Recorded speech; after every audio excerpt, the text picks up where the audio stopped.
Good morning, everyone. It's September 12th, 2023 at 8:45 a.m. This is the meeting of the Comprehensive Land Use Plan Committee, and we have a quorum. Mr. Price, can we start off with a quick roll call?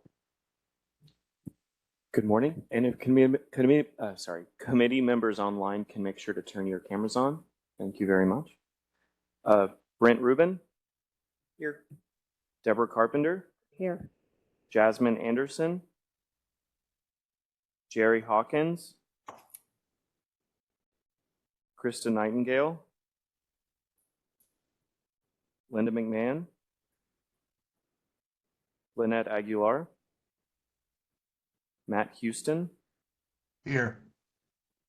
Peter Goldstein. Here. Roy Lopez.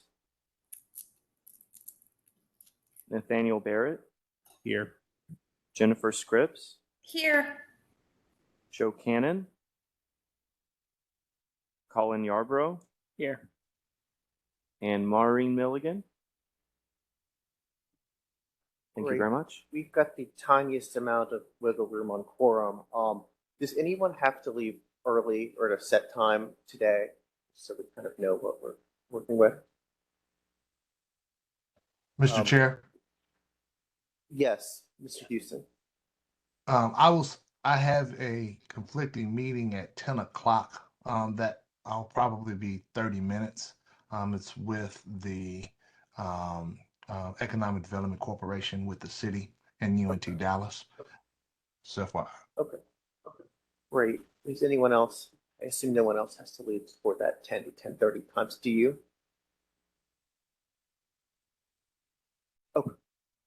Okay. Then we may recess around 10 o'clock and resume unless we get significantly, a couple more folks above quorum.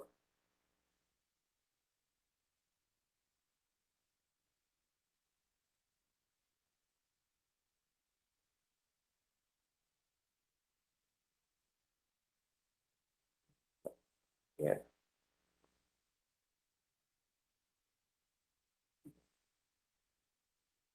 Yeah. We're the ones who will ask most of the questions and provide most of the feedback today. So I'd encourage everyone to be as thorough as they can at the same time. We're ultimately the masters of our in time. Yes. All right. Why don't we hop forward to approve the minutes from our August 22nd, 2023 meeting? Can I get a motion to do so? So moved. Great. Thank you, Commissioner Second. Carpenter, for your motion. Thank you, Ms. Scripps, for your second. Any discussion? Seeing none, all in favor say aye. Aye. Any opposed, nay. The motion carries. All right, I am going to turn it over to Mr. Agu and company now for our Forward Dallas draft plan review and discussion. All right, good morning. Thank you all for joining us in person and online. So today, going to go through our agenda. So we're going to start, staff's going to provide 5 minutes as an overview of comments we've had going through the plan, just general structure. And then the bulk of our time afterwards is going to be getting feedback from you all. First, we want to get some general feedback, just initial first reactions to the document. And then we're going to take the bulk of the time this morning to focus on the place type chapters. So because we're going to be playing with the break this morning, so instead of having our break from 12 to 12:30 or 12 to 1, we'll just kind of move that to 10 o'clock. So from now till 10 a.m., we'll focus on the place type chapters, and we'll probably do a part 2 after we return in quorum to continue and conclude the review on that section.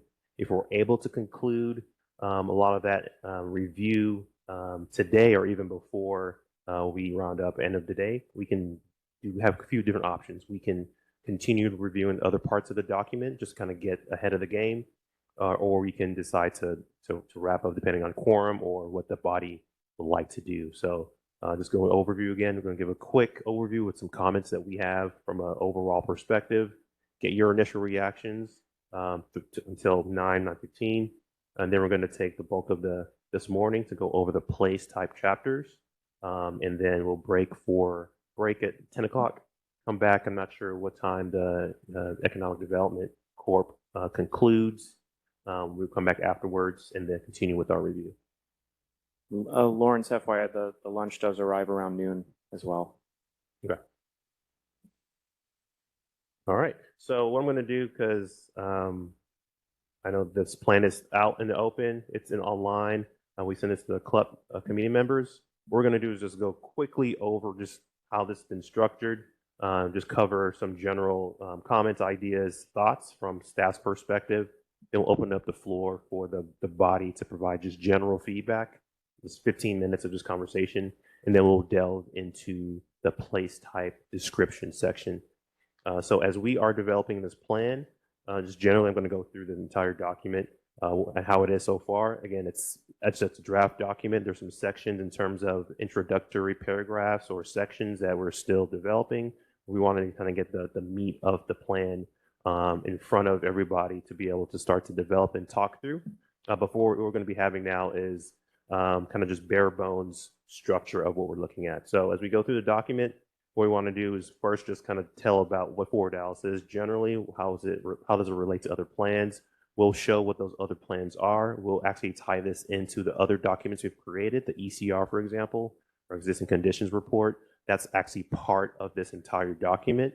So as we stitch all these sections that we've done prior together, those would be also included as other parts of this plan. So we're focusing on the future land use and the place type descriptions with this review, but we'll be having other parts of this entire plan that there are in other smaller documents.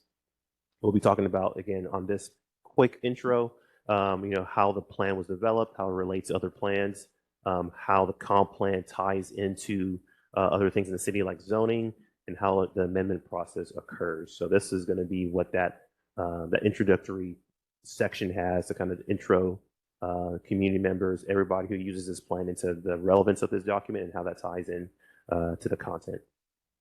We're going to also show a project timeline. Again, these are graphics that are in progress, going from just how we started the plan to where we are now, and also when this is completed, all that in between. We're going to break down what elements came out from there and how we're using that to inform the entirety of this document. So this is still in progress, but I just want to give a quick overview of what that looks like. So this just shows the first of the 6 themes or the 5 themes that we have in the plan document. Again, we're going to have some introductory text that talks about the importance of this particular section, how we got here from community engagement, and all the feedback that led to these themes. So we're not going to be talking about this specifically today. This will be our next meeting. But this section just shows the different themes that we've developed from the community feedback and, and input from you all too as well. As we get to the last section of the themes, talks about urban design, community development, community design as well. And that's basically the segue into the place types. So as we go into that section of the place types and place type descriptions, one other question that we've had as staff is, showing the entirety of all the place types at the beginning versus maybe showing it at the end of the place type descriptions. We can talk about that as well. That was one question that we had for you all. So as we intro into this section, we show all the place types, how the land uses, the primary and supplementary land uses tie in to those place types, showing through a quick graphic matrix that we developed. As we go through this section 2, each of the place types, like we mentioned before, has certain sections that talk about the character description, how application, transitions, and urban design elements. Again, these graphics and the numbers that you see on here, the idea is for them, the numbers to relate to the urban design elements that are on the screen. So as we go through each of the different place types, same structure remains to provide some similarity in terms of what that looks like for each of them, and also how community members and those who use this document can see those differences as they go between each of the different sections. At the end of understanding what those place types are, then we get into showing the place type map. So this is a citywide map, all the place types, how they're organized in the city. And then we break this down into our planning districts, and it also shows how the urban design elements and interfaces with that as well. As we talked about before, those urban design elements and how that interfaces with The place types, a lot of them are existing place types, existing elements that are there for reference as we look at the place types and how they interface with urban design. So we go through showing each of those districts in detail, just for those who need to see a blown up version of what that looks like in their area. So again, we're not going to be talking about this specifically today, but I just wanted to give a quick overview on that particular section. And then the last section is going to be the implementation table. So this is a little bit, provides a little bit more information than the themes section. So this section is broken up into the same themes that we had at the beginning of this document. And those themes basically show a general overview of what the purpose of that theme is, the objective that we're trying to achieve, and how we're going to be doing it. What these implementation tables do, it provides more feedback in terms of the leads, when these events should, or these tasks should be completed.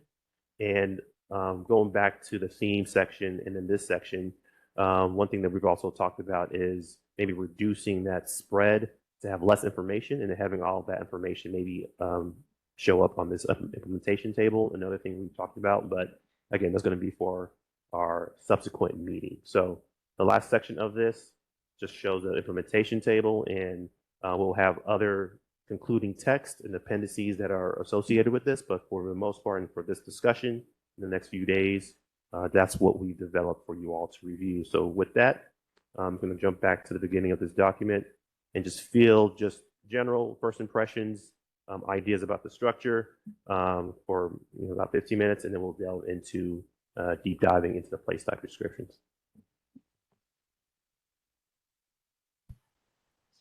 Barrett, you finger on the trigger. Just generally, text is very small, even at 100%, of normal printout size. So I think we could work on making pages less verbose generally, probably anywhere from a third to 50% less text per page, so we can get a font size into something workable. Then generally after that, there is just lots of walls of text, and where we do have graphics, especially down in the page, starting page 8, those things very, very busy, and really hard for just reading it, knowing how the document is supposed to flow. Chapter, page 8, 9, 10, 11, 12, those, I can't remember what section it's called. The goals, yes, the goals section.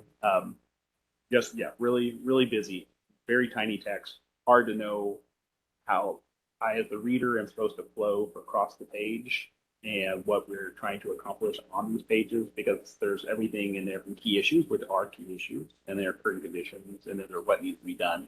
So teeny tiny text for all of it, go with it. So I think that needs to be reworked to make it for legibility and understandability sake, if nothing else.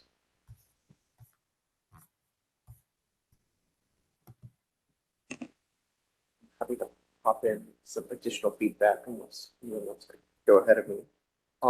First off, everyone on city staff, thank you so much for all of your hard work. It's clear that hundreds, if not, thousands of hours went into putting this all together. And overall, I'm, I think lots of us are going to recommend some adjustments that may need to be made, but overall, very pleased to see all of the great work that's been done thus far.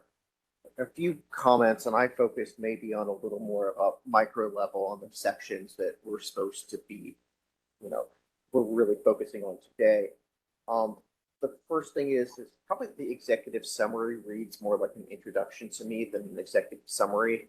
It probably doesn't include the level of detail that I would be able to take away from what I would typically expect out of an executive summary.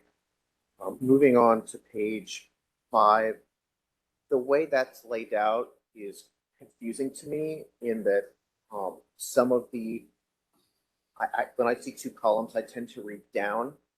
So I actually read that entire first column, went over to the second column and said, oh, I missed half of the stuff there. So that's just a formatting thing that you may want to look at adjusting.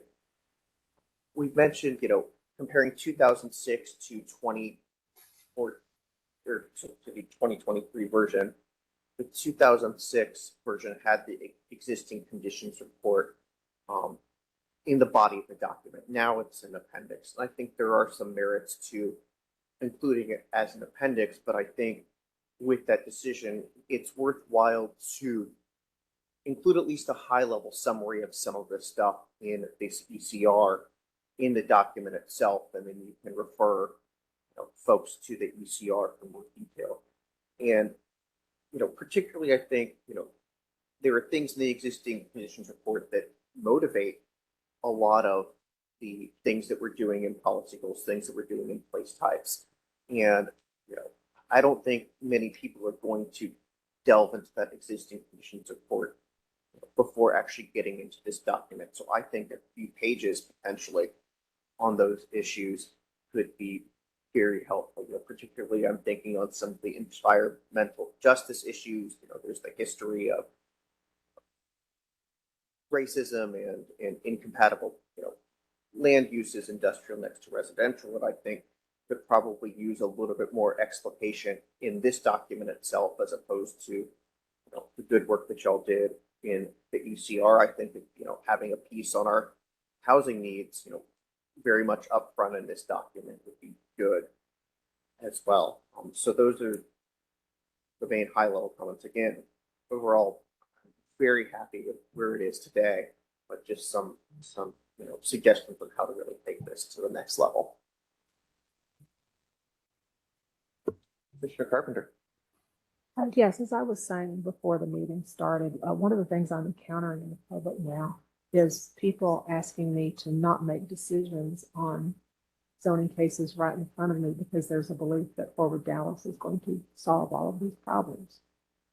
And in fact, have the power to remove businesses, uses, operators that they find to be, incompatible. And so, and I'm hearing this from people that I would have thought knew better than that. So I think up front there needs to be some sort of explanation as to what the parameters, the limits of Forward Dallas are, and how that's going to interface with, future area plans or authorized hearings or, zoning cases, and what the time frame might be. Because as recently as Thursday, we had someone come to CPC and speak and ask us to not vote on a case because they thought that Forward Dallas would solve the problem. So I think there's really a misunderstanding of what can be done here. To follow up on what Mr. Barrett had to say, I'm a very difficult person to discourage from reading because I am a reader. I don't ever remember when I couldn't read.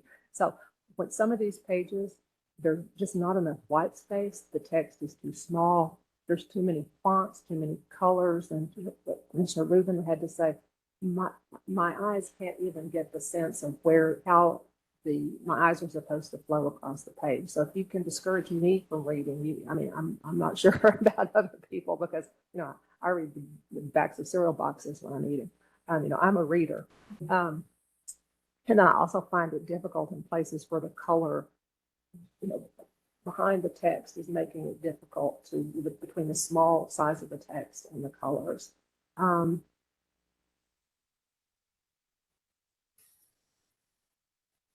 At this point, I'm thinking that, I'm sure you're trying to keep the document as short as you possibly could, but I'm thinking that may be backfiring a little bit because if people are interested in a certain aspect of the topic, they need to be able to have that information presented to them in a way that makes them want to read it, in the graphics go with that. And I'll stop with that. Thank you.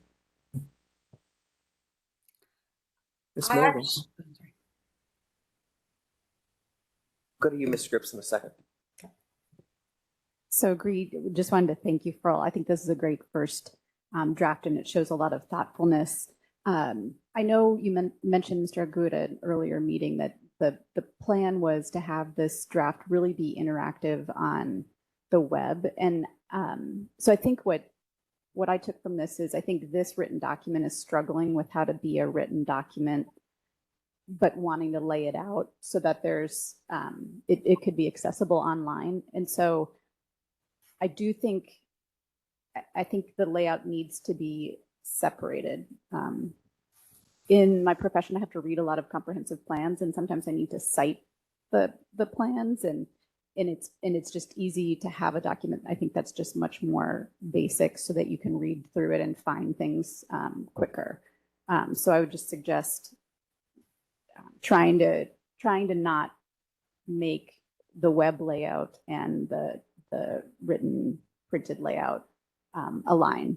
And then I just also agree. I think it's very visually appealing, but I think it's overwhelming. And so I think if you think about how the website and the document interplay, and finding ways where you can guide people to go to the website, because I'll read a lot of PDFs online, and so even if the links are clickable, if you want to go more, you can go to read more. You can go to our interactive website and not try to fit everything into what this document is.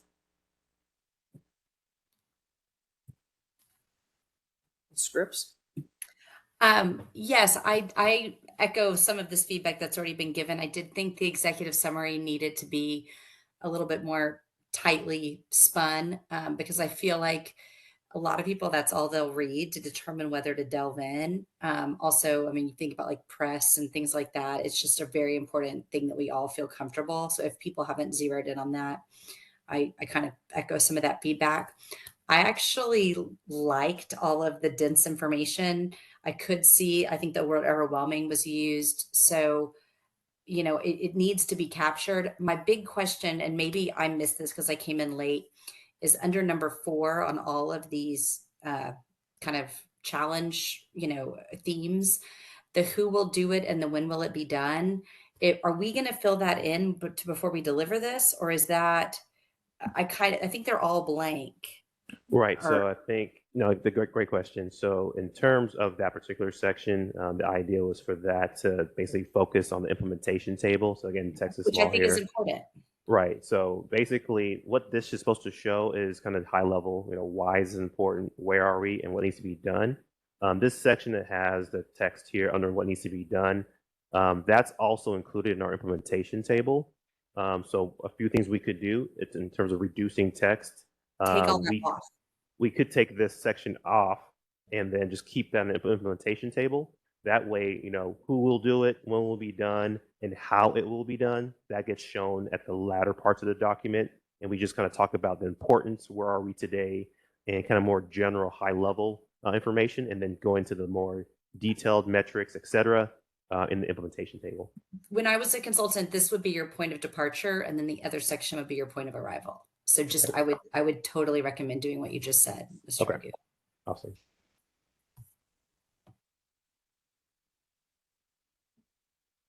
Members, additional comments, questions for staff, just at the high overall level? Mr. Goldstein.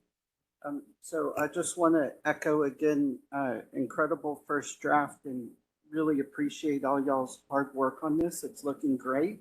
I think the flow to me looks pretty convincing at this point.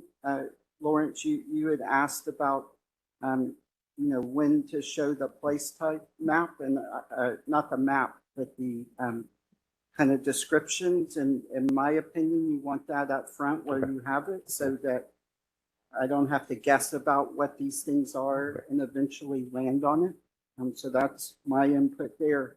And then I think Chair Rubin's suggestion, if I understood correctly, about maybe some kind of overview of the existing conditions, if that in fact is found in an appendix, really does inform the plan.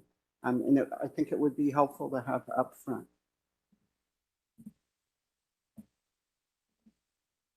Mr. Yarborough.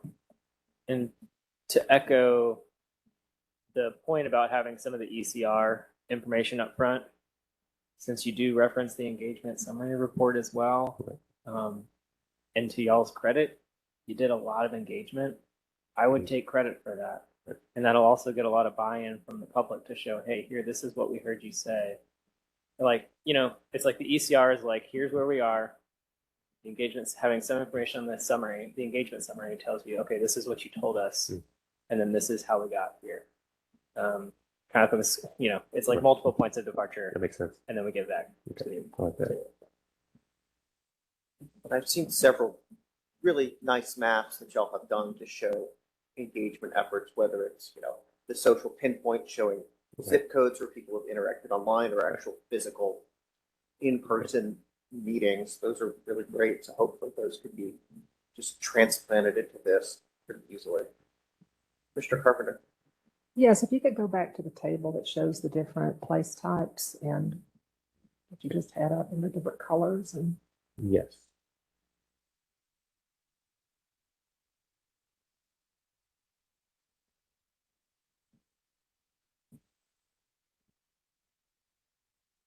I think, maybe it's here and I'm not seeing it, but I think this table needs a legend to tell what the filled in black dots mean and the black rimmed white ovals and what an omission, if there's no oval, either black or white, what that means, because I don't think that's going to be apparent to someone just coming into it. And I also find some of these colors kind of counterintuitive, and these 4 colors in the middle on a map kind of bleed together to me.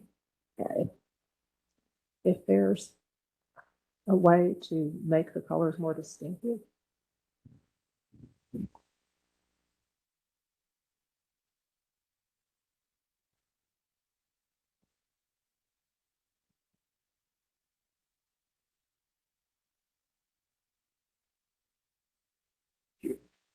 No, that's it. Sorry.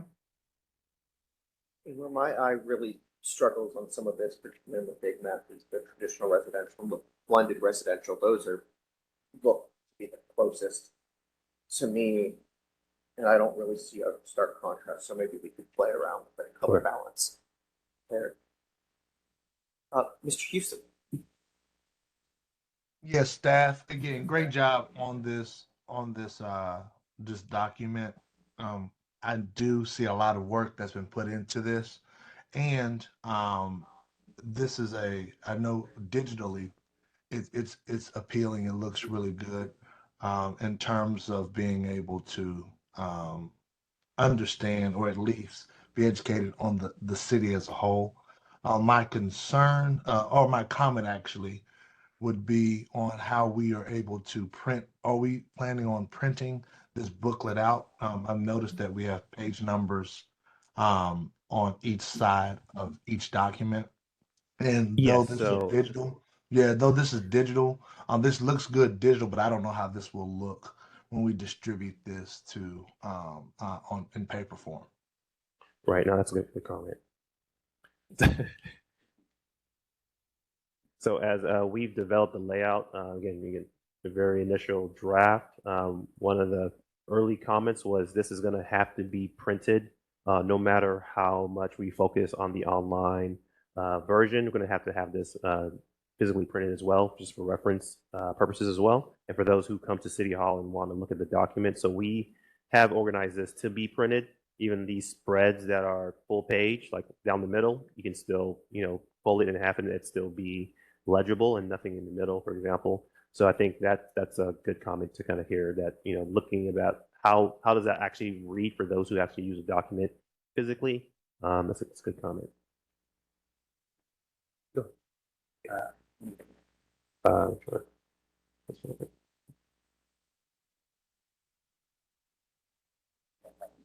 Okay, so to kind of wrap up a little bit of the discussion on the beginning part of the plan, is what I've heard is that the executive summary here needs to be more in depth, needs to get more into some of those details. So perhaps the executive summary is a 2-page, like it takes up both sides of this page.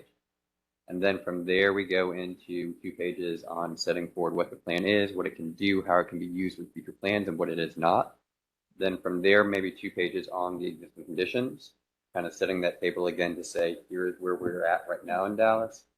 Then talk about how we've talked with a number of people and done a lot of engagement, do a 2-page spread on the engagement, show some of the maps, show how we've been working with folks. And then from that point, we would dive into the theme pages that are going to have less text and less graphic and be a little bit cleaner. Does that sound like what we're the feedback that we're getting in general? Mr. Barrett?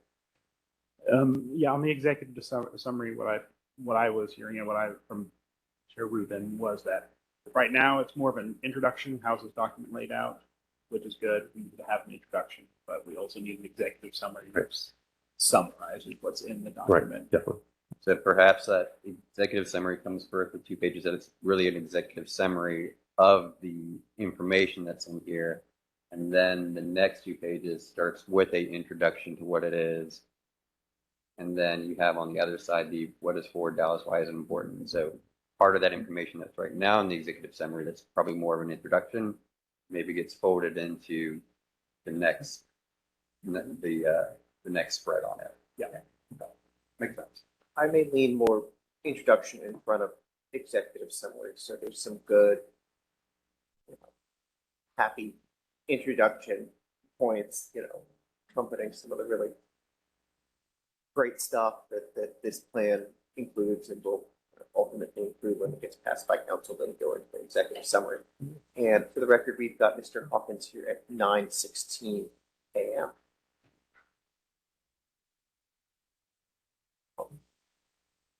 Any other high-level feedback before we jump into the place type review?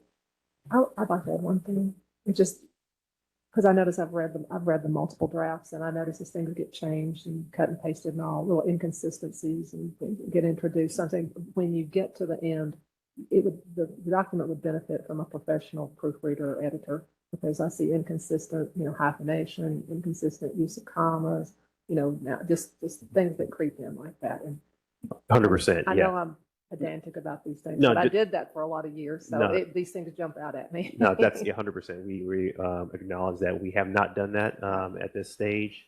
We know that definitely needs to happen before it gets. Yeah, especially for an official city. Exactly. document. Of course. Definitely. First off, amen. Second, Ms. Milligan. This is to Commissioner Carpenter's earlier point about what Fort Dallas can and can't do.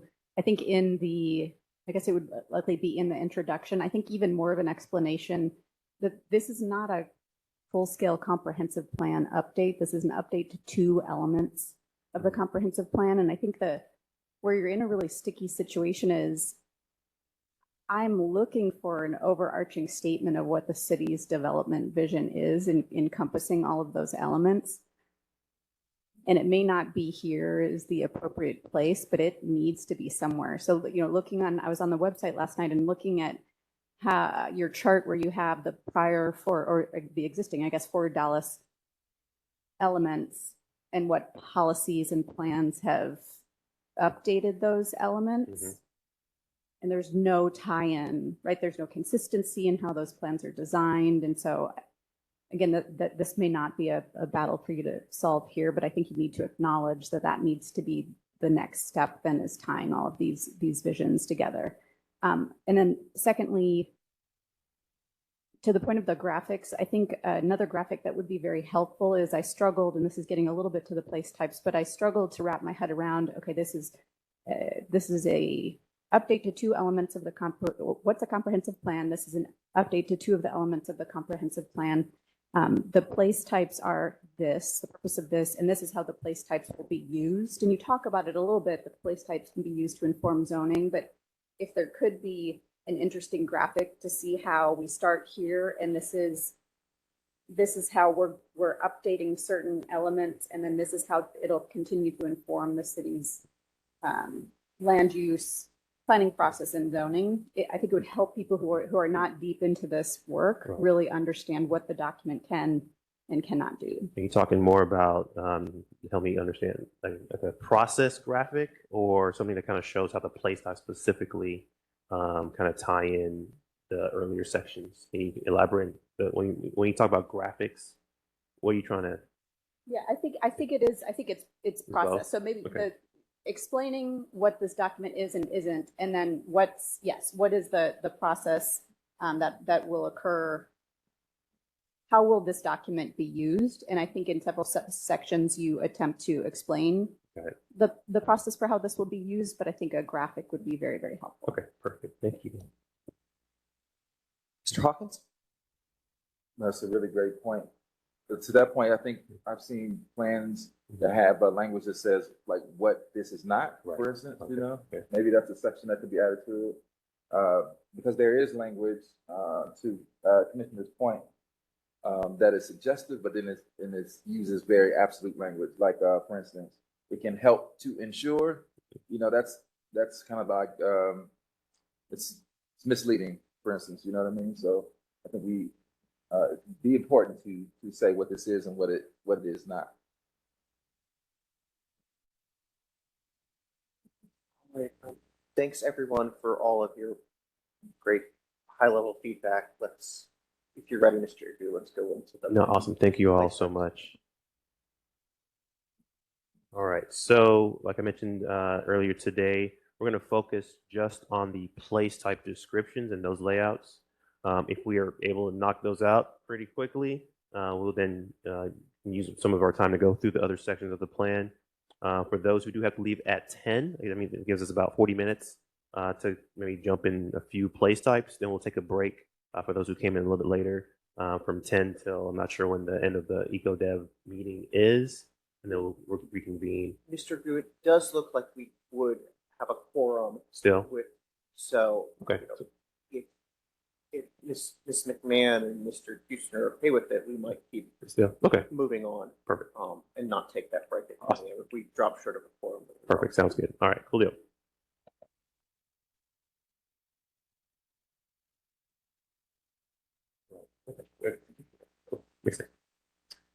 All right.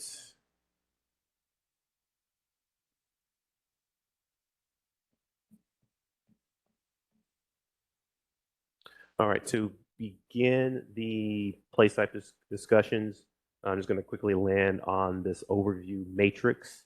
Again, this shows the suite of future place types that exist in the city. And in terms of things that are missing here, staff's going to include kind of introductory text about what this is, how these were developed, and what they are showing, in addition to the legend and some other elements. But this is kind of the intro to the section. So I'll start here just generally, kind of just see if there's any other questions on this specific spread, sorry. And if not, we can jump straight into the regional open space. Yes. Mr. Yarborough? So I have maybe a couple more comments. This is really helpful.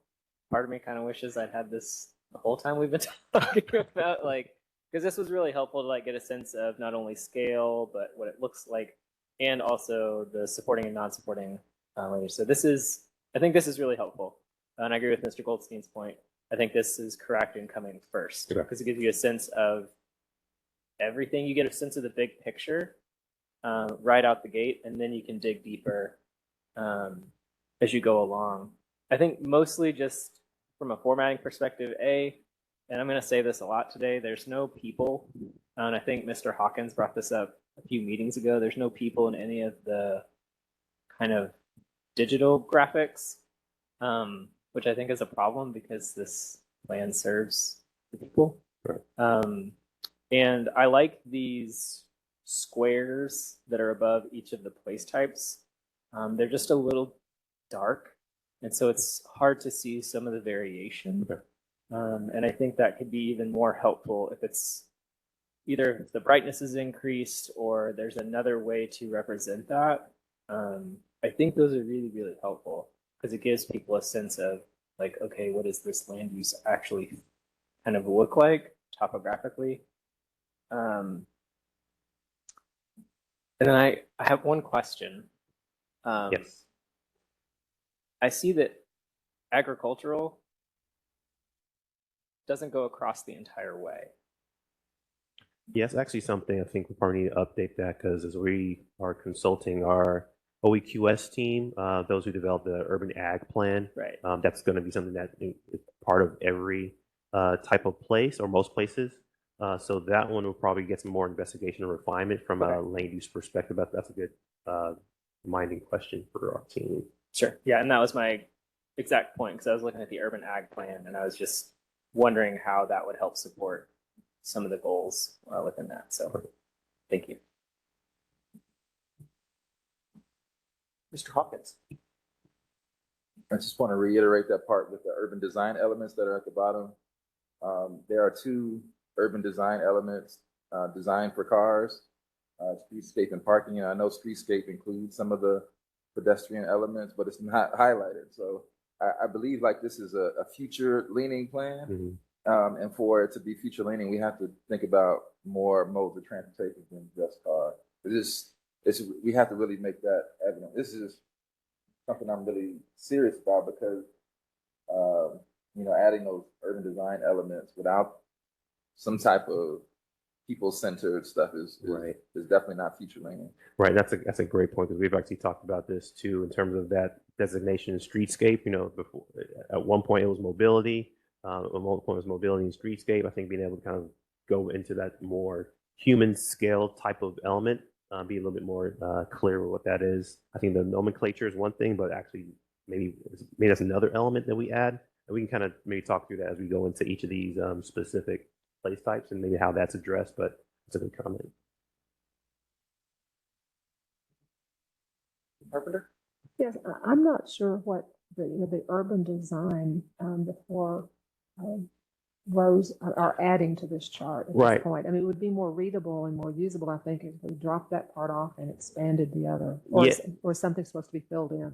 Yes, so that's a good question. So that section is actually a new thing that we're actually playing with. So in terms of how we see the land use and those place types, the dark circles and the white circles kind of give a quick overview in terms of like those land uses. We're still playing with how can we represent the urban design elements in a way that's similarly understandable with some quick nomenclature. We started to play with half circles and some circles there, but it didn't really make sense. So we kept that there as a placeholder for us to investigate. It might not be something that we show here. It might be something that we just show in the specific place type spreads. But for now, we're playing with how do we show urban design elements in a graphic like this that somebody can kind of get to this page, understand the different land uses, urban design elements from a high level before they delve into the place type spread. So right now it's a placeholder for discussion. Yeah, I'm not picturing how that's going to be achievable, but I'm not a graphic designer, so I'll take myself out of that. But I think since this is kind of the crux of the whole thing, it would be, I mean, maybe that's a separate chart or graph if you get it worked out. But I think it would be, it would work more toward our goal if this were expanded, where the top part, the future land use, was larger and more expanded and more readable. And I'll tell you the truth, the first time I looked at this, I didn't even realize what those little dark toppers atop the different land place types were. It just looked like dark graphic elements. So yes, I agree completely that if it's supposed to convey information, it needs to have brighter coloration. I think the one thing that we could also talk about very briefly was maybe the spread. If we're showing graphics, maybe those graphics are shown into multiple pages. But I think what we wanted to do here is just show everything at once. So maybe some of these graphics don't make sense, although they look nice just because of the scale. So we can investigate how we can show that in a different manner or version that doesn't, one, make this look too cluttered, but also too, as you go through the other spreads and pages, you can start to understand the scale as you unpack those places. So I think that makes sense. Well, yeah, because it looks like you really have double graphics at the top trying to convey the same thing. Right. So perhaps one or the other would be. Right. Good point. In the abstract, I love what I'll affectionately refer to as the SimCity squares. But I think they're probably too small to be useful here, and I think it's very important to have this entire chart with the empty circles and the filled-in circles on a single page. Right. So rather than try to increase the amount of information, I would, figure out how we can communicate the, circle portion of this chart as effectively as possible. No, that makes a lot of sense. My preference. I think going back to Ms. Maureen's comment about the web version and the printed version, I think we're kind of on the web version, we probably want to have those graphics. You probably click and zoom in as well. So we just kind of put that in here. But I think on this printed document, that might not be necessary. So I think that's a great point. Mr. Hawkins? wanted to reiterate the graphics on the top, have 3 vehicles and no people, no other Right. modes of transportation, right? So I think what we're conveying is also really important too. Yeah. Good point. Ms. McMahon? I have to echo, I think putting the urban design information on the same page is not really useful. Okay. And we're very concerned about what these urban design standards are going to be, and they're not fully explained. And so to add them adds confusion. And I think there's going to have to be a lot more clarification. And I also call out whether parking really deserves to be here, given the fact that hopefully we're addressing that problem now versus waiting until some point in the future. So Right. just my comments. No, good point. I think also the parking piece is something we're talking about internally, especially knowing how kind of important, parking reform is now. This iteration could be something to kind of focus on what that needs to look like at this moment, but maybe because this is Ford's setting and more visionary, highlighting that might be doing the opposite of what we're trying to do. So I think that's a great point to think about. Now, I think along that line, Lawrence, that if we did have parking in there, that maybe trails and, paths and. That makes sense. Right. Yeah. I might be a bit of a dissenting voice here on the parking piece, but there's still going to be, even after parking reform, if we get to the, sort of high water mark of abolishing parking minimums, I'm not sure whether that'll happen or not. Time will tell. There's still going to be plenty of parking in this city. Parking will change. Parking may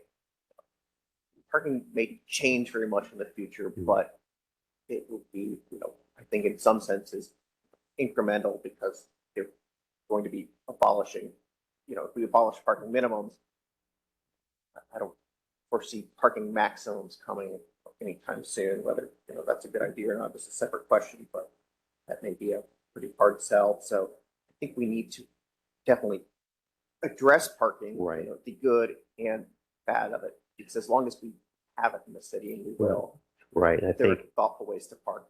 no, that makes sense. Thoughtful ways to park. One thing that we talked about internally was that parking definitely needs to be addressed in these place types. Maybe we don't call it out by having its own specific category.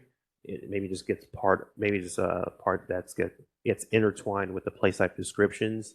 But we still show what that looks like for each place type, so everybody knows how we're trying to address parking in these place types. So I think that's, as I'm hearing it, there could be different ways of approaching that, because I think that idea of this is a visionary document, and we don't want to call out some of these elements that are quote unquote maybe more legacy or how we've been treating it in the past. So that's something that we can kind of still unpack, and maybe we talk about at a future point too as well. But I would love to hear what's the future of parking. You know what I'm saying when we talk about that, because we're talking about parking as it exists now. Right. What is the future of parking when it comes to this plan? Right. Well, I would say that it's not the future of parking, but it's the future of how people are accessing these different place types and these different places. And whether that is by a private vehicle, whether that is through bike, e-bikes, whether that is through pedestrian, whether it's just other ways to access those sites. Maybe it's framing this urban design element less of how people are parking their cars, but how people are accessing the site, parking being a major aspect of that. But maybe that's a way in which we can take another look at it and see if we can't explore how to talk about it in that nomenclature. Yeah, I definitely agree. But parking was highlighted as an urban design element, so I'm if we expand it, it'd be great. Right. Help us think about it, but it's highlighted. No, that's a great reminder too that Patrick mentioned. I think that was also another term we brought out was this could just be called access, and we talk about parking, we talk about other elements. So thank you for that reminder, and I think that opens up a bit more in terms of covering what you all just mentioned to us in terms of not calling out parking, but we're talking about access, which includes parking with these place types. So I think it's a good point. But definitely it would include one of the biggest points in access would be talking about how we're treating parking as a future urban design element. So to the chair's point, we may be using different nomenclature and being very deliberate in how we're talking about this urban design element, but part of that urban design element is going to be recommendations about how we're treating parking. And I think in addition to access, that there's an issue about impervious surfaces that relates to existing conditions and kind of the future of Dallas. And that I agree with the chair that parking, not going to go away. And we certainly need to address it, not just in terms of access, but in terms of environmental issues also. Mr. Carpenter. Yes, I just want to reinforce the idea that what we're talking about here with parking is the design of whatever parking exists, not how much or whatever, but whatever parking there is, whether it's structured or surface or whatever. It's an extremely important aspect of the city's built environment design. So you call it access, it's fine with me, but I mean, there do need to be design standards in this document for how you deal with whatever parking does exist in whatever form it exists. Oh, Mr. Hawkins, yep, go ahead. And I'm really thinking also about, and if we're talking about urban design elements, I still do like those Sim City things. But maybe that could be part of the urban design portion. But to Mr. Rubin's point about infrastructure that's being created in the city. We just had a bridge over, installed over the expressway for the trails. I'm really interested in how the future place types will be impacted by infrastructure that's coming, because there are now highway projects that are happening that are influencing place types right now. I'm thinking about South Dallas with that highway that's being brought up to, what is it? You bring up a highway from a valley to, I guess, the street level, There's the 30 widening that's going to happen. I'm interested in how those infrastructure elements are going to influence these place types in the future. I don't know if we address that. Maybe that's an urban design element or something. That's a good question. I don't think I have a good answer to that one. Kind of relating to those transportation projects that, as we're looking at these place types, for the most part, they are in between major thoroughfares and those type of infrastructural projects. But I think land use and transportation are tied at the hip. In terms of where those are located, those examples that you brought forward, I wouldn't say those are place types in and of themselves, but I think they're part of maybe some of these major place types, the city core or other more kind of dense place types. But that's a great question. In terms of how I wasn't thinking of them as place types. Are you thinking? I'm thinking of how those infrastructure projects are going to influence the place types around them. You know what I'm saying? Yes, and so as much as we can, when we're taking a look at the map and the place types that we've put together and we work with communities on, when there are bigger infrastructure projects that are happening around there, we've tried to make the place types reflective of that investment in that infrastructure, whatever that infrastructure is. So like around SM Wright, like as that changes, okay, we understand that the place types around some of those areas are going to change because it's no longer that free, that hard barrier. Just like when OBJ East, but it is under construction and moving forward, the communities around there have said, when they're done, that's when all the money is going to come into the private sector, and this is what we want to see in the maturation of what it is today versus what the future place type is. So we try to be reflective of that, but to our point about how this would be a living document that needs to be updated at different intervals when we do have additional infrastructure investment. There may be times in which we need to revisit to say, okay, the high-speed rail came into Southside. Okay, we need to take a look at this area around there. Okay, well, no, the high-speed rail ended up at UNT Dallas. Okay, we need to take a look at the place that's around that area and do an update to be reflective of that investment in that infrastructure. Right. Is there a way to, I don't know if this is there, it's not there now, right? So is there a way to add that to this plan? Like some of those just infrastructure projects that we know that are already funded or already underway? So what we've done is, in addition to talking with transportation departments and other departments who know these projects, we try to match those future land uses to those projects. So that's kind of how we've done, this particular plan, because it's not a transportation plan or an infrastructure plan. So we kind of have to keep it to the core of what it is. But going back to what Patrick mentioned, when a project does come up that maybe does influence a place type to be something else, we do have a process to maybe amend certain those portions in the city if needed. But we have gotten all the information that we've received from all of our different departments to help make these place types hopefully as much in line with those future projects as well. But again, I think like it happens all the time in any city, new project comes up that just changes the character of that area.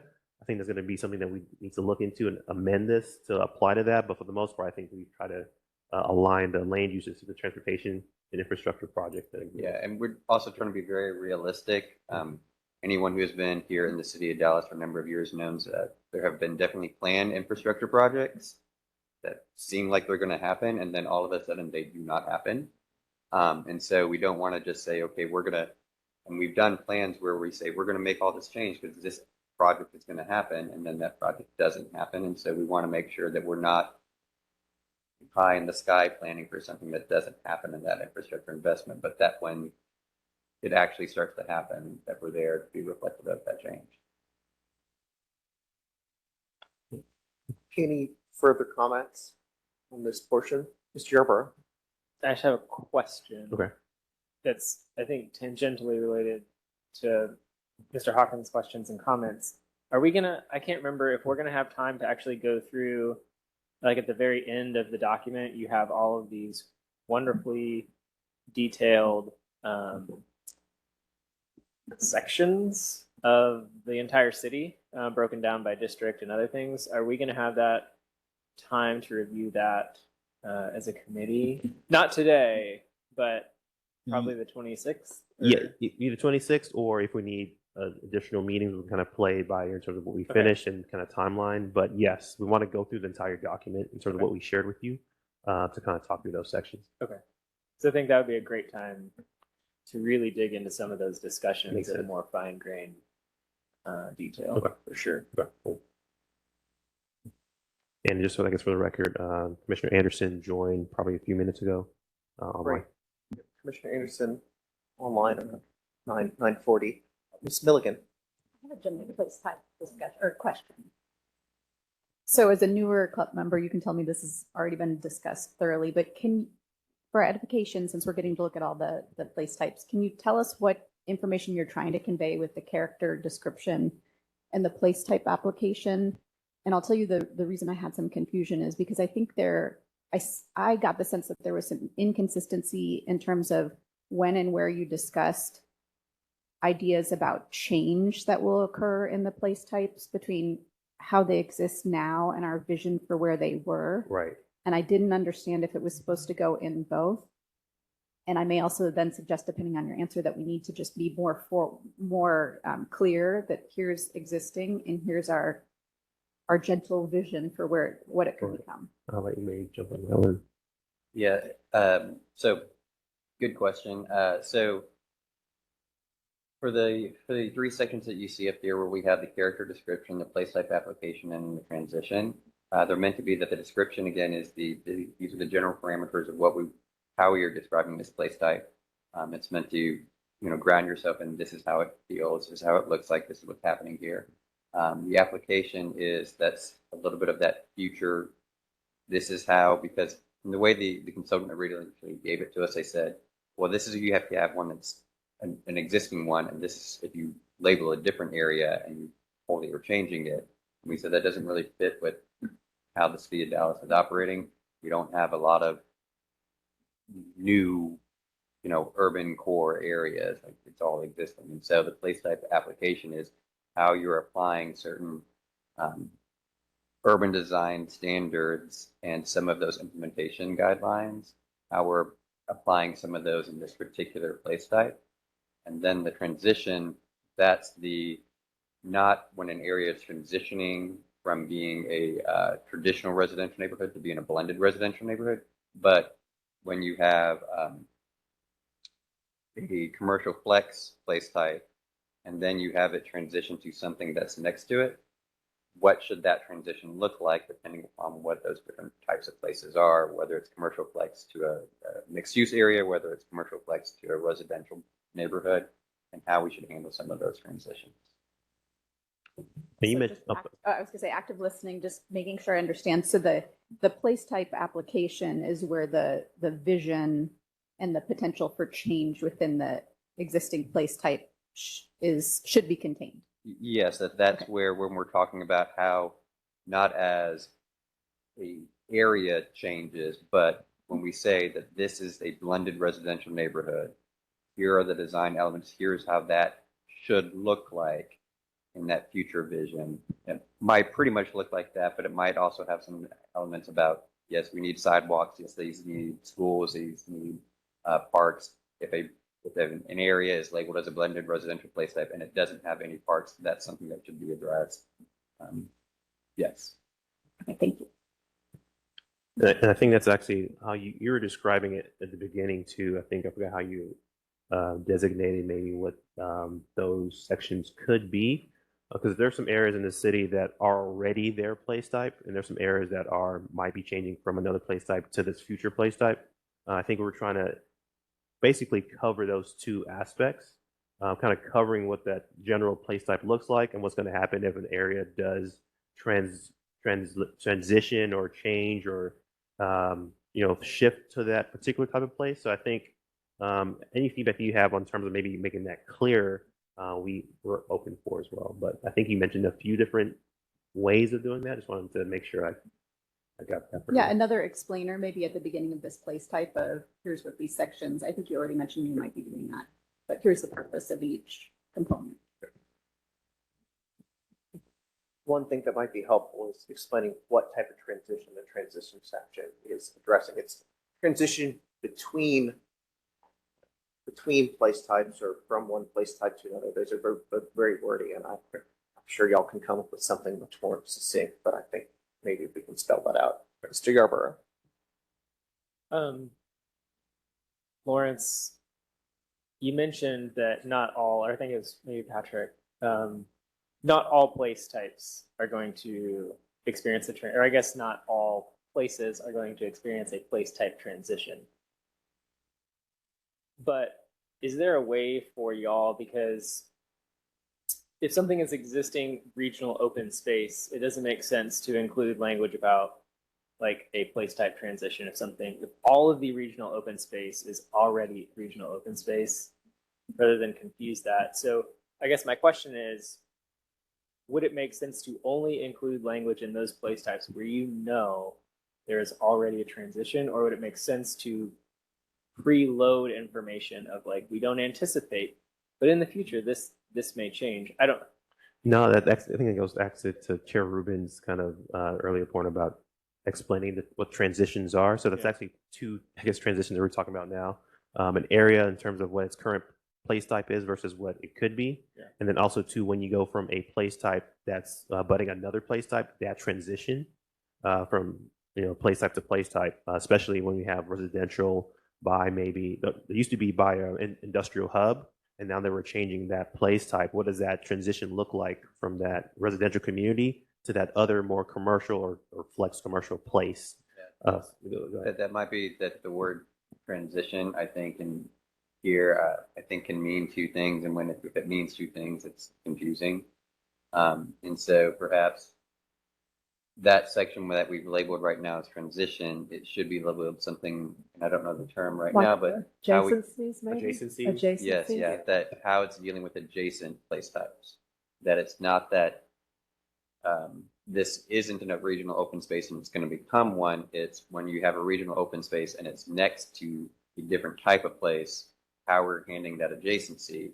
And then any type of that as an area transitions or maturates, that would go in the place type application, as in this is how an area would grow if the existing land uses don't match up with the future place type, here's how that area can transition to that future place type.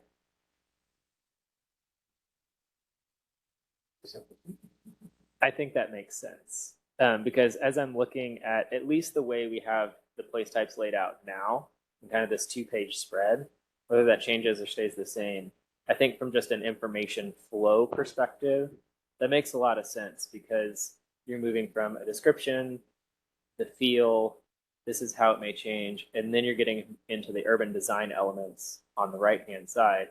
And really in those urban design elements, the sense that I got was, it's like, okay, this is how we're actually changing and transitioning. Like a lot of the language in there is like, how do we move, shift, transition, relate to adjacent land uses, those kinds of things. So I think from just a flow perspective, I think it may help that a lot, make that make more sense, if that makes sense. Sorry. It sounds like we're kind of at a waypoint where we're not into the regional open space place type just yet. We're kind of getting more of a meta high level discussion of how these place type pages in the document are working. So why don't we focus on that? I think it's great that we've got the regional open space up as a, to facilitate the discussion. So why don't we first focus on the sort of high level how these place type pages work, then we can officially delve into regional open space sets. That okay, Yeah, everyone? I think that makes sense. This is that first spread that we're looking at, so might as well Great. delve into that and then we can use And other pages. I've seen Commissioner Anderson's hand up, so let's go to him, then we'll go to Commissioner Carpenter. Thank you, Chair Rubin. I think it's a great document and just kind of looking at it, and I've been reviewing it over the days, but I'm wondering where we have an abundance of open space, what are the options on creating mixed use opportunities at that open space? For instance, we have, large parks, Keys Park, we've got the Deck Park at the zoo, there's Cadillac Heights, there's Glendale Park, and all of those parks. Mr. Anderson, why don't we save the open space discussion for when we actually talk about the regional open space question? Why don't we focus for right now on the higher level, how these formatting the place types work? So I'll come back to you once we get into the regional open space discussion. Is that all right? Yeah, that works. Okay, great. Thank you, Mr. Carpenter. Yes. First of all, I noticed in going through the place types, there's just the first three place types that have the numbers. They have all these different urban design elements and they're numbered 1 through whatever. And then up in the illustration above, but the picture up above and the numbers are only synced or provided for the first three. Okay. And then the other thing, the first thing I notice when I read any of these is that I need examples of what you're talking about. Some of them have examples in the text. This one refers to Cedar Ridge Preserve and I don't know what else. But to me, it's almost like we're trying to do two things in one page. The urban design is different to me. It would be helpful if we could kind of expand the text for each of these, maybe have more space for the pictures, and then have some examples of where these places are, and make sure that the examples are in all parts of town, not just North Dallas places, but all over. And then perhaps the urban design is just a separate section altogether. I mean, a lot of these urban design elements are repetitive from place type to place type. So if they're the same for all the place types, I'm not sure what we're accomplishing here. But to me, it's kind of cluttered, and I'm missing some very key information, which is what kind of place are you talking? I need physical examples. Are we talking about North Park? Are we talking about White Rock Lake? Are we talking about Bishop Arts or Lower Greenville Avenue or, that sort of thing? Because I think that's what, because we have spent a lot of time talking about these place types. So I think they're getting to be clear to us, but a newcomer coming to this who reads, neighborhood mixed use or what, I think that would be immediately helpful. And I think the only way to get that onto one page is if we separate out the design and this other. And the other thing I would suggest is where we have the primary and supporting uses, are we syncing that information with the information that's in that table? Yes, so I'm going to address the latter question going backwards. So yes, I think some of the information here, we need to do another QC and make sure that the land uses are jiving with that. I believe we didn't do that on these last publication, but we can definitely review that. In terms of the dots on the image, those should have been removed for this draft. I think the first three just weren't. So those are the typo. So those icons on the graphic should be removed as we start to kind of refine those UD elements, then we'll start to apply those on the actual graphic. Going back to your examples in terms of in the city where that exists, 100% agree that that's something that we want to do too as well. As we were discussing with our consultant in terms of what this spread shows, what images are we trying to show as well, they basically provided us with input that, you know, when you put a one example image as that place type definer that actually exists in the city, that one location then becomes that place type. They suggested to go away from that and design a more illustrative graphic that shows that with some examples that could change, you know, some areas, you know, from a place type perspective are not going to change place types in terms of what they are. Some might manifest as something else that's within that place type. So they suggested using a more rendered graphic that's more illustrative, showing a list of different places that exist, which we didn't include on this spread, but we're going to be adding. That's another thing that we agree upon with you. And then the images that we have on the right side of the page, I think maybe putting labels in terms of where they are. So the images that we have on here are examples that exist in the city. We just didn't write those out. So we could add a little legend that kind of shows this is White Rock, this is the Trinity Audubon, etc., to help kind of drill down the graphic to the place that exists in the city. One other thing, I think it might also help to distinguish between the primary and the supporting uses. How so? Well, I mean, I think if you have them all, I mean, if you go back to the chart, each of these place types has certain uses marked that are primary uses. And if you have it all blended together here, you can't, your mind can't really distinguish, but you know, what is this area really supposed to do? I mean, it's the primary uses that are more or less defining the place type, and then the supporting uses, you know, right, supporting role. Yeah, so I maybe can go over what this graphic is here. That's supposed to show in the top left-hand corner. So, and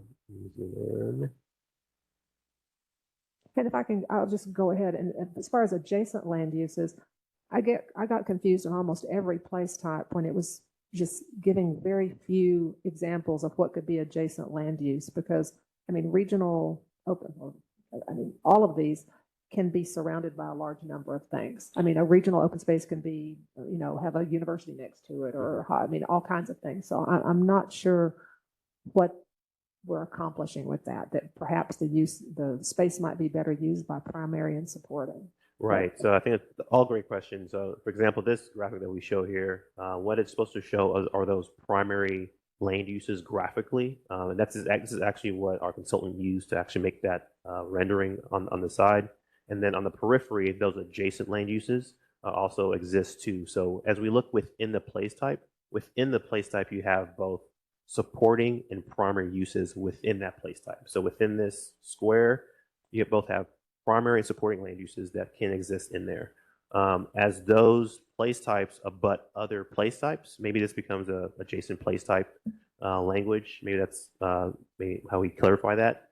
There are certain land uses that can abut or are usually adjacent to that as well. So I think that's also what we're trying to show graphically. But going back to your point, I think that maybe that confusion between the primary and supporting land uses within the place type and then those land uses that exist on the periphery, maybe we do a little bit better job of clarifying what we're trying to show graphically and through the text.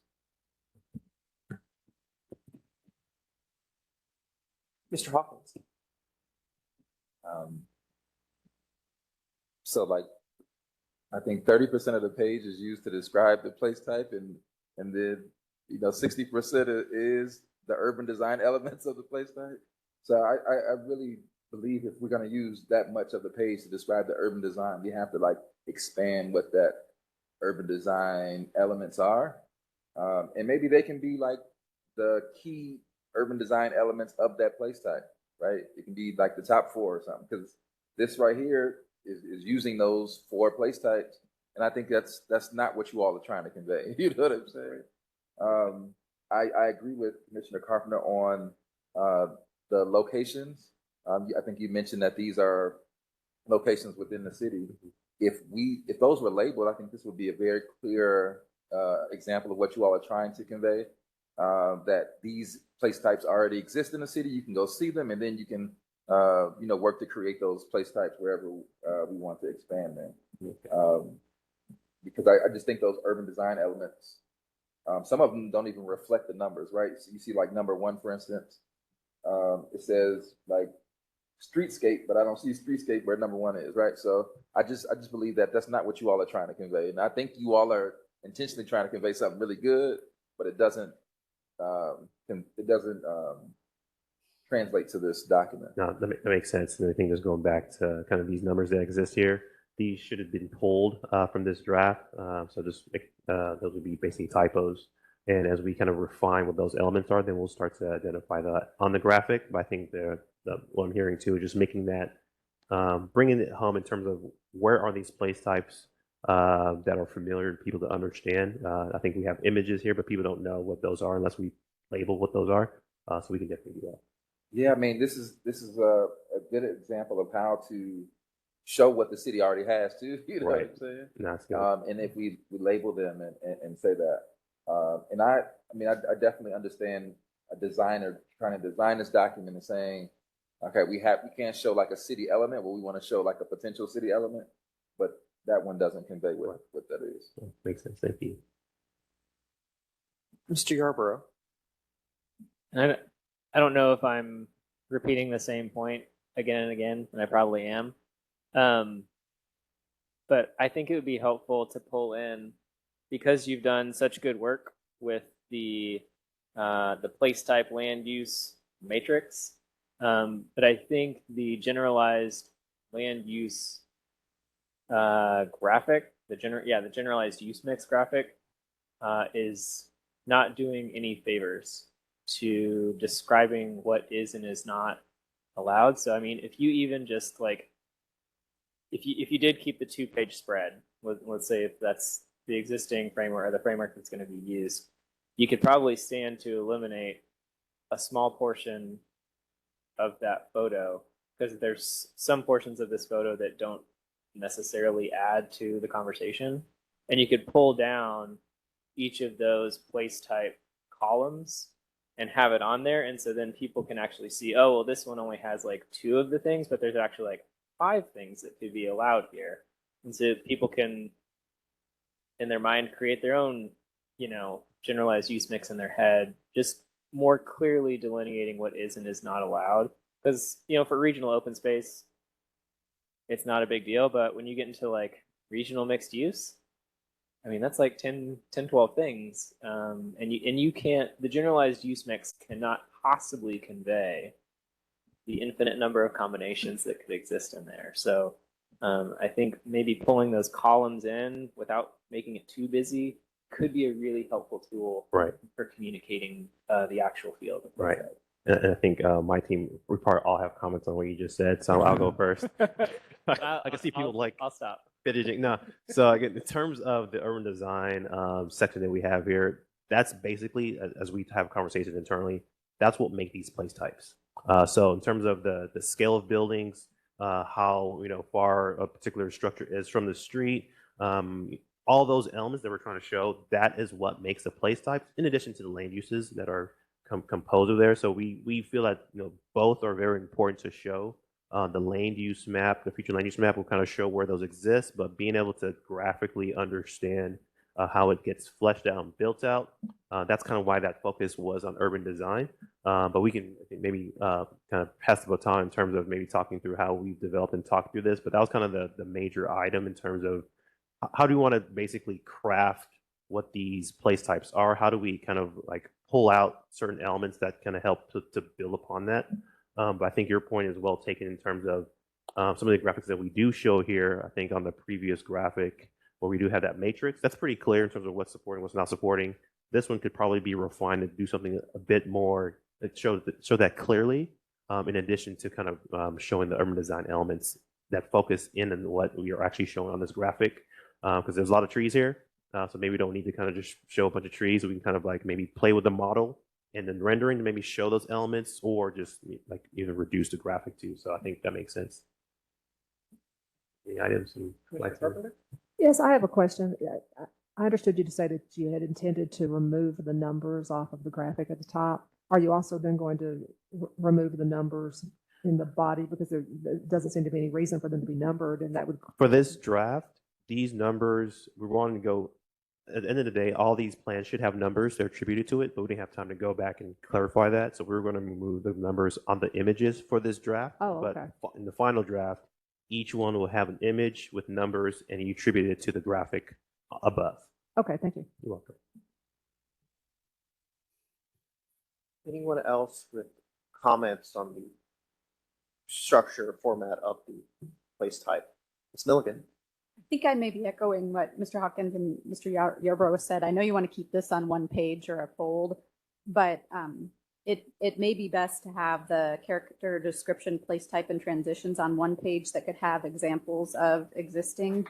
And then you really dig into the urban design elements and your map with the legend on the second page, because I think it is important. I think we're trying to convey a lot of urban design elements in a really small amount of text. Right. And I think as I'm kind of hearing that too, I think you mentioned existing. So what we want to show is, and let my team also jump in, that we're trying to show the big picture, future like vision of this place type.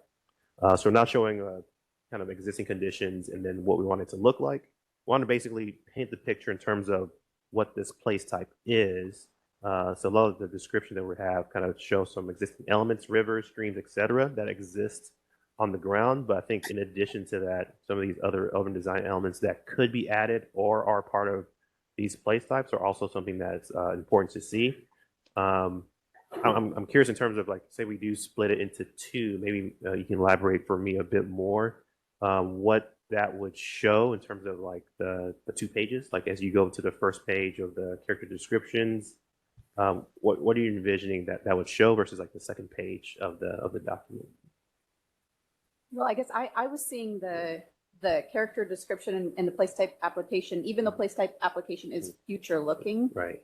That you're still focusing on how the place type exists. There's a much more of a focus on the existing condition as opposed to our aspirations for what a place type transitions to be, or if a place type is in an undeveloped area, what it looks like.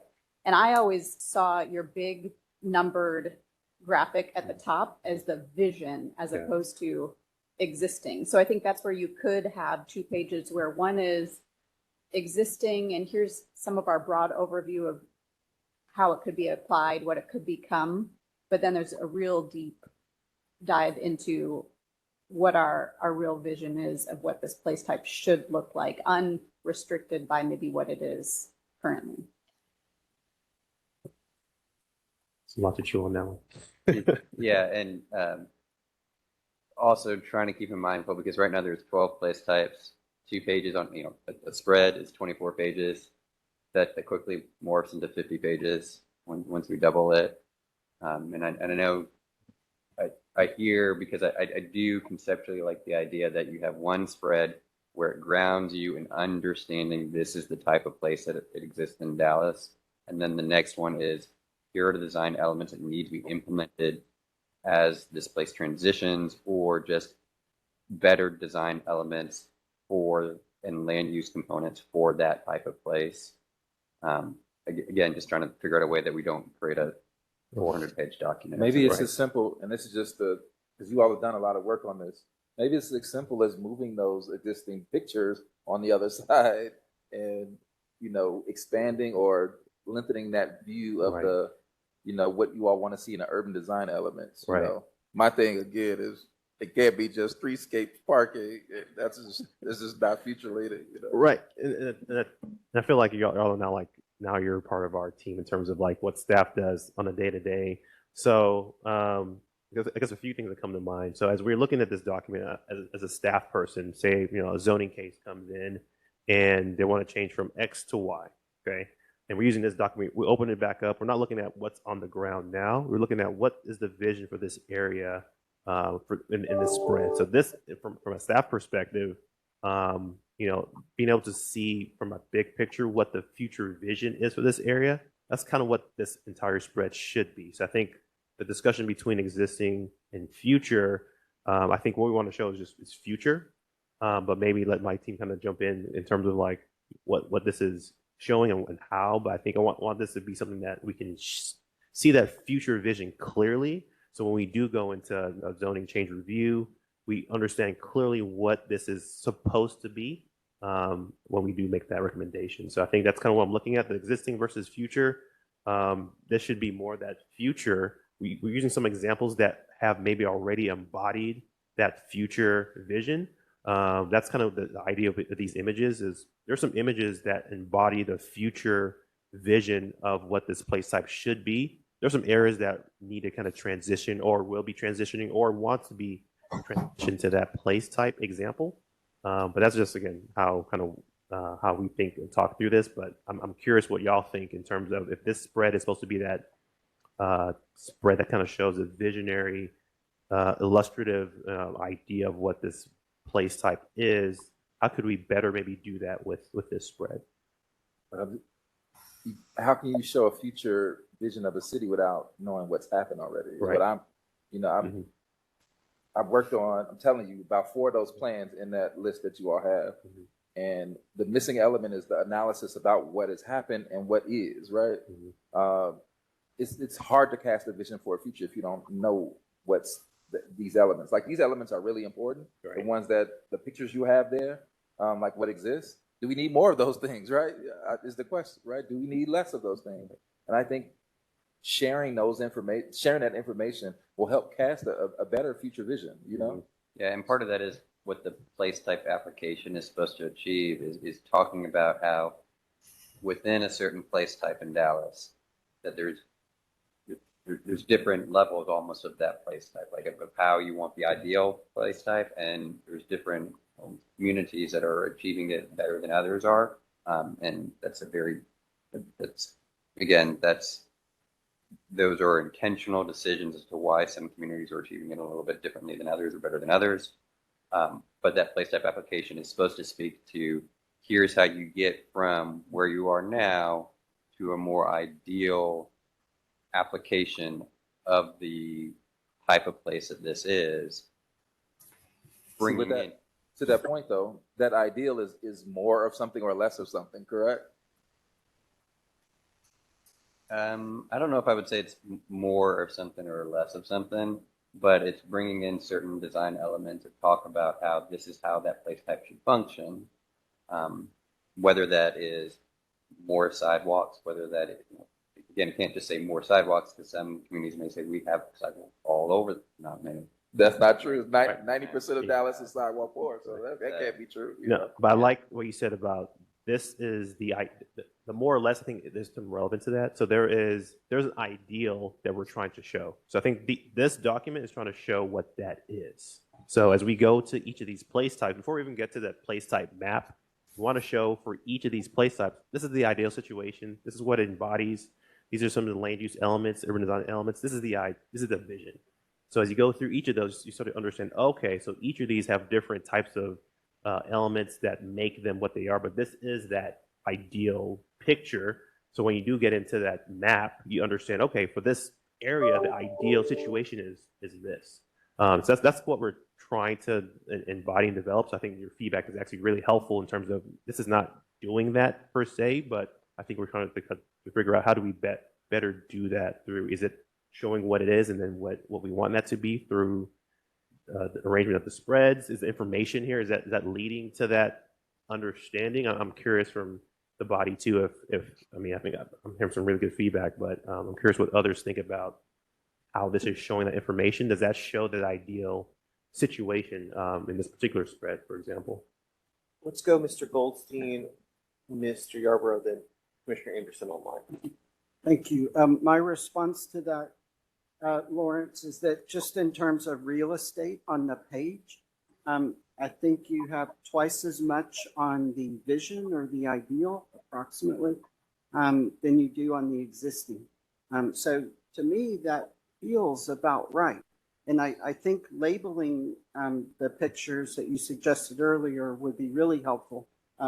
Rather than burying it in the text, just go ahead, write out. Y'all done a lot of work putting together the images, and most importantly, I think that existing is going to ground people's understanding, right? Like, here's the ideal, here's the vision, here's where we want to go, which is the purpose of the document. But then people who come to look at it will say, oh, okay, I get it. That's what they're talking about. So again, I think it's it's a graphic design issue, but in terms of hierarchy, I think you have it pretty close. The ideal, the vision is the big image. Mr. Yarborough. I think I'm struggling with understanding the audiences who are going to be interacting with this document and interacting with different parts of this document. Because I think there's a lot of overlap between how, and I come to this biased because most of my work is on community side, but I also have a lot of technical expertise on, and so I can understand. And it didn't dawn on me until I think, I don't remember if it was Lawrence or Patrick, you're like, well, when staff opens this up, and it hit me because I had only been viewing this document as something the community will be using. They will be sitting down at a table, imagining a vision for their neighborhood or whatever. And I was not thinking about the fact that this is also a document that staff is going to be using as your NC and other bodies. And I don't know how that affects the information that is portrayed. And so it's less of a comment, more of a question of just like, I don't know if that matters. To me, I think it does matter to understand who our audience is for each of these different parts of the document, because I think the place type, I don't know. It's kind of an open-ended, not well thought out question, but I wanted to voice that I think there's some tension here between the audiences, and I think that ultimately influences the information that's necessary. Because I think especially to some of the points about existing conditions, that's where the community is really going to be grounded. Staff, probably a little bit less. You kind of know what the existing conditions are. You live in that every day from a planning perspective. Right.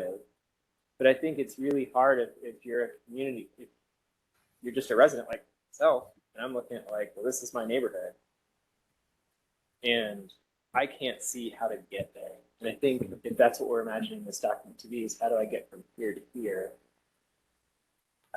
I don't know. It's a lot to put on. It's a lot of weight to put on 2 pages. But I don't know. No, I think you're speaking what we kind of struggle with every day. So I think as we show on this document, this draft document, we do know there's some conflicts in terms of how we're showing the information, who's going to be reacting to it. Some might react oppositely. So the community might react in the opposite way that staff might react to the information on here. So one thing, for example, in terms of staff, for example, one thing we're going to be wanting to do is as we list out these elements within transition, character descriptions, etc., these might become something that we kind of have a little bit more structure in. So as staff refers to a particular section, we can say, policy 1X of this section says this. So this might be even refined to do that a bit more. And that might help the community just kind of see those quick items in these sections. But two, when we go back to the graphics of this, community members they see an image that they are familiar with, and they can relay that to the place type. So when we did our kind of a existing place type kind of feedback, we showed images, and the preponderance of community went to those images, and they didn't really care about the land use matrix. They didn't really understand that. So I think from a community perspective, graphics, especially images that they're familiar with, helps them to connect to some of these place types. And then going back to CPC, who's going to be using this when they do review zoning cases, they're going to be in the middle. They can understand what the community and those places that exist, but also too they're going to be looking at it from a kind of how staff looks at it, the land uses that attribute to some of these place types, and using that as that guiding force. So we're kind of have a bunch of different ways of showing it, and I think that your feedback is just very helpful for us maybe to be clear in terms of how each of these sections on this spread is relating to each of those different people who are reading this document. So yeah, and what we hope to do, to the earlier discussion about how there's a written document and there's going to be online information, that perhaps this written document, it can be very helpful for staff or CPC, for council, can be helpful for communities, but perhaps there is better information that can be online where a community member really wants to get into, like, wants to learn more about it, as opposed to reading a 2-page spread and they're like, okay, I kind of sort of understand this. They can go online, and that's part of what the the city should be doing more of that proactive educational component after Forward Dallas is adopted, so that community members, because I've, in the conversations I've had with community members about this, one of the things that I've told them is, look, this is not just for CPC or city staff or developer reviews. This is so that you as a community member can say, I was a part of this visioning. Here's my place type. I want this, this is the reason why I'm up here talking to a member of CPC saying I don't want this, because I was a part of that visioning process. Yeah, I think going back to what you mentioned about the web versus the physical document, when staff uses some of these documents, we usually either refer to the PDF or something that's kind of more static to be able to kind of go back and reference. For the community, what we want to do too is also provide this to be easily accessible. No one wants to kind of go into a policy document and read that. A very minute number of people in the city like to do that. So we want to make sure that from that perspective, if they want to look at graphics and kind of charts and those things that kind of are more interactive, we are applying that way too, so they can still engage the content and know what it's talking about. Have a link to the PDF that's a little bit more technical, but I think maybe we kind of play with that internally about how do these two different formats actually curtail and speak to these different audiences in a way that's clear and has certain purposes. I think that's very, I'm hearing that a lot through this conversation, because we kind of try to did everything with all this at once. And I think it's kind of good to kind of help maybe parse out how each of these elements speak to those different audiences that use this document. Yeah, and again, to add upon that, what Lawrence has said a couple of times, of the, staff has been thinking about this a lot.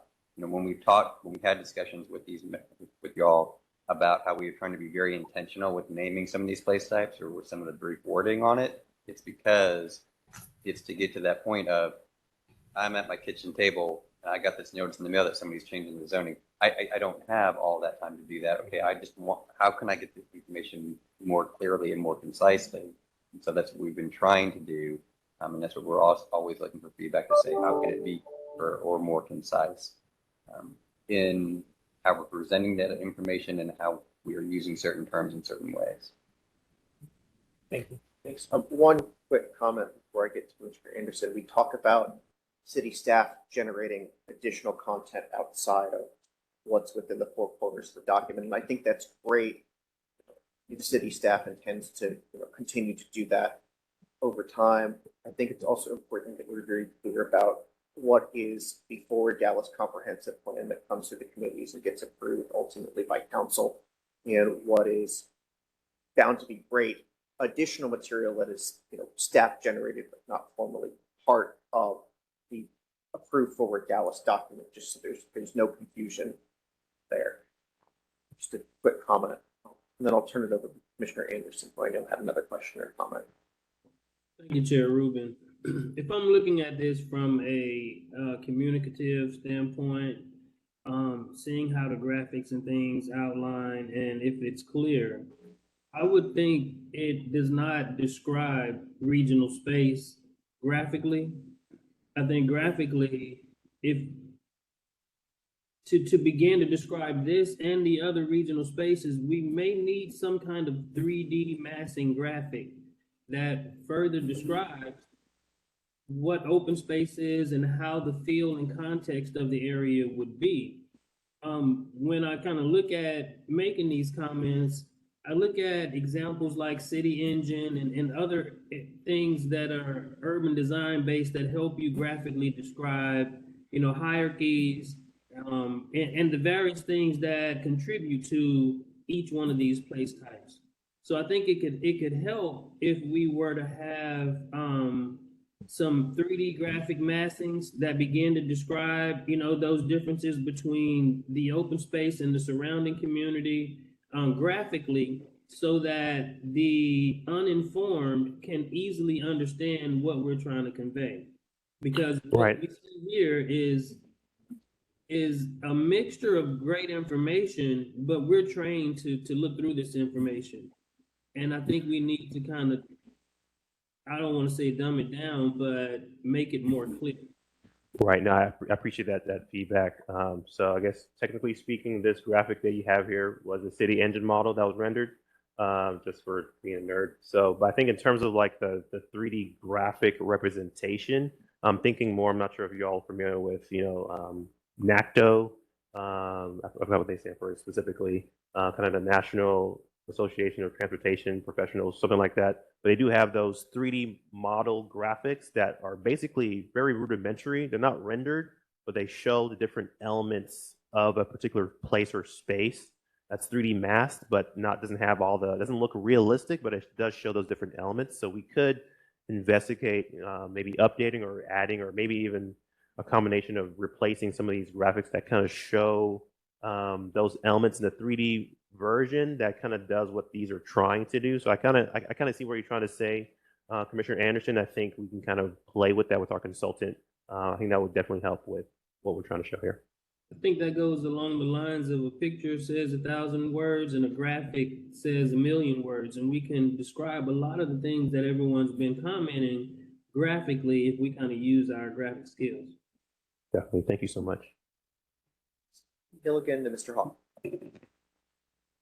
So I wouldn't be worried about this becoming 4 pages. I think to the point of what you said is most folks are going to use this document and go to one place type, right? So I don't think 4 pages is overwhelming for anybody.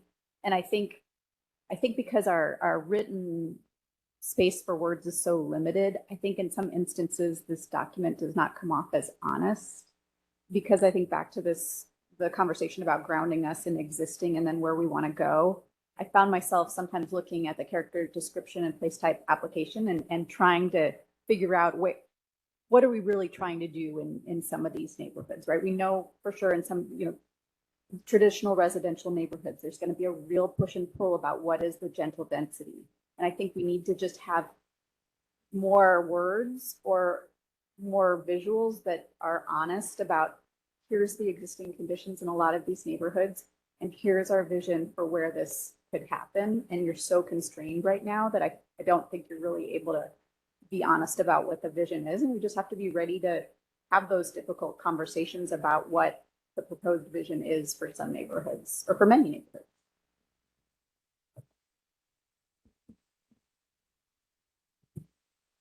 Mr. Agu, did you have comments? Yes. No, I think that was great feedback. So I think in terms of I want to maybe get some clarity with the honest kind of like thing you just mentioned.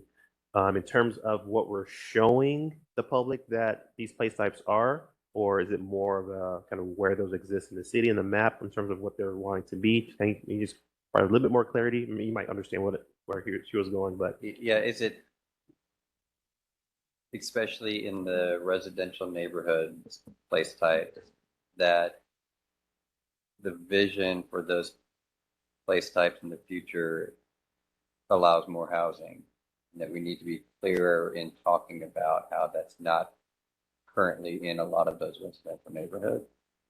I think absolutely traditional residential, but I think even some of your small town residential too, envisioning that there are going to be parts of small town residential that are going to have a lot more density, a lot more commercial development. And I think in this document, that vision for what could be a significant change for some community members is captured in only 1 sentence or maybe 2 sentences. And I think once we get into what could become very ugly zoning changes, only having 1 sentence to refer to, right? I'm a lawyer, right? Like we'll parse through every single word and comma, but I think community members need a little bit more. And because you're trying to do this in only 2 pages, you're just not conveying what I think we hear from your vision. I don't think it's necessarily getting translated into the document, and the document's going to become, the written words are going to become more important, I think, than the graphics when there are difficult discussions. But I'd love to hear from especially plan commissioners if they Right. agree with that or not. no, I mean that's kind of good feedback. Usually we hear like reduce the words, but you're talking more about substance. You want to add, you should have more substance to these place types. So it could be more words, could be more images, but there needs to be a little bit more gravitas to these place types to kind of help people understand like what they are. I think that could make a lot of sense. So it could be some more text in some places and maybe clarifying images in some other areas. So it's fine. Okay. Mr. Hawkins? I mean, that's really a good segue to, the point about the actual title of the plan, which is Forward Dallas. I mean, it conveys movement from something to something else, right? In my work as a historian and a community convener, those pictures that are conveyed in there, my role with the city is usually giving the historical context of these places and why they need to change to something else, right? We know the city is constrained in what it can say about those places, right? Trinity River Audubon Center used to be the largest illegal dump in Texas history. You can't convey that in that plan, sure, right? But you can say that we're trying to move from this to make sure that this doesn't happen again, right? And I think that's the intent of the Forward Dallas plan, is to have more equitable land use, to have equitable zoning, right? But these things have a history. I think, to Ms. Milligan's point, having some type of context, like what is, right? And moving towards, that future land use with these urban design elements on this side, I think would really convey that movement, if that makes sense. You know what I'm saying? No, I think, yes, 100%. So I think what I'm hearing too as well, let me know if I'm hearing this correctly. So, we've developed and, reviewed and published, existing conditions report. We talked about what all those different elements, those issues that exist.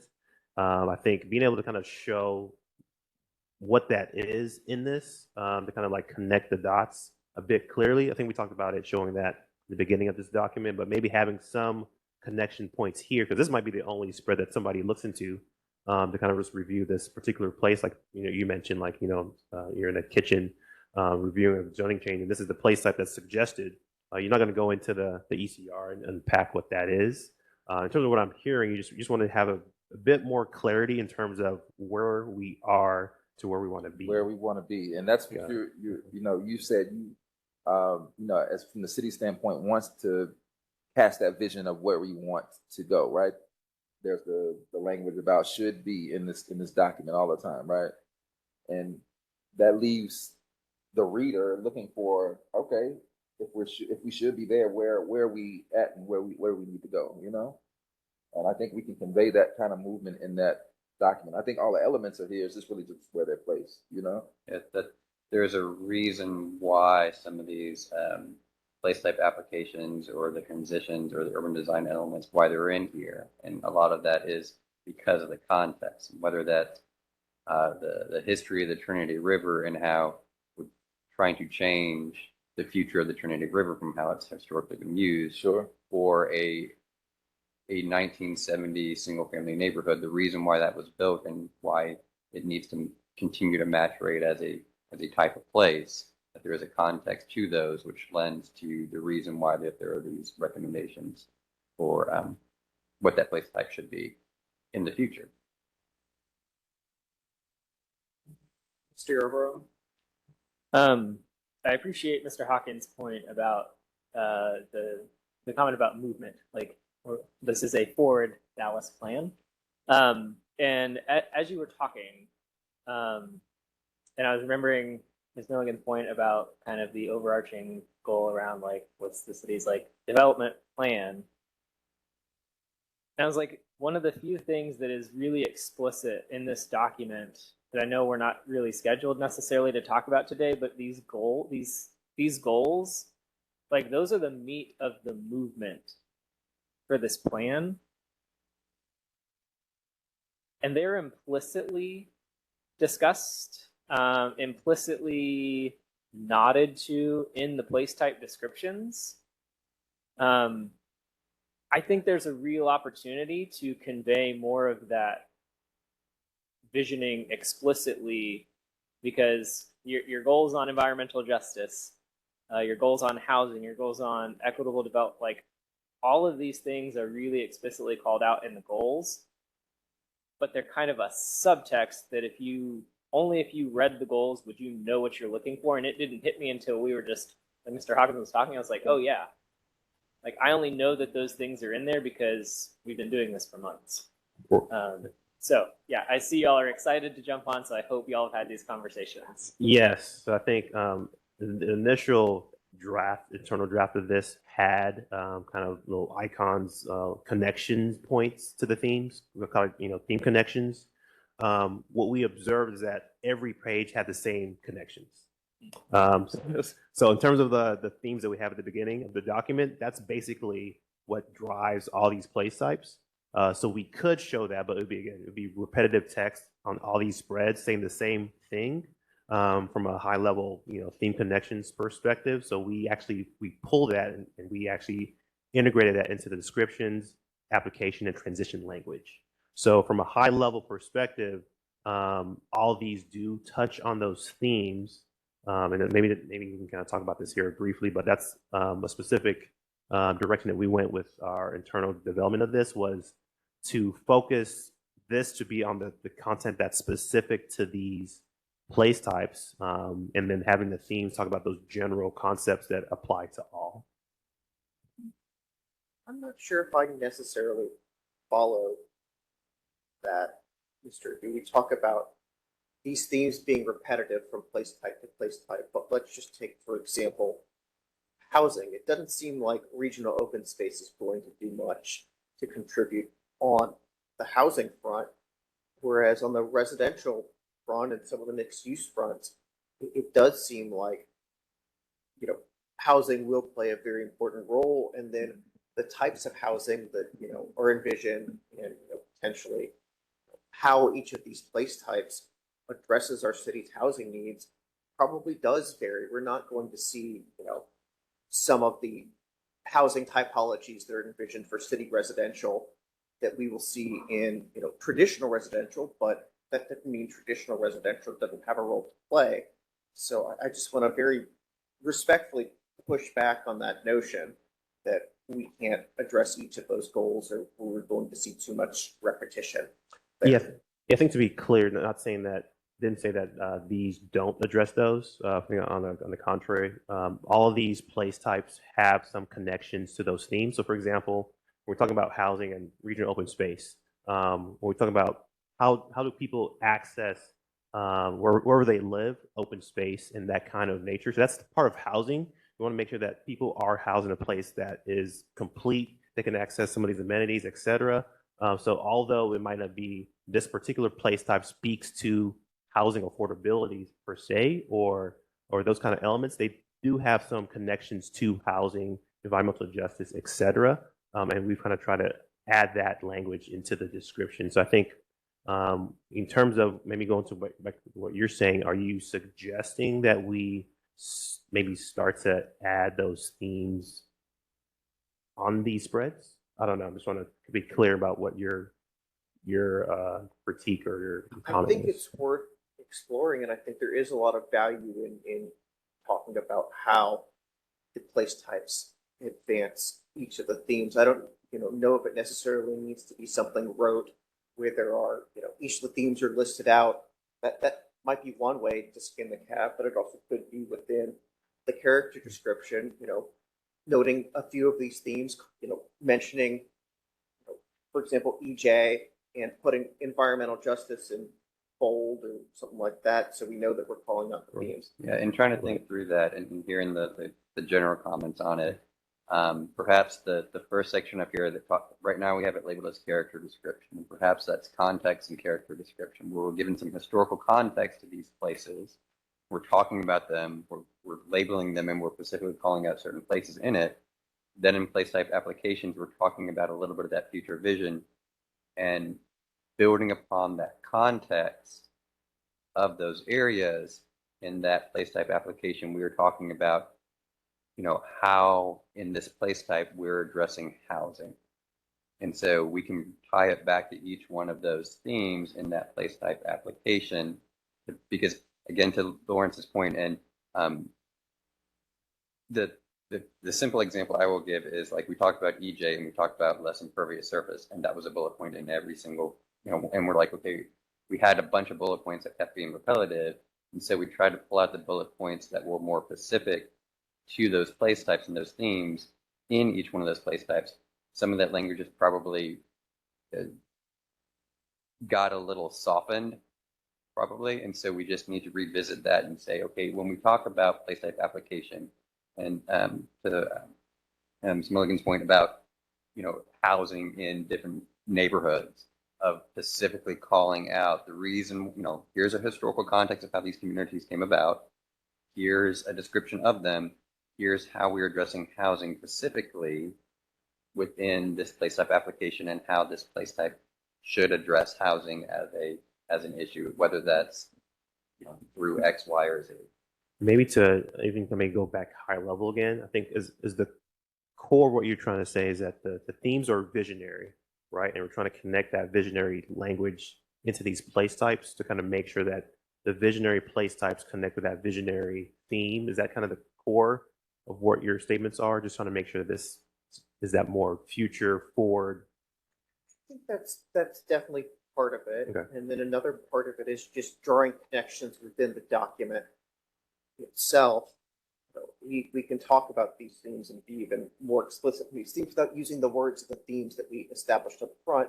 But I think using those themes as kind of a signpost in the place types could be very helpful to, in terms of getting people to use the document as a whole rather than simply looking at the two place type pages in a vacuum. Sure. Yeah, like looking at the goal structure, you have like points 1, 2, 3. It's like, why is this important?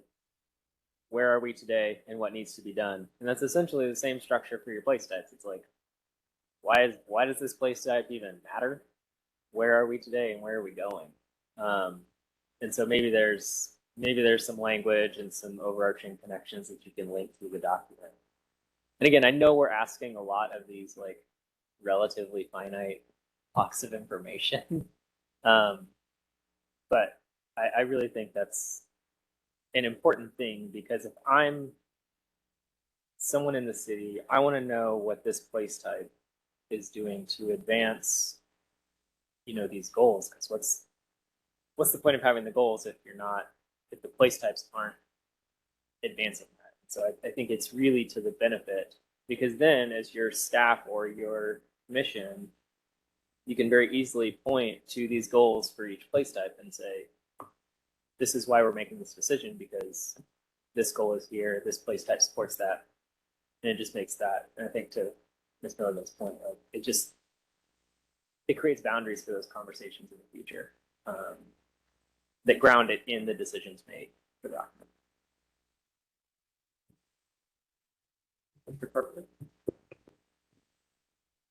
If this document is going to be valuable to people serving on the Planning Commission, it's going to have to address the issues that we know affect these different place types. I mean, the residential place types,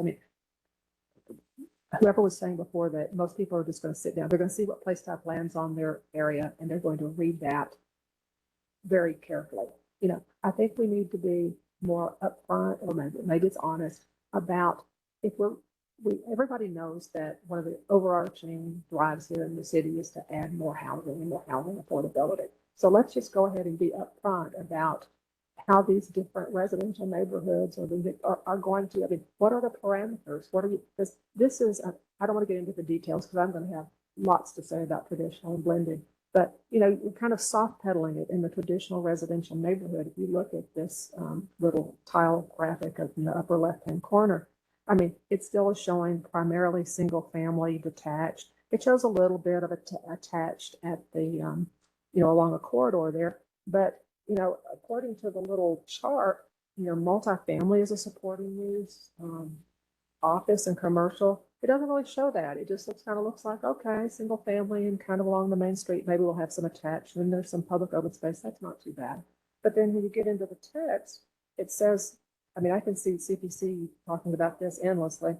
Vacant and underutilized lots could also provide opportunities for gentle infill development that enables missing middle housing types to be sensitively integrated within the community. We would get into vacant lots. I mean, vacant today, vacant because someone tore a house down tomorrow and then it's vacant. I mean, underutilized, what's the definition of underutilized? Is that an old, I mean, I've had developers tell me to my face, would you like to see these old tacky houses torn down and build something shiny and new? And I say, no, I wouldn't. These are affordable housing. There's going to have to be some parameters here, you know, and I can't even visualize what sort of zoning change would enable vacant and underutilized lots, you know, one off to change in a single family, a traditional neighborhood that wouldn't then change the entire neighborhood. So we're going to have some parameters. Yeah, going back to kind of how CPC will be using this, keep the spread here, for example, in terms, and when we get to probably the residential, which we can probably transition pretty quickly to that. So just kind of maybe to kind of pin down what you're asking with what we're showing here, specific to how you would use it. Are you, in the language that we have in the place type application, are you wanting that to be pretty explicit in terms of what that could look like? Or from a land use perspective, are you saying that it's too flowery? Can you Well, I think right give here, more? I mean, because what you're saying in the text doesn't really match the picture up here, because it looks like, okay, we have an intact single family neighborhood and there's some open space, and then right along this one street there's some attached, you know, townhomes or something. But it doesn't show you visually, graphically what the chart is saying over here, which is that multifamily is a supporting use here. Oh, you're still on another place type, right? I'm on page 26 for the traditional residential neighborhood, and then Oh. page 20 for the chart. Okay, so I guess from a Because I mean, there's just a disconnect. It looks like a very protected single-family neighborhood with maybe a little bit of attached single-family, but Right. it's not showing any one-off. You know, when you go into the text, you go, "Oh, we could use vacant, underutilized lots to be denser." Well, Right. I don't see any little one-off denser and places in there. And I think for our cover conversation, I think you mentioned a lot of really good points, just so everybody's on the same page. So we're currently on regional open space. I think I do want to kind of delve into what she mentioned and her items, but those are more of the other place types. So let me know, Well, Commissioner Rubin. I was using this as an example to try to go along with the higher level discussion Right. about how we would be using these place types. And I mean, regional open space, we don't Okay. have zoning cases about it. I mean, I can wait Yeah, to talk and- about that later. Okay. definitely. Sorry. And I think what I heard is a little bit what Mulligan said it needs to be, some of that language needs to be, again, you know, more clearer, and all the collateral on the page needs to support the text, and the text needs to support the collateral, so that it reads not where the community looks at this and they say, why in the world is this being approved? And the Right. developer says, because of this one line right here that gives me this wiggle room that I can go ahead and do that. And that should be the case for all of the place types. Yeah. Yes, but I was trying to address about, you know, how CPC would use this document, and also Mr. Hawkins talking about, you know, where's the forward part of this? You know, okay, these place types exist, but we know that things are changing, and why, you know, so for residential, you know, we have real housing issues, and there's also environmental justice issues with residential neighborhoods. But anyway, I'll defer that till we get to talking about residential. That's helpful. Thanks for clarity. One other quick comment is I've always understood these place types to, you know, we have 12 of them. We don't have 48 or 50. So they're supposed to identify a range of what's, you know, envisioned for these areas, and it's not zoning. So a lot of these, you know, these place types kind of form what's on the field for the discussion when we get zoning changes, A, and B, after this, you know, we've already hired consultants for code reform, code rewrite, 51B, whatever we want to call it. So I think, you know, part of this Forward Dallas exercise is to inform that piece. Is that understanding sort of 100%. So I'm really glad you mentioned that too. So from a citywide perspective, again, this is the citywide comprehensive plan. I want to be able to kind of get that picture on the ground in terms of the future land use vision that we don't currently have on the city.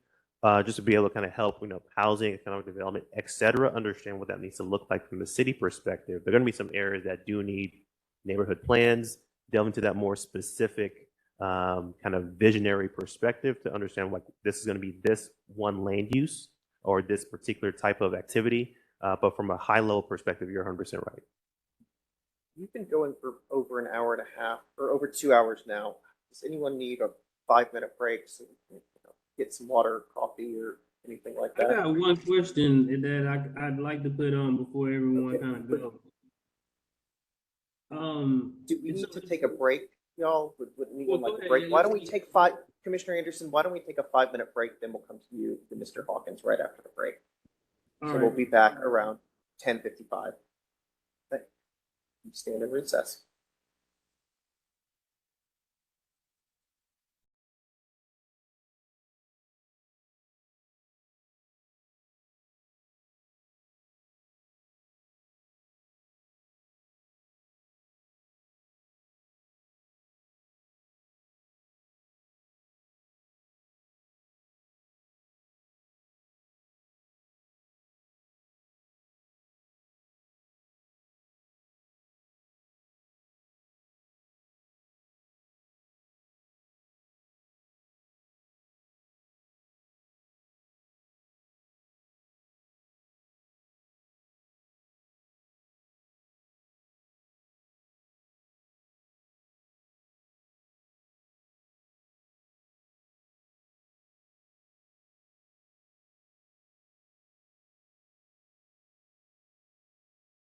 All right, we'll circle back around to him. I'm sorry, Chair, the microphones were maybe disabled. Maybe ask one more time. Oh, all right.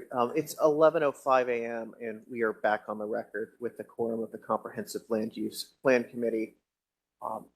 Before the break, I know Commissioner Anderson had a question, so why don't we go to him? Thank you, Mr. Chair. I'd like to yield those questions until we get into the nomenclature of the document, because they were related to those things, not the graphics and the outline. Okay, perfect. Thank you. Mr. Goldstein? I just wanted to add from the overarching discussion that we're having here and a question that came up earlier about how explicit to be in some of these place types. My suggestion would be to be as explicit as we can, as possible, in terms of answering to the themes and the overarching goals. I think any time that we can kind of tie these place types back to those goals, yeah, I could see where it might get repetitive in terms of icons or things, but that we should, I think, use that as the touchstone, and then that might allow us to even dig more in depth into each of these themes that we have. Obviously, in the end, because I'm thinking about how you use this, and the person that goes on, and looks at only their place type. Well, they might not be in touch with the overarching goals at all. And also, just in terms of, ultimately when decisions are made, it's going to be case by case, right? But if we can always have that touchstone, I think being as explicit as possible would serve everyone well. Mr. Hawkins? This is a comment that was remiss to make in the earlier part of our work. But when I served on a Dallas County Historical Commission, our American Indian community members mentioned that there wasn't a mention of their existence when it came to talking about the place. And I am thinking about that when we're talking about land use. The racial equity plan uses a land acknowledgement. But again, that also falls short of, I think, the intention of this plan, which is to be more inclusive and more equitable. So this is more of a question: is how do we include the history? Because you mentioned, tell me your name again, please. Patrick. Patrick, thank you, Patrick. Patrick, you mentioned that the character description, as it is used, gives some historical context, and I agree with some, but very little. Most of it starts mid-century or post. I see post-war in there a lot. It doesn't start, at the beginning, which is, American Indian, Native American folks. So I'm really interested in how do we make the presence of all of our citizens known, particularly the citizens who are here before. Yeah, and we've talked about internally that acknowledgement in the beginning, whether it's on the first page or part of the introduction, a similar acknowledgement to the Catos, the Comanches, the Kiowas, the tribes that were here before we came here, and that acknowledgement can speak to that history, not only that history, but then that history from 1840, the history of slavery in our community, the history of Jim Crow in our community, the history of how we treated immigration from Mexico and Central America and those individuals as well. That acknowledgement should go somewhere in the beginning of our document. But I think where we would be looking for some feedback on is how to help frame that language. That I can write it from my perspective, but that we would be looking for individual other perspectives to help inform those statements. Yeah, I can share some examples of that with you all, but that's definitely really important. And so my other question, going back to the character description and the use of it, is that it does frame some of the place types, but it's just very, very particular use of information, and it starts at a very particular date of the development of those communities. I'm interested in how the decisions were made when making those character descriptions of where to start and what to include and what not to include. If we are expanding upon this spread to more than 2 pages, I agree there is a more equitable context that can be included in that beginning part to talk about how some of these places started, how they got to where they are, and how some of those intentions to how they got to where they are were intentional. Yeah. With how they became how they are, and how those were not equitable decisions made by people in power before. Yeah, so that's my question is, to Ms. Milligan's point, to some of the other committee members' points, how do we decide the honesty questions? You know what I mean? When community members or commission members or whoever is using this plan, how do we decide the information to put in there and why? Right. So I want to speak to kind of the body of all the documents that are part of this for Dallas plan. Yeah. So I think as we are showing this particular place type spread, this isn't kind of delving into the existing conditions. I think when we went through that analysis investigation, a lot of good, honest truth in that document. What we don't want to do is repeat information on subsequent documents, but I think the connection between what we've investigated, maybe showing how that connection ties to this, we can do maybe a better job of that. But I just want to be a little cautious in terms of saying that we need to kind of repeat kind of those languages here, because in that existing condition report, we do have a land use acknowledgement that we kind of have at the beginning of the document that elaborates on that. Internally, we actually talked about, I actually pulled that language and I put that in the front here. And the discussion was, we don't want to keep repeating the same information in multiple documents because that just makes it superfluous. So we want to be very specific to what this is showing. So I think, or it makes it a little bit more serious or intentional. One of the two, And I think just like as we're getting the feedback, that's I mean, I'm glad we're hearing that from you too, because there's different perspectives in our department. One kind of says, hey, we need to show that over and over again to reiterate.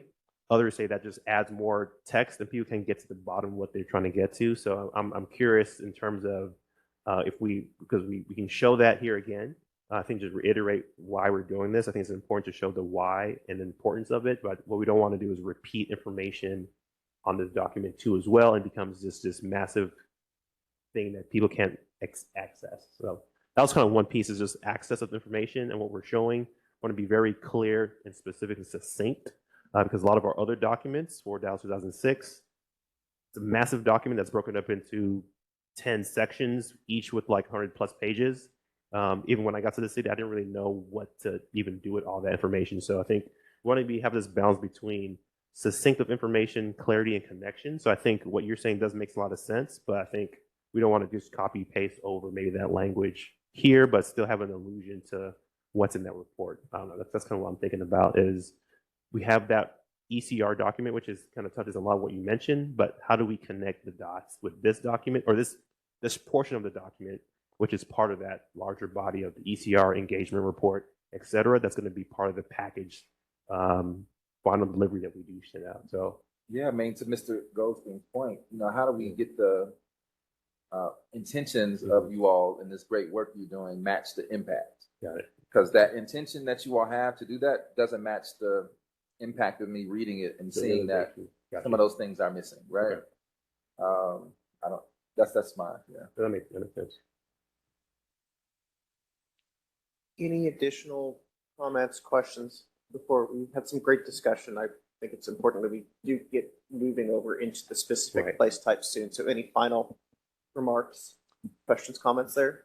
I do, in terms of just like going forward with our review, and we just talked about this with staff, is as we go through the place types, what we're probably going to do is just group them into categories. So we're going to go into the residential place types and get some feedback, and then we do that same thing with the mixed use as well. I think that the feedback that we're getting from you all is incredible. So we want to make sure that we kind of stay in terms of that structural feedback that we're getting, which is very helpful to kind of just think about how is this document going to be received and used. I think when we go into the wordsmithing, we can still do that too as well. We're going to be providing that input as well, but I think kind of putting these in little buckets might just help us to understand together how we're looking at the document. So that's agreeable with you all. That's kind of how we're going to be approaching the next kind of few hours together. Okay. Cool. Okay. Makes sense to me. So wherever you'd like to start, okay, Mr. Agu. All right, please go for it. 1 second, just get that comment from Mr. Hawkins.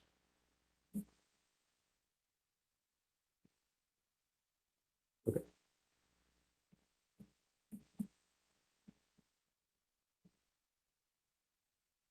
All right, so I know we were on the region open space for a hot minute.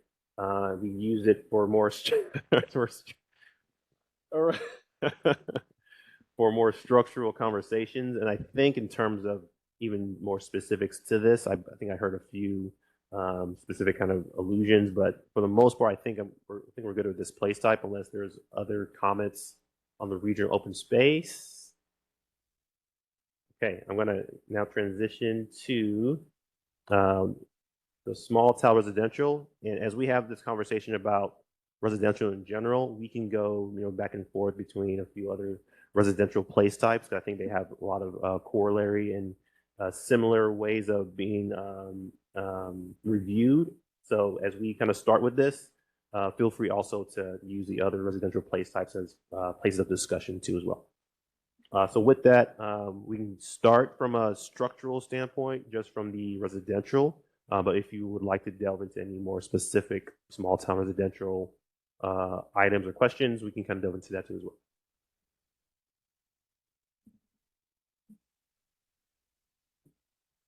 I'm happy to hop in on this one. I think I've had lots of comments on it all along. First off, thank you to staff. I think you were very thoughtful about where you placed the small town residential on the map. I think a few of us, myself included, have expressed some ambivalence about including a small town residential place type in 2023, given where Dallas is at. You know, I see this place type as one where the dialogue needs to continue, because what may make sense as small town residential in 2023 based on development patterns may not make sense in 2028, for example, just as we've seen, the city grow. So I think it may be helpful to include language that, specifically says that, the continuing viability of small town residential in any place in the map does need to be evaluated over time. And, this is not a statement that necessarily small town residential was what any particular area is consigned to. Just to give an analogy, we've long referred to on the zoning front as agricultural as a sort of transition area that's either, transitioning to more residential or to other uses.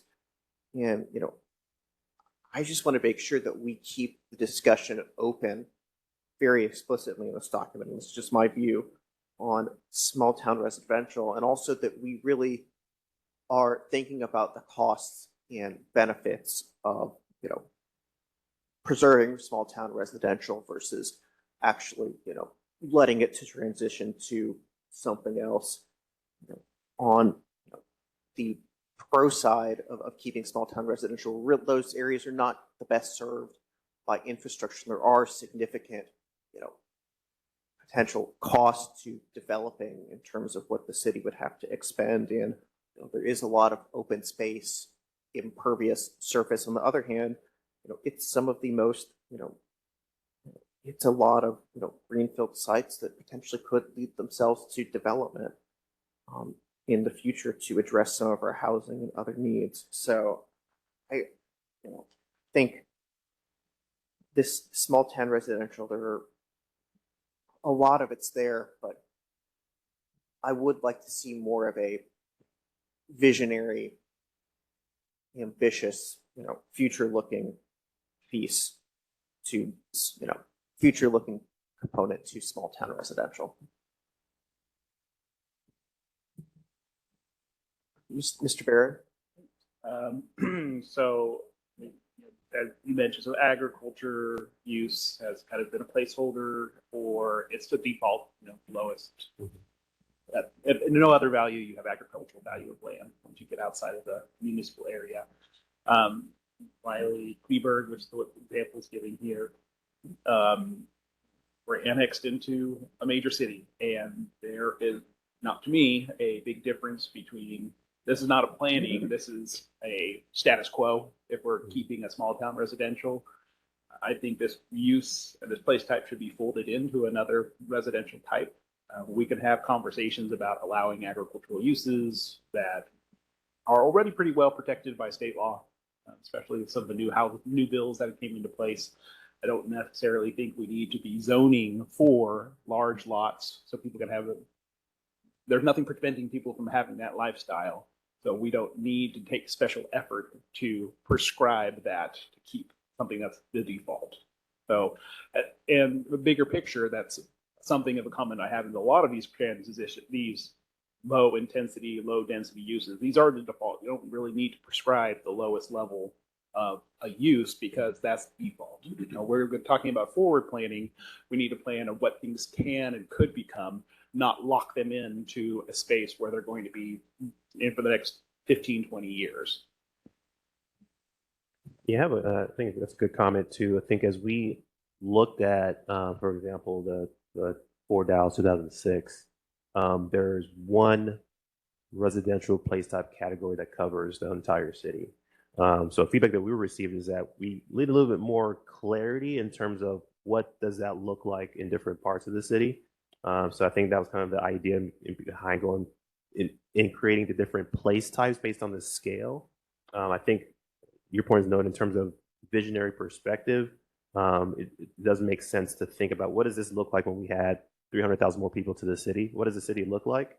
But also to this being the first future land use map that we're developing for the city.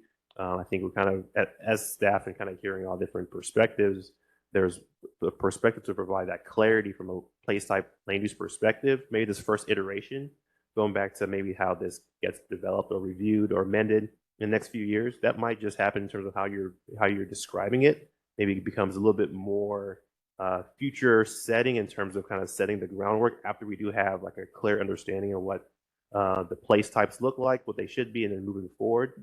But I think that's kind of what we saw is that, the initial for Dallas was just kind of one broad stroke of a residential place type that covered all that.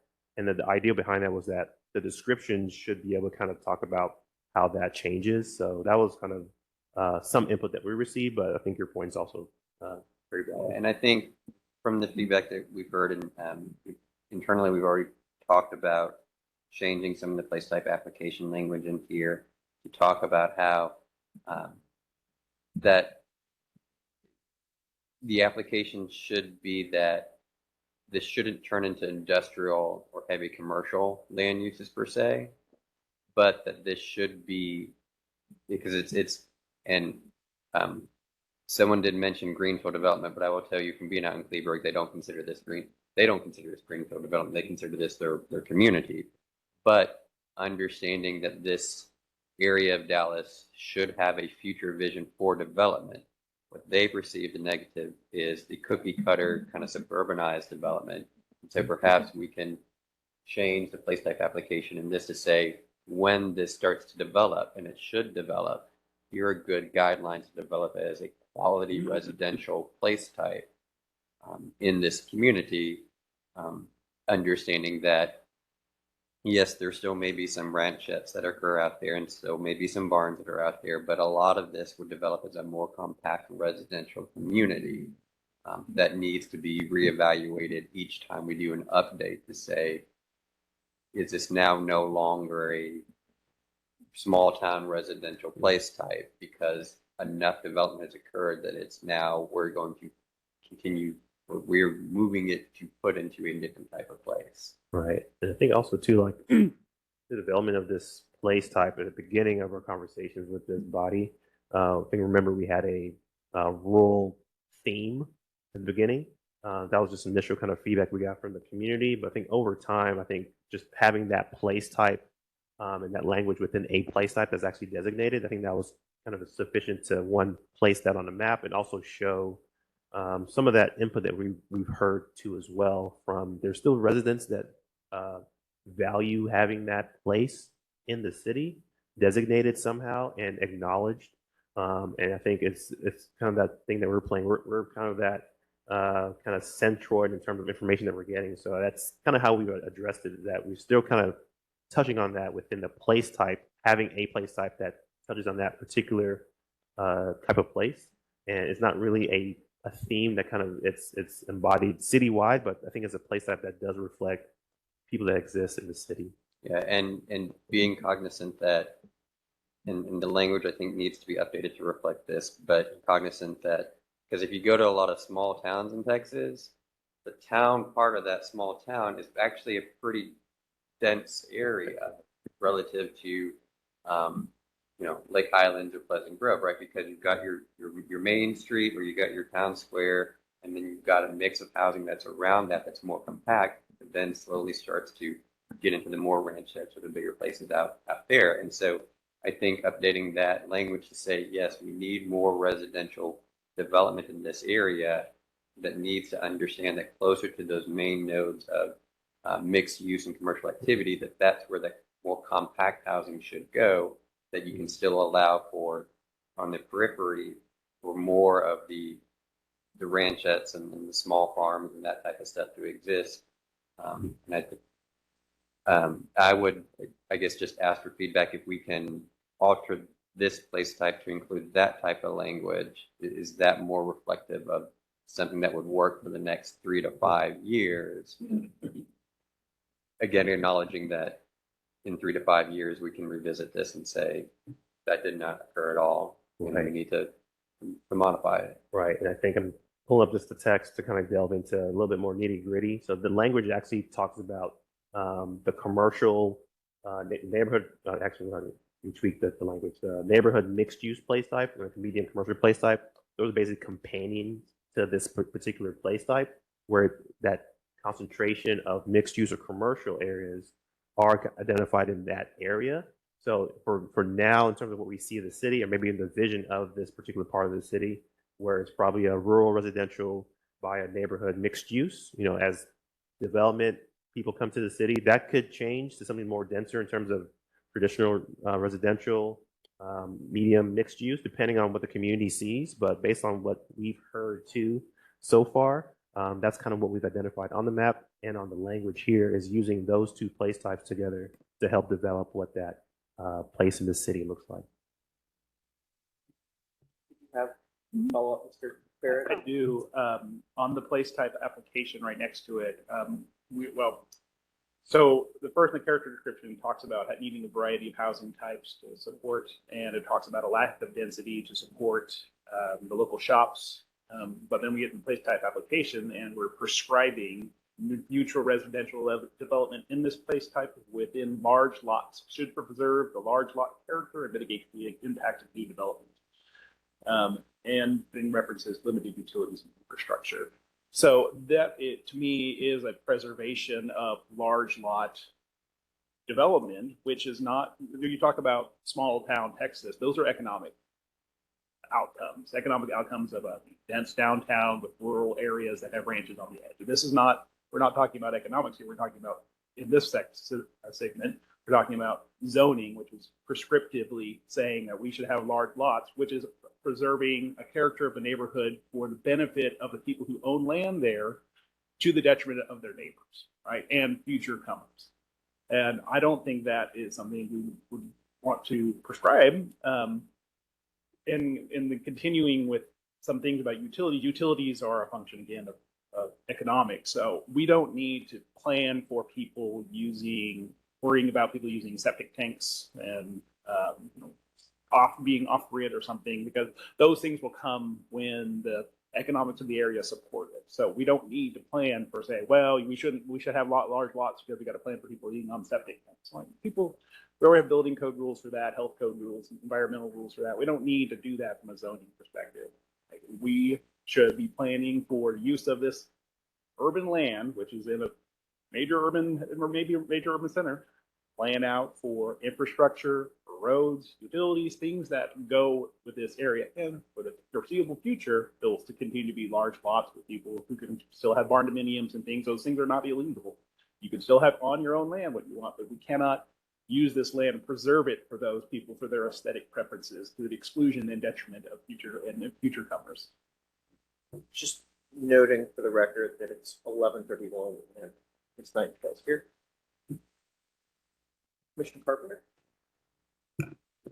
I do think at the present time, there needs to be a distinct place type for this area, because it does have unique challenges. You know, a lot of it is agricultural zoning, and that has always been described to me as just a placeholder, because we don't know which direction development is going, and right now the infrastructure is not there to support that. And I think there needs to be a recognition that this area is, is changing rapidly. And right now, what's in this document is kind of schizophrenic from the zoning perspective. If I were looking at a zoning case for a new logistics warehouse over here, which is what we get frequently, we get mobile home parks, we get commercial motor vehicle parking, we get logistics, and we get LIHTC. That's what the development community wants to put out here.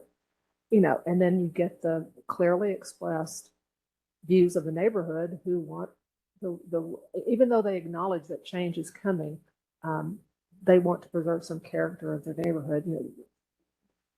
Right now, as Mr. Barrett said, it's saying that the zoning decision should be made to preserve these large lots, but then it goes on to say new subdivisions should be well integrated and be clustered.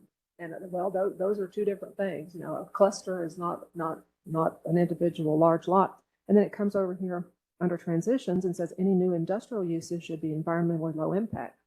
Well, if I look at the chart, it says there's no industrial uses here. So, what's actually supposed to be here? it's just not giving me any guidance that I would need. And I think there needs to be a frank acknowledgement that the desire, that the built environment now is not consistent with the development pressure. So, I mean, this needs to be a priority area to address some of these issues. Yes, ma'am. It does need to be, the language does need to be updated. The stuff that staff has been working on here in the past week or so does talk about how when you have larger open spaces or properties with limited development, they're referred to as a small town residential. Zoning should be planned in a manner that prevents heavy commercial industrial land uses. When new residential development occurs in this place type, it should either be in context with the larger lotted ranchette style or with a more compact small town neighborhood or multifamily mixed use development located within or adjacent to neighborhood mixed use place types. And so that's trying to get at the point of making sure that the industrial uses that this place type is giving clear guidance to say that industrial land uses and industrial zoning should not be a part of this place type. And that when residential development occurs in this place type, that you're trying to provide the guidance to, as Mr. Barrett said, to say that you can develop this as different types of residential housing components that's well integrated into the existing network, either through more of a compact residential design, or if the market dictates it, then a more larger lotted residential component. Well, I think it needs to be very clear then that, Yes, ma'am. that industrial is not a Yes, desired use here, because right now it says any new industrial uses, you go, well, wait a minute, they're not supposed to be here. Yeah. And then another distinction I would make is on type of commercial. I mean, there's commercial that are low impact, and then there's commercial that are very heavy, commercial intrusive types of businesses. And if you're going to make it clear what the vision is for the area to transition to more denser residential with whatever services support those, then those distinctions need to be made, because those are the decisions that we are making every single CPC hearing. That the commercial should be, and at least Neighborhood supporting commercial. yeah, neighborhood supporting commercial, or sometimes people call it, and this is getting back to that small town, but cottage commercial, which is just, it's I have 4 acres and I have a barn in the back and I'm doing X, Y, and Z. But that's because I have a contracting business as part of my home occupation. Thank you. Thank you. Mr. Yarborough, then Mr. Goldstein. Just a small add-on, because Commissioner Carpenter hit on one of my comments about the industrial uses that was very confusing. And I think is some of the feedback we provided earlier about discussing distinctions between transitions, now that makes a little more sense since we've had that discussion now, but like this is transitions within the place type and this is transitions adjacent to the place type. That makes a little more sense now. But I think some of these place types, for lack of a better word, are more susceptible, but have the potential to have way more change over this first review period or next couple of review periods than some of the others. And I think small town residential or whatever will probably be one of those place types. And I mean, it sounds like the residents of Cleburne know full well of what's coming their way. And I think to Ms. Milligan's earlier point, I think being very explicit and honest about what the potential is here can go a really long way. Because again, like y'all are alluding to some of that throughout here, but I think just being like having that a little bit more explicit about there's going to be development here. And I think kind of Mr. Barrett's point of like, I don't know. I just lost the end of my thought there, but yeah, I think honesty, especially in some of these greater potential for transition, maybe like the flex commercial as well, could probably benefit from a huge dose of honesty. And I think this small town residential will also benefit from that. I think that's what we're getting at here is like what we're seeing in text is not necessarily honest for what everybody kind of knows is probably going to happen. So I think that does a service to the residents, does a service to the CPC and anybody else involved.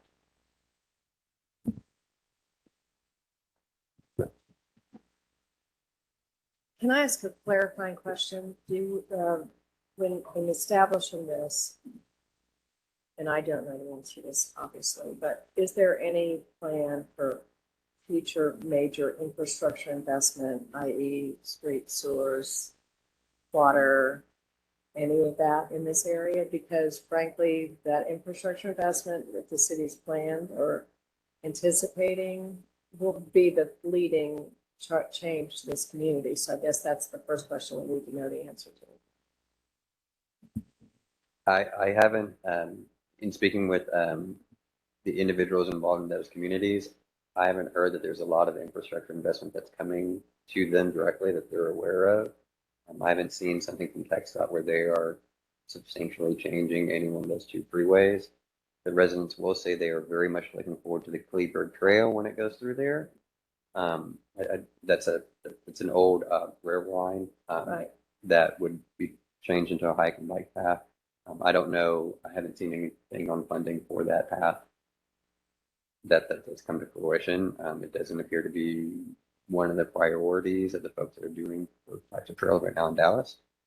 So the short answer is I'm not aware of any huge investment that's happening in this area. Is there anything that's been in prior bond elections that's been approved but just not expended, and then future bond planning for infrastructure investment? Because that's such a big part. I mean, there's a bunch of bond money that hasn't been spent before. Yeah, and I think where you're getting to a little bit of the that's because Kleberg is one of those areas where in talking with them that we've acknowledged that area needs more of a neighborhood or an area planning, and that those bond issues would be things that are probably more addressed through that neighborhood or that area planning where there is it's not land use planning that's happening there. There probably is, yes, land use planning that's happening there, but to the bond issue, there are prioritizations of investment in certain infrastructures that the community can be a part of in those conversations. And part of those conversations most likely would also include how new development occurs in Kleberg, which is really what we're trying to accomplish with this place type is to give some parameters about that new development, because the existing residents don't like the cookie cutter suburban neighborhoods that are popping up. They don't like the mobile homes. They don't like the commercial motor vehicle parking. And so trying to get at good urban design elements that can be a part of that community as it moves forward, and understanding that it's not going to be a bunch of, it can't all be 5-acre lots anymore. That's not the feasibility in that area. It needs to be something that's different. So what is that difference that works with the community, but also makes sense from a macro city of Dallas, 8 million people in the DFW area. Thank you. Mr. Goldstein, then Commissioner Anderson online, then we'll go back to Mr. Barrett. Just have a couple of nomenclature wordsmithing thoughts. Starting from the right on the urban design elements, parking number 3. I would suggest adding the word environmental after visual so that parking areas are blended into the surroundings using landscaping and materials that minimize its visual and environmental impact. On number 5, interesting idea with the agri-hood features, which I imagine was something that was driven by the neighborhood.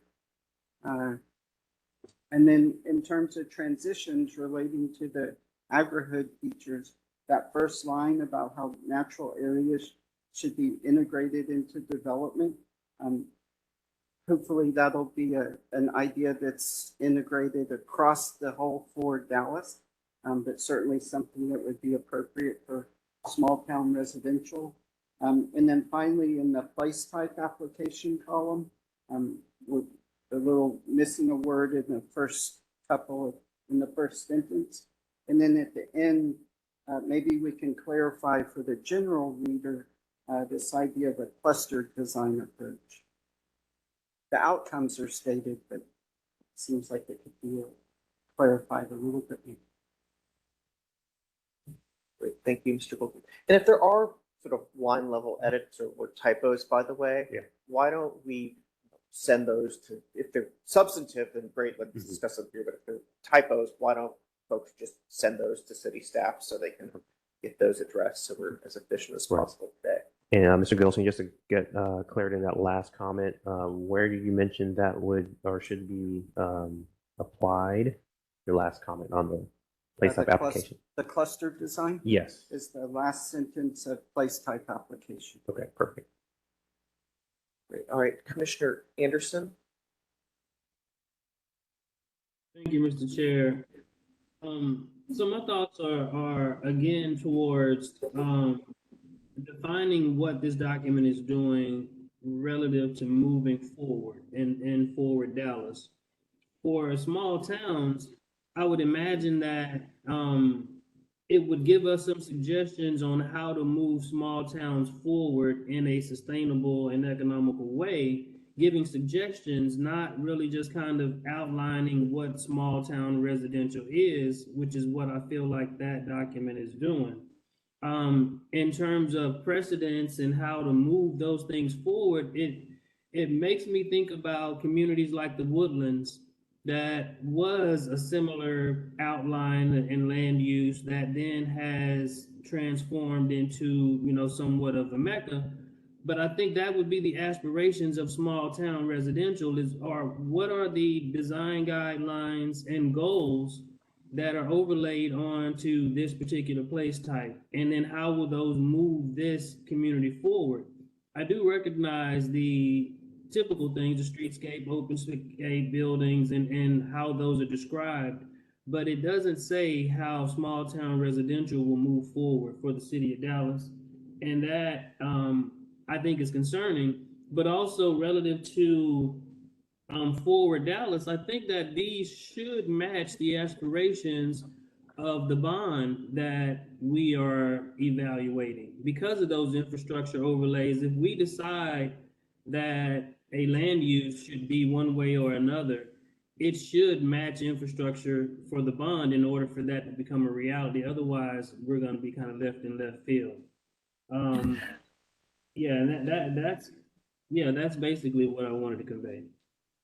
Right, I appreciate that. Kind of a few kind of responses to what you just mentioned. I think as we kind of craft how these place types are developed, from a community standpoint, I'm going to talk about different audiences.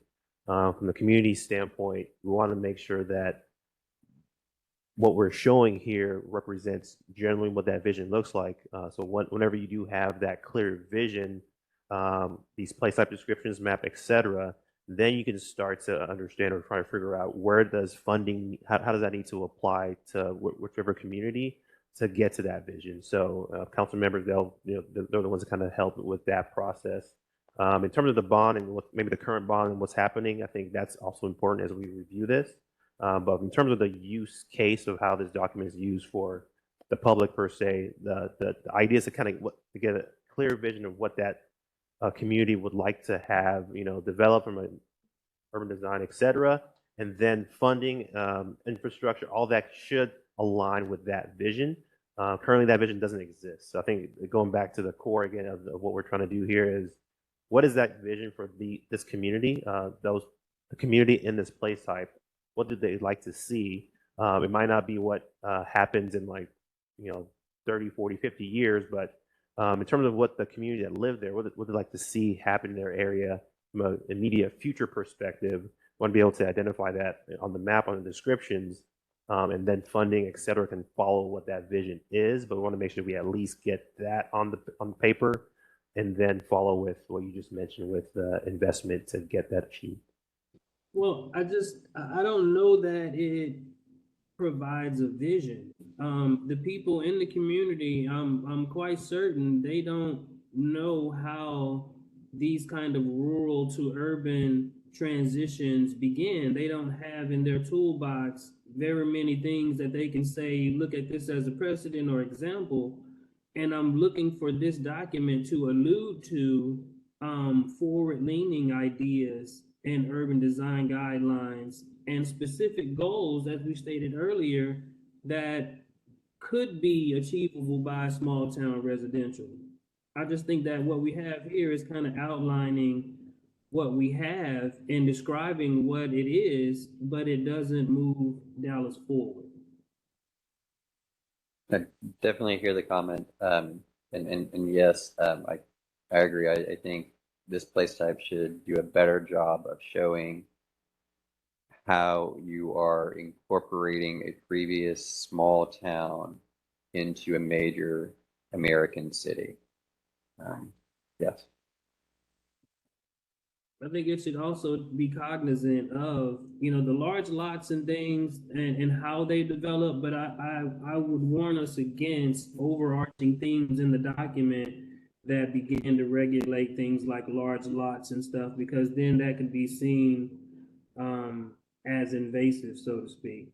But it should be a natural kind of progression towards these urban design goals that I think that Forward Dallas should set those goals, but give them an idea of how all of this would look, because otherwise they don't have that in their toolbox. And so that's the end of my comments. Thank you, Mr. Chair. Thank you. Mr. Barrett and Mr. Hawkins. Just briefly, we have gone around with some different comments. It almost sounds like this is place type of saying we don't know which way this is going to go. And some of the discussion about industrial and commercial things. I guess end of the day, before I said we should roll this into another residential, if we want to make this more about we don't know which way it's going to go, we should allow residential here and maybe be open to transition somehow, make it more of a transitional. But the only thing I really want to avoid is preserving things like large lots and things that are very prescriptive in that direction. Mr. Hawkins? I believe Mr.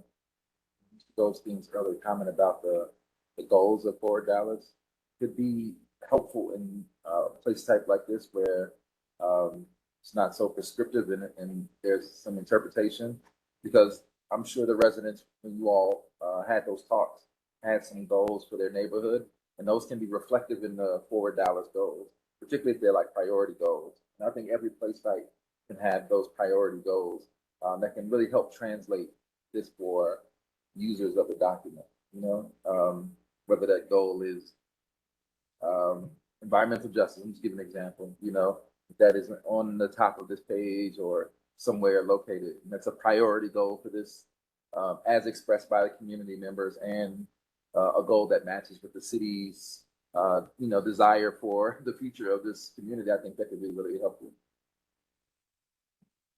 Yeah, I think I think that's a really good point too. So as we were looking at this particular place type, and I think there come discussion that some of these could be kind of reanalyzed, but I think as we kind of hear different kind of perspective as to what that is, kind of going back to the theme, what's the high level, what's the purpose of this place type and why is it there? And how does that tie into those goals? I think that's very helpful, kind of like clarify the direction and the purpose of these. So some of these are from a land use perspective, urban design perspective, that's pretty clear. Some others might need that more, you know, more bookends to kind of help them understand like this is the direction this is going, but I think that's very useful feedback. Mr. Carpenter? We're all aware that this is largely a residential area, and we all are aware, and the people who live there are aware that this area is changing. But I do think this place type needs, you know, an explicit statement that the transitions that are envisioned are going to stay largely residential, and that we need an explicit statement that we need to avoid the introduction of incompatible commercial industrial adjacencies, that we don't need to create more environmental injustice in this city, that the vision is very clear that it wants to be residential. It recognizes that change is coming, density, appropriate density, whatever that is for this area is coming, but that residential is the future of this area, because there's another group of people who are going to be looking at these documents, and those are, you know, developers and people who are wanting to, you know, to build new things. And I think it would be helpful for them also to see this is what the vision is. It's not only just the vision of the people who are living there, but it's, I mean, if it goes into this document, it's the endorsed vision for the area. I don't think we could have too much clarity here. Yeah, we can provide that additional clarity. What I would ask of you, and when I say you, I mean everyone, is to take a look at this Riley and Kleberg, right, and say, is this all a residential area? And are there areas where, because again, we're worried about future environmental injustices, right? And if we say, okay, these are the areas in which we are going to build residential, and it's going to be high, it's going to be well designed, and it's going to create guidelines, and so that CPC and council and everyone can have guidelines say this is what a development should look like in this area as it transitions from more of a smaller town or larger lot of properties into, neighborhoods, more compact neighborhoods. Okay, are there other areas to develop? They're going to come here. They're going to say, where can I go build my Amazon warehouse? And there may not be any areas in Riley and Kleberg where it's appropriate, but if there are those areas, that's where, and I forgot who exactly pointed out, are we going to have time to look at each one of those maps later on? It's when you're looking at that Riley and Kleberg map, are those areas that there's a good border because there's a huge freeway and there's nothing on that side and there's already industrial base. What might be some of those appropriate areas if there are any? Sure, no, I understand that, but there needs to be delineation of where, the supporting commercial and that sort of thing are going to go. And if there's not going to be any industrial or what type, small scale, whatever they are, yes, but it just needs, but I guess where I'm going is what we're not envisioning is for there to be a wholesale replacement or displacement of this place type away from residential to being logistics and truck stops and those sorts of, and Yes. that's where Yes. I see the development pressure trying to push this area. But there needs to be more declarative language that says that this should not have commercial. It's not the motor inland vehicle port. It's not inland port part 2. Right. Yes, ma'am. Yeah, and the unique thing about this portion of the city, like other parts of the city that abut other communities, this is the one part that abuts another community or other communities that are rural in nature and that do allow for either industrial development to occur on their periphery of their city. So I think being very clear in terms of what the vision is from a residential perspective is what we're trying to identify here. In addition to what does density, what does commercial development look like in this area, because they are adjacent to other communities that are rural in nature. But I think because I'm thinking about a few that are on the periphery, they're allowing their industrial development to be abutting near Kleberg Riley. So it's very clear, has to be very clear in terms of the map, how that shows, where that shows development happening. And also in this particular description, like you mentioned, like if this is going to be a residential focused place type, we need to be clear on that too as well. It's a great point. And while we're speaking on this, as you're looking at this place type and you're seeing the images that are on the right, some of those images now need to change, correct? Right. Yes, ma'am. Yep. Any other feedback on this one? Are we good to move on to our next place type? And it's almost noon. I don't see the lunch in the room yet. My idea, by the way, is maybe we could do a working lunch, or we take 10 minutes to grab food and then we eat around the I don't know what the term for this is. It's Eat not at your the desk. horseshoe, but the miniature horseshoe, or horseshoe part 2. No, that's good. So we can do that if you want to go beast mode and just eat and keep analyzing this. I'm down for that. So next place type. Any last comments on this one? Okay, cool. So still, again, within the residential place types, and if there's any comments that you remember related to this one, we can always come back. But the next one, so let me go. All right, our traditional residential neighborhood place type. So I guess I open it up for discussions. Ms. Milligan. Sure, 2 sets of comments. Missing middle type of housing is referred to or referenced in different ways throughout the document. So it's called missing middle, but not defined. Then it's called multi-unit, and then it's called higher intensity. And so I think we need to be consistent with how it's referenced within residential. The higher intensity especially struck me as not being an accurate description of that type of housing. And then I think I've mentioned this before, but within traditional residential, I think it's the only residential that mentions any type of community engagement. And so I think either community engagement needs to be mentioned in all of the place types or not in any of them. It just seemed a little odd, but I think it was anticipating that this is the type of neighborhood that, you know, you're going to have, you know, what's sometimes called the NIMBYism. So if that was, you know, if that was what you wanted to speak to, then I think we just need to be more clear about, you know, that was why we think there needs to be inclusive community engagement in this place type. You know, I think the intent is to have inclusive community engagement in any residential neighborhood. And we can make that change if it's not included in the other place type discount.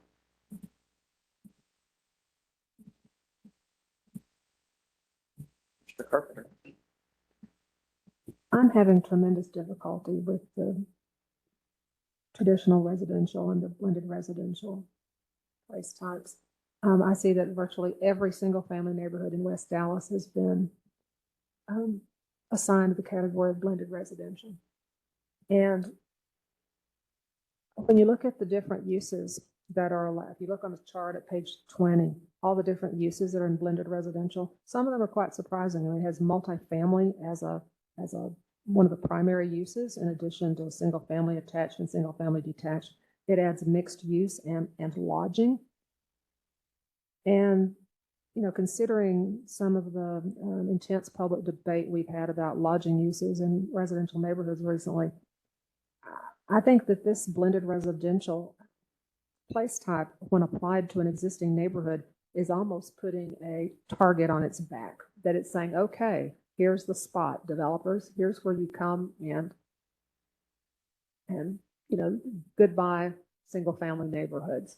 And if we're going to, I mean, I think we've all accepted that Dallas needs a great deal more housing, and the density is going to come to all of these place types where residential is appropriate.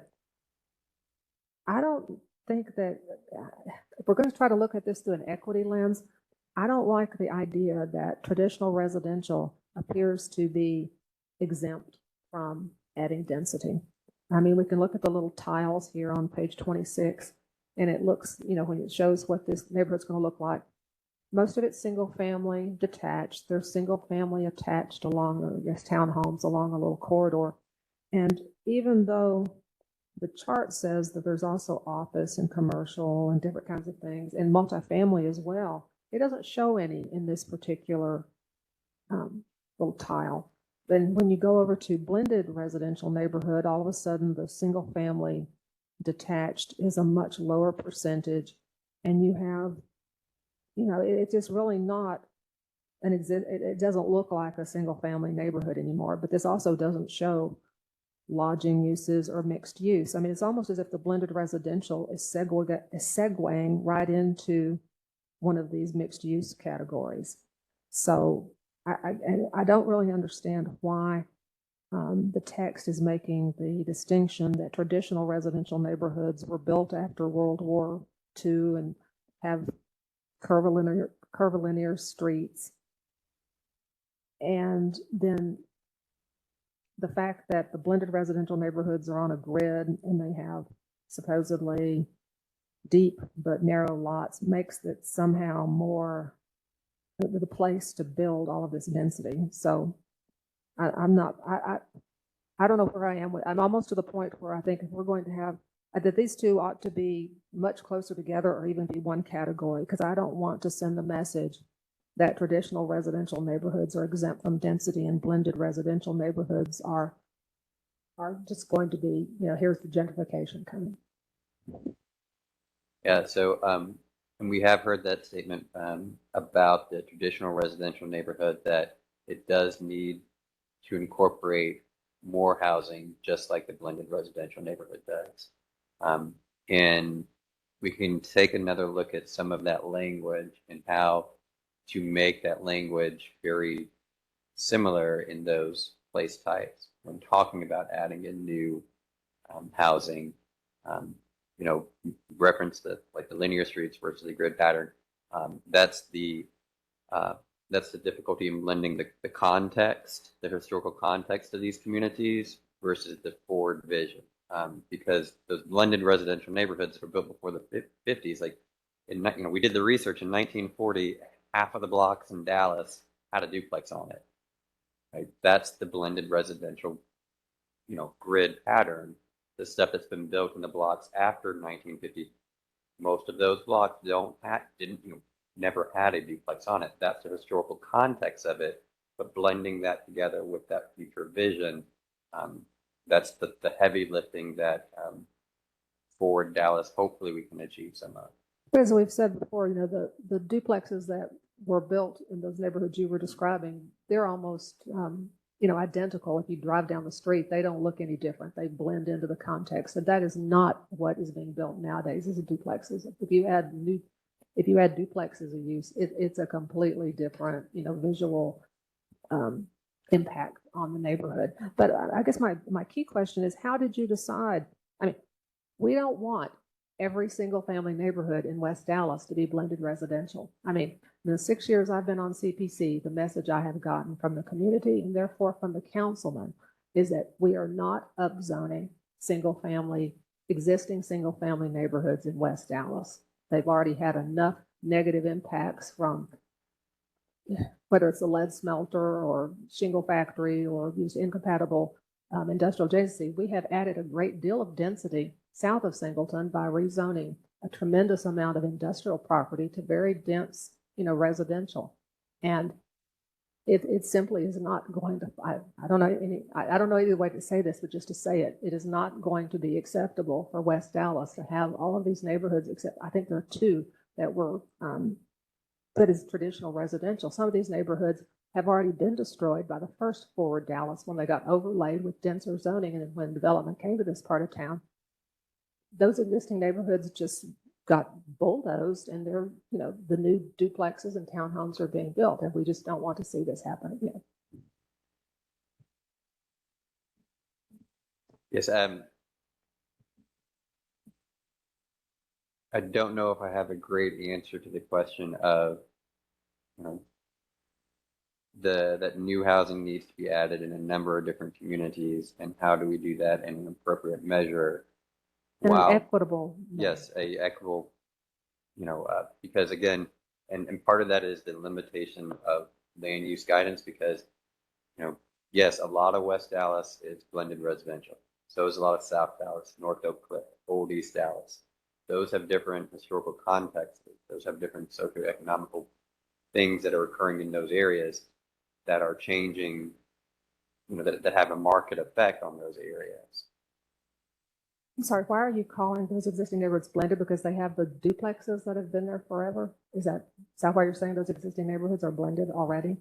Well, so again, that blended residential place type is meant to describe that neighborhood that usually is built before the 1950s, that has a grid pattern, that was developed with more than just single family land uses. But the duplexes that fit in with the single family. But then why then the leap from that? I mean, we can all accept that, but why all of a sudden say multifamily now is a main use in these neighborhoods, and that we ought to add lodging and mixed use and these other, that the traditional neighborhoods aren't being expected to. I think we can take a look at that to say, how can that be, just like the traditional residential neighborhood, how can that be a secondary land use, the multifamily? Because again, in those neighborhoods, there are smaller apartment buildings as well as duplexes. Generally speaking, that fit into the context of those neighborhoods. They're 2 stories tall. They're not 6 or 7 stories tall.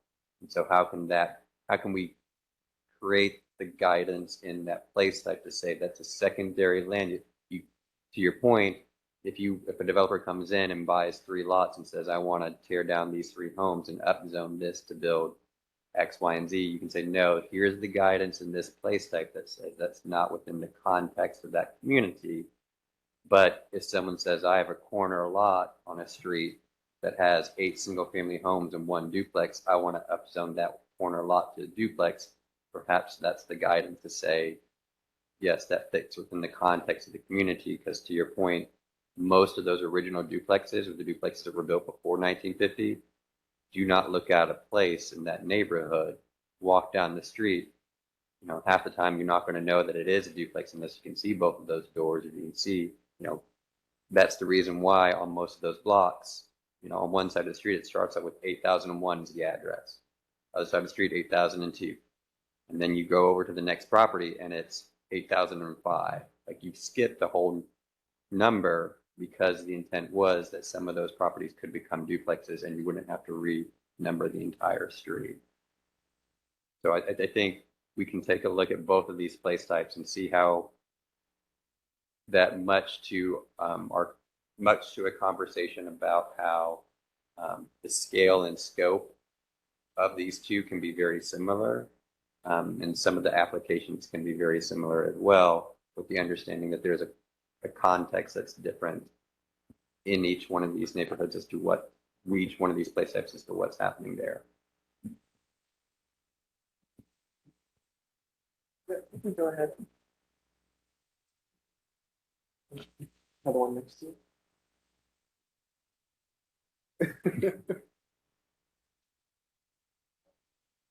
Can I, Oh, there are too many people with their microphones on. Right, only 3 at a time. One here. I see that basically everyone here in the building has comments. So I'm going to go to Commissioner Carpenter, then work my way back around. Okay. I saw Mr. Hawkins next. I think like a place type like traditional residential neighborhood brings up the fact that we also have to talk about people. Like the universal use of the language around place types and the urban design around those place types leaves out the historical context that I'm talking about, which is the people context. Some of these traditional residential neighborhoods had the ability to resist some of the urban pressures that some of the other neighborhoods didn't. And that context is kind of left out of here. I'm thinking of like people policies, like the separation of races clause in the City of Dallas charter. That's not reflected in here, which creates a ability for certain neighborhoods to resist certain developmental pressures. And particularly like words in here, like this place type is more suburban. We know that suburban development is all about race, right? So I'm interested in if creating this place type, not even creating, but maintaining this place type is maintaining some of those social pressures that some neighborhoods don't have. I'm thinking about even a recent neighborhood like when Preston Hollow was trying to, fight against getting those apartments in there, right? Some neighborhoods have the ability to fight against some zoning changes, right? Some just don't, to Commissioner Carpenter's point. How do we create an equitable solution for those things to happen in every neighborhood and not just, Right. I think it goes to, it's a great discussion because it kind of goes to the core in terms of what are we trying to show with this plan?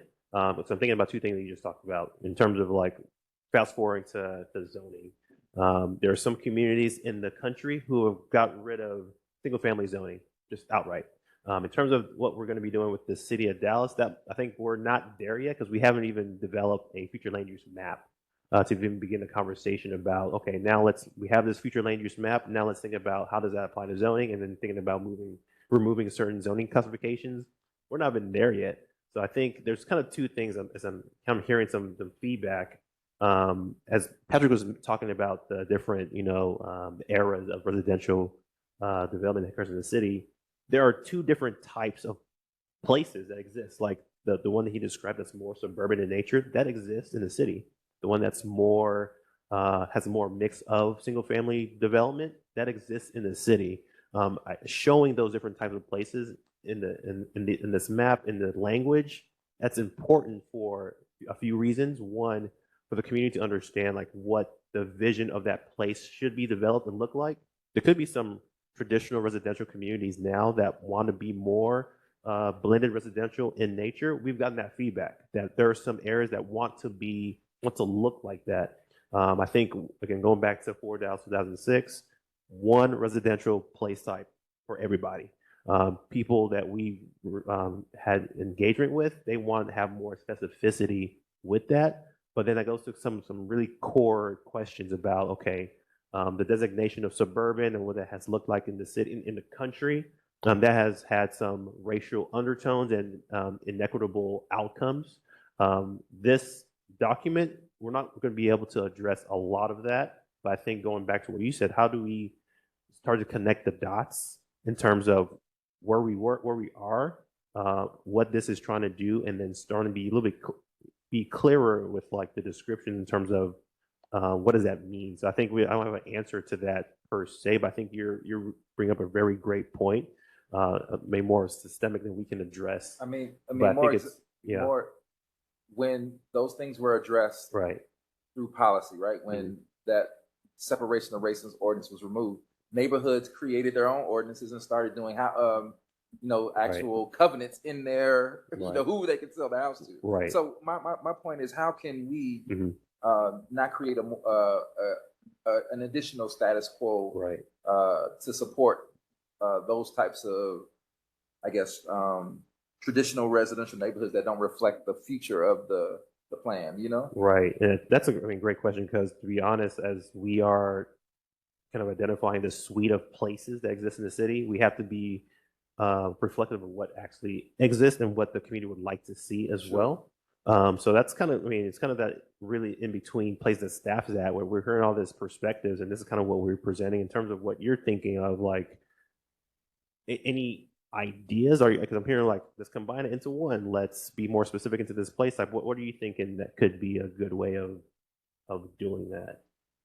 That's I think again, defining what's traditional. So, for instance, to Commissioner Carpenter's point, community. If we look at this map, we're going to get into maps, I guess, later. The debate should be a part of this conversation. If we look at a map, there may be some community neighborhoods that are actually traditional that don't have the power to be traditional, right? They are blended, right?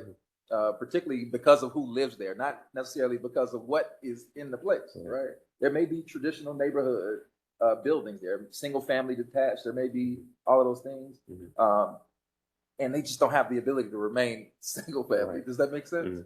Some neighborhoods actually have the ability to remain that way. And that's what I'm saying. Like, how do we and I think provide some equity in that space? As we take a look at, because to Lawrence's point again, you walk through Prestonwood, like up near Richardson, it's got a giant 8-foot screening wall around it. It's got 2 access points to it. There is nothing but single family homes in there. It's the classic example. If you want to walk to the store, you've got to walk 1.5 miles and you got to go all the way around like this. That's right. If you go to some neighborhoods in North Oak Cliff or Old East Dallas, it's got the grid street pattern. It has all that connectivity. It has different types of blended land uses that are in there. They are different types of places. And if you dive further into the map, like there are places, Buckner Terrace and places in the Grove that are traditional residential. There are places in Lake Highlands, traditional residential. There are places down Redbird, South Oak Cliff, traditional residential. Places up in far northwest Dallas that are traditional residential.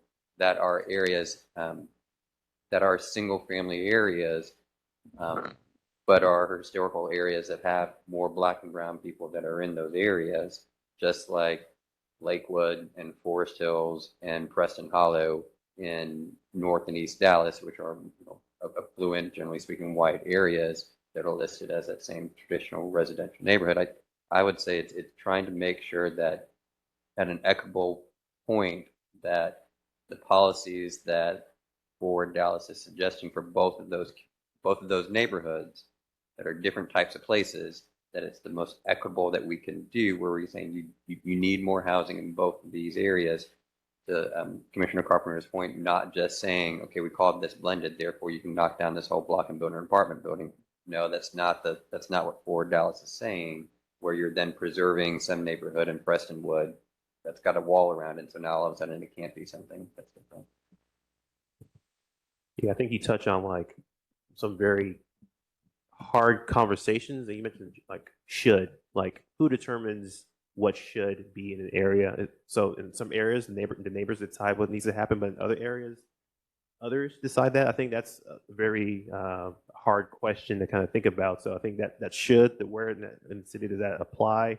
Again, going back to as staff, we have to basically just show a composite of what we've heard and kind of get some reactions to that. But I think that's a hard conversation, or it's a hard question. But I do appreciate it. My last, just to add to that, that's why connectivity is so important. Right. To break down some of the perceived or real segregation in neighborhoods, which is why I talk about what is the urban design elements, right? What are the streetscapes and things that connect neighborhoods? Right.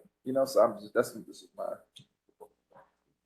It's already 12:18. Why don't we take 10 minutes to grab some food and then come back to the meeting so we can eat as we work. Sound all right, everyone? Great. We will be back at 12:28. Thanks.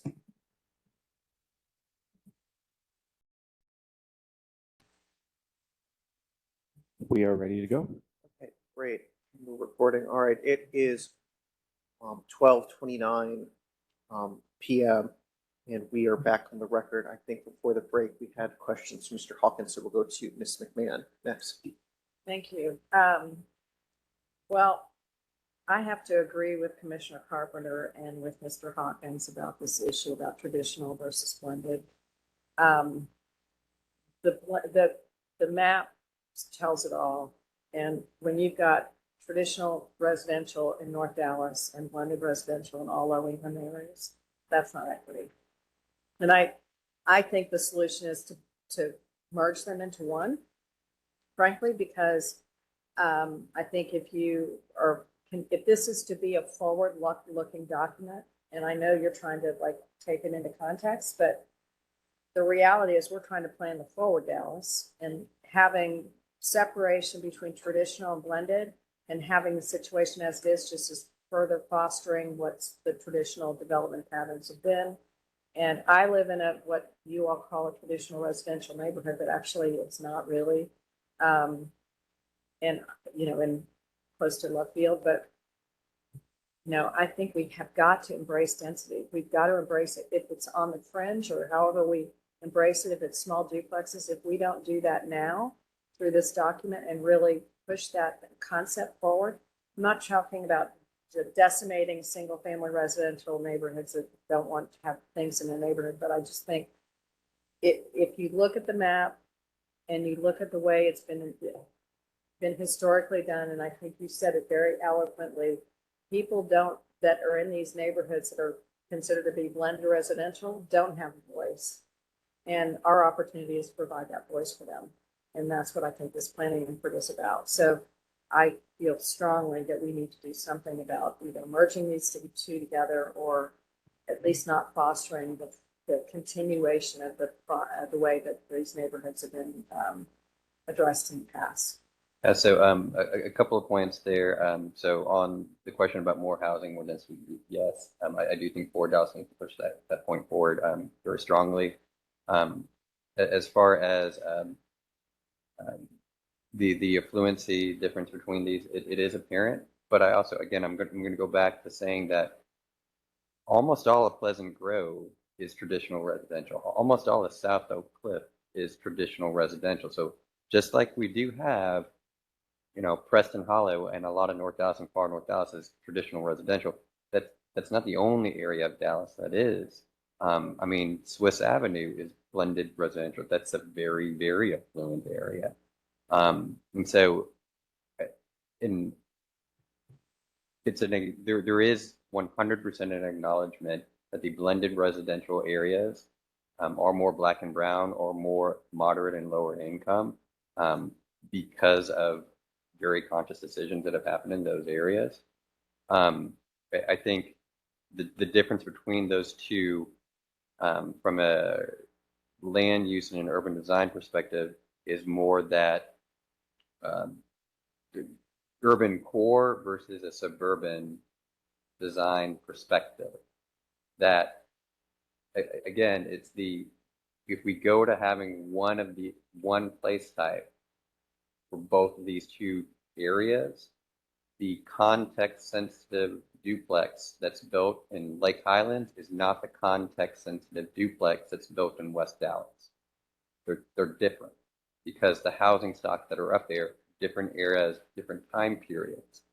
And so if they're going to merge as one place type, then we need to be very cognizant about how we're having urban design elements that are reflected of two areas that have different urban designs because they were built in different eras. And I think if we don't merge them, then it's having the same land use policy saying that a duplex can still be built in both of those place types that's sensitive to the context of that community. Or if we merge them, we still have that, now they're one, they still have that same policy, but we're trying to blend in urban design elements to say that housing, that additional housing that's built there is sensitive to that context, and the urban design of those areas are different because those are different places with different urban design components to it. And that's not to what, and I'm going to say one more thing because hopefully it's going to get a little bit of, and it's not to remove any class or racial or ethnic issues that are going, like that there are still very much inequities going on between a more suburban design community and a community that was built 80 years ago. I don't mean to detach urban design from those issues, but just to say that that's part of the rationale behind having two different types of places because the urban design is different. And yes. Sure.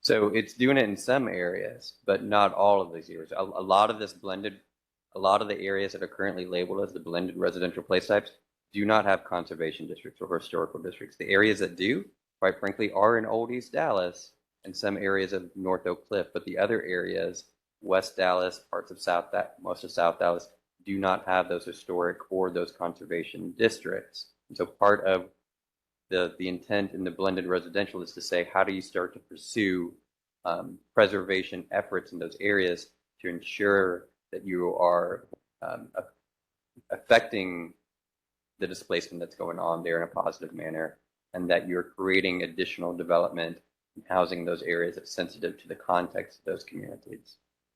So another clarifying question, if I understand what you're saying exactly.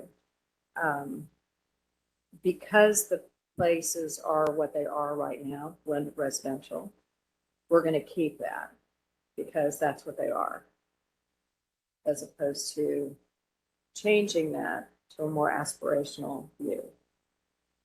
Or because it's traditional residential, more suburban in context, we're going to keep that because that's what it is now versus a future aspirational view that I thought we were engaged in. So is that a correct statement or incorrect statement? Or am I off base? And I don't mean to be offensive, Patrick. No, ma'am, really hard on this. not at all.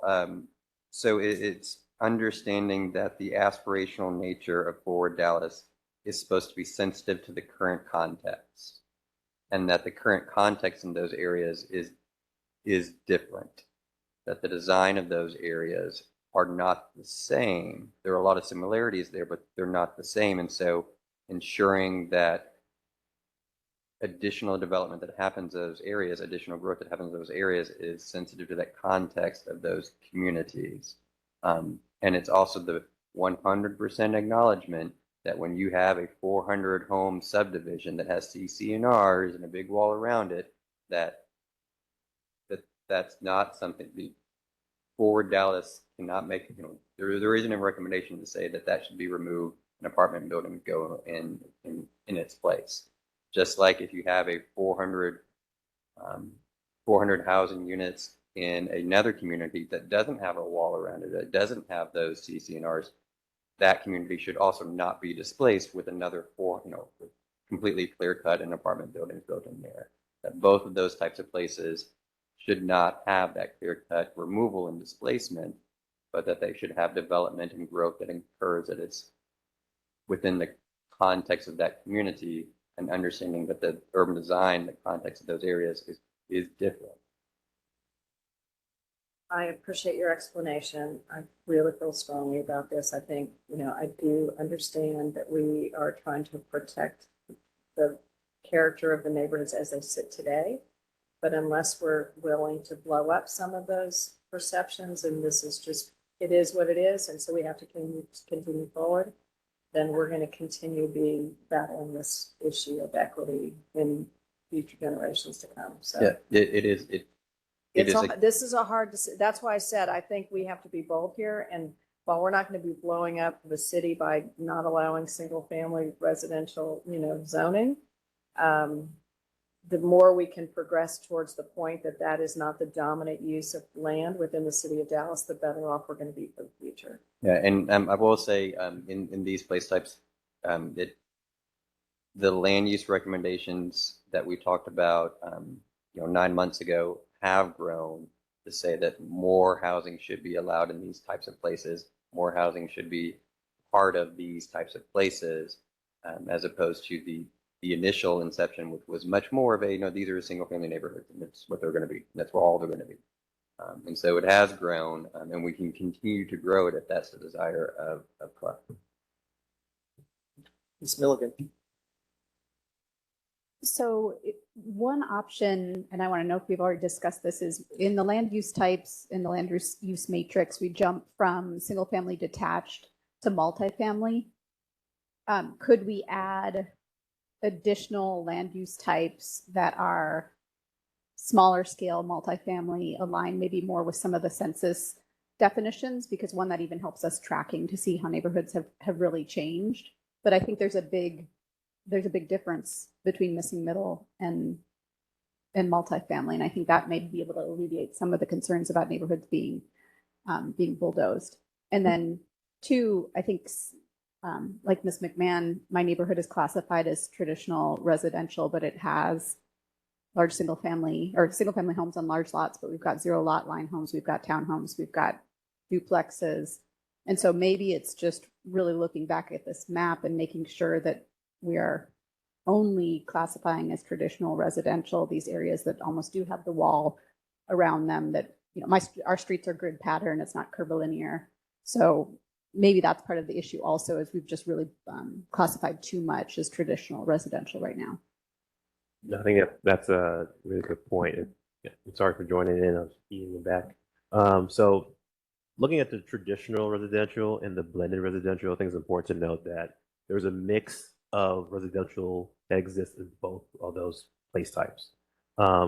Just being kind of personal anecdote, I've kind of lived in each of those residential type of places, and there's unique aspects to each of those that actually I would like that you don't see in other parts. I wouldn't say just make everything look the same and just do whatever. But I think there's a unique component to the traditional that probably has more lot sizes versus a residential, which is a little bit more, you're kind of adjoined to another residential development versus the city residential.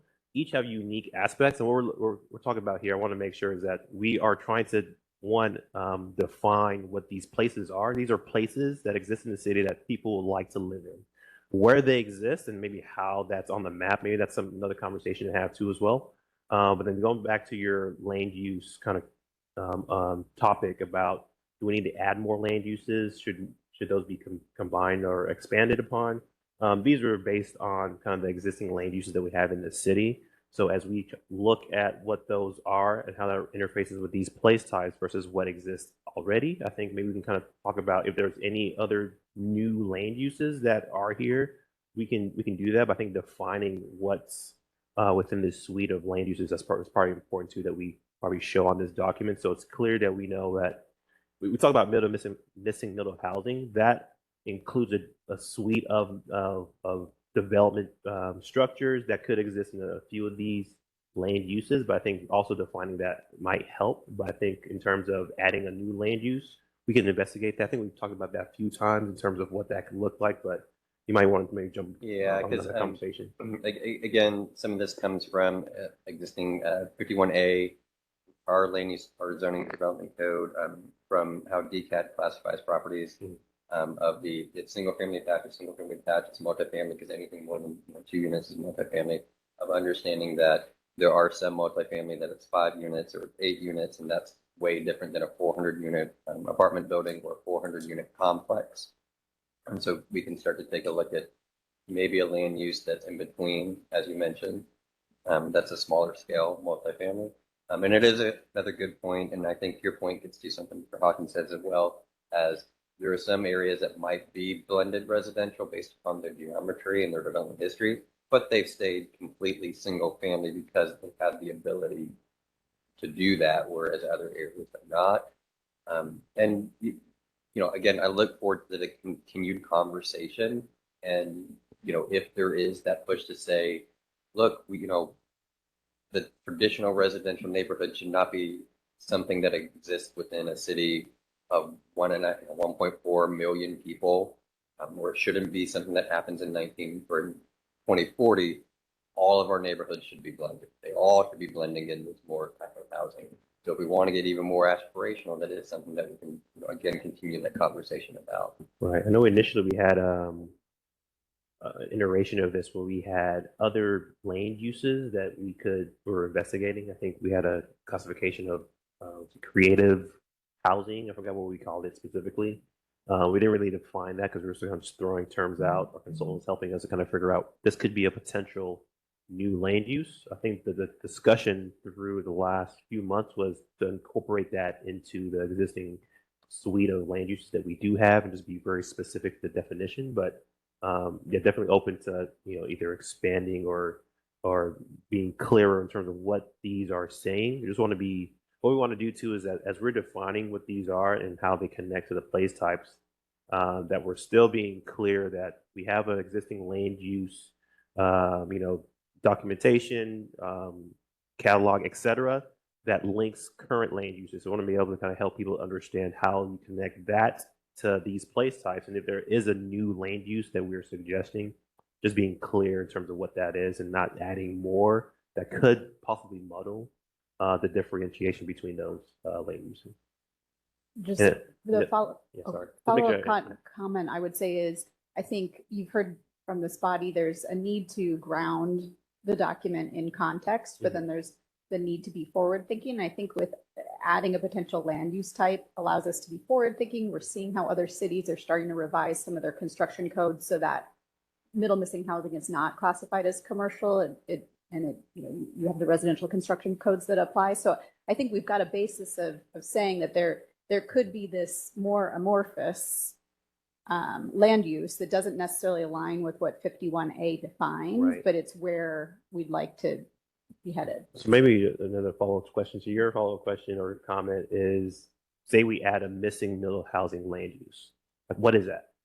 Looking at the suite of land uses that exist here, what is the difference between that particular land use versus what we have on this? Like, what would you say is different?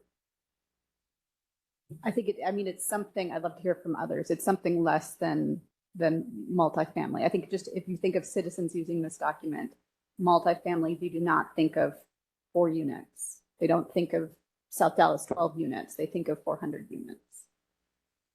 Got it. And I think we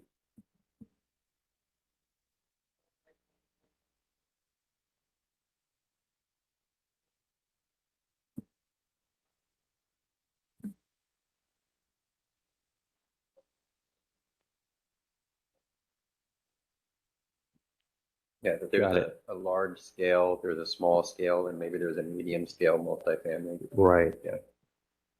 And I think that, and maybe those on CPC, and maybe as we look at this document, how you all will be using the document, and that's part that goes to like the zoning reform that's happening, identifying those particular zoning classifications. There's a plethora of breakdowns in terms of what is single family. So would that be something that's helpful where you see something, for example, multifamily that kind of talks about a unit max threshold or something like that? I'm not sure. what we don't want to do is kind of make this the zoning document, but would a tweak like that be helpful? Thoughts on that? I think, Lawrence, that it would be, yes, it's not a zoning document, so that my point again is that we go back to our goals and themes and make sure that those are being met.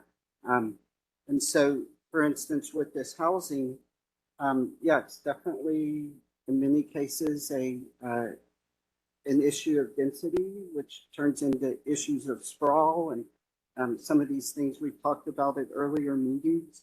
And so I think here the challenge is to plug in, how do we take our housing choice goal or theme and make it explicit here, and that it applies across the board. You know, whether that be to the small town residential, our goal remains the same. We need to promote equitable housing choice across the city, and then how can we make that happen where possible, moving forward. So again, my thing is to go back to the goals, and just to kind of slightly here for a second, the other goal that I wanted to mention was sustainability. Again, on this page, I think we have a great opportunity. Urban, I don't mean to change the topic here, but just my turn on urban design elements 3, 4, and 6 seem to be based on landscaping and greenery, on an aesthetic or visual appeal. And I think it's a great place for us to put in more than visual and aesthetic things. But this is a priority in our city to have sustainable design goals, and this is where we plan to implement. Thank you, Mr. Wilson. And let me hit pause for just one quick second. We had someone special just walk in the room. Julia Ryan, our Director of Planning and Urban Design, who, although her time with the city was much briefer than we would have liked, her accomplishments during that time have been tremendous. I don't know if y'all have heard, but she is moving back closer home to family in Northwest Arkansas. We will miss her tremendously. I've had the pleasure of working with her in a variety of contexts over the past couple of years, and just want to say thank you for everything that you've done for the city, your hard work, your professionalism, your forward thinking. It's, I'm very sad to lose you, and I imagine most folks will feel the same way. I would have saved this, but my understanding is that your last day is actually for our next CPC meeting on the 21st. So that's why I wanted to make sure to get you down here to express my appreciation. Maybe we can rear you back in one day after you've escaped, but just in case we don't have that opportunity, I just wanted to say thank you to Miss Ryan. Yeah, we got you pizza in the back. Yes. A little pizza party for you. I do have some additional comments on this topic. Really appreciate everything that everyone on the committee has said thus far. I'm not sure how much of this is just sort of rearranging a lot of what's just been said and how much of this is unique, but I'll go ahead and get into it. In terms of the difference between traditional residential versus blended residential, I'm kind of agnostic there, but one thing that I've heard is there seems to be multiple sorts of neighborhoods that fit within this, that are coded for this traditional residential place type. And the distinction that I see, if we were to lump them in two buckets, is some of these residential neighborhoods are very affluent no matter where they are in the city. Others are much less affluent, and that may speak to the racial and ethnic demographics of those areas. But the affluent neighborhoods and the less affluent neighborhoods, or whatever you want to call the two buckets, seem to face different challenges. I think for the affluent neighborhoods, it's important to impress through this document, if we can, that we want to make sure that affluent areas aren't necessarily immune from change just because of their affluence, that, we want these areas to have sort of an abundance mindset, and that, there need to be long, hard conversations about what those areas can do to help address our housing needs. I've heard the term fair share used before. I think that might be part of it, but just I think it may be important to make clear that those areas, need to be a part of that conversation and play a meaningful role. On the, less affluent side, I've heard the terms displacement and gentrification used, and I think that's a lot of the pressure that those areas are feeling. And I hope that, we can, address that directly in this document. One observation that I'll share is I don't think the number of dwelling units, if we're talking about a change from 1 to 2 or 1 to 3, is necessarily the ultimate driver of displacement. We've seen areas where there's been significant displacement. I'll give, for an example, Elm Thicket North Park, where that's all zoned single family, yet the displacement was still going on there and still persists to this day, unfortunately. So I don't think it's necessarily a number of housing units thing that is the flipping the switch on whether there's displacement or not. I think point number 11 in this document, infill development should be context sensitive, and building scale, height, and massing should complement existing buildings is a really important point to make. Our city does some in the way of form-based zoning as it is today, but that's pretty much reserved for areas that are near transit or there's otherwise a critical mass of certain elements. But I would encourage us to think, as we think about adding density, to think a lot about form, particularly in these less affluent areas that may be more susceptible to displacement. To think about how we incorporate density there, so we don't have the massive massive single family home or the massive duplex going directly next to a 800-foot home, and having those issues, but really be thinking about how do we advance the discussion on form and compatibility, as opposed to just reducing it to a discussion of how many housing units are available on a particular lot. Yeah, no, it's a very good point. A 4,000 square foot structure next to an 800 square foot structure sometimes looks very out of place, regardless whether it has 4 units or 1 unit in it.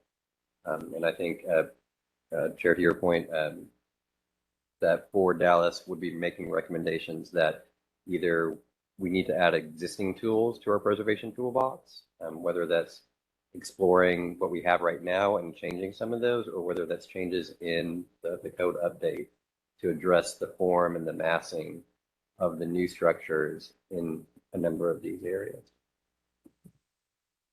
Mr. Barrett? One question I have is, you guys, are you able to produce a percentage each of these place types are covering the map? Because in GIS, just a land area percentage. Yes. Yeah, that's going to be actually part of the map sections that we're going to be including in the previous, excuse me, the subsequent kind of blow ups. So yes, we intend to include that breakdown on that. Great. So this is kind of piggying back on the back of a lot of comments before this. So we are talking about, although we're using technical language, we are not talking about a technical problem right here about housing, a political problem, and we're dealing with the fact that the most desirable areas are the most politically able to influence the process. And so the best way for us to address this is through the consensus that we are building here, and hopefully through the city plan commission up to the council. I do agree that there is not a functional difference between the traditional residential and the blended residential. I live in a blended residential area. Some built in pre-zoning, 1910s or so, fourplexes on the corner lots and occasional duplex. And in the 70s, some 50s, somebody built some apartment complexes across the street. I live in a single family home across. So there, to me, there's not a real difference between the kinds of homes people live in, and one is not a imposition of another. I think in Dallas right now, the breakdown is we have more than 50% renters in Dallas, and 85% of the land, residential land, is zoned for single family homes. And so we have over half the people in Dallas living on something like 10 or 15% of the land. That really is not equitable to me. So if we're up to me, I would combine those two comments together because it's the most equitable of the two place types, blended residential and traditional residential. And the aspirational goal is that we should be able to reach a political compromise sufficient to apply them to both types of neighborhoods, as that will make up residential land as the bulk of the land use in the city. We should be able to find somewhere that will allow the city to grow in the way that it needs to, whether it's very tough to set square footage standards. The closest thing I can think of a dwelling units per acre, and you can get very, very modestly sized building at 40 dwelling units per acre.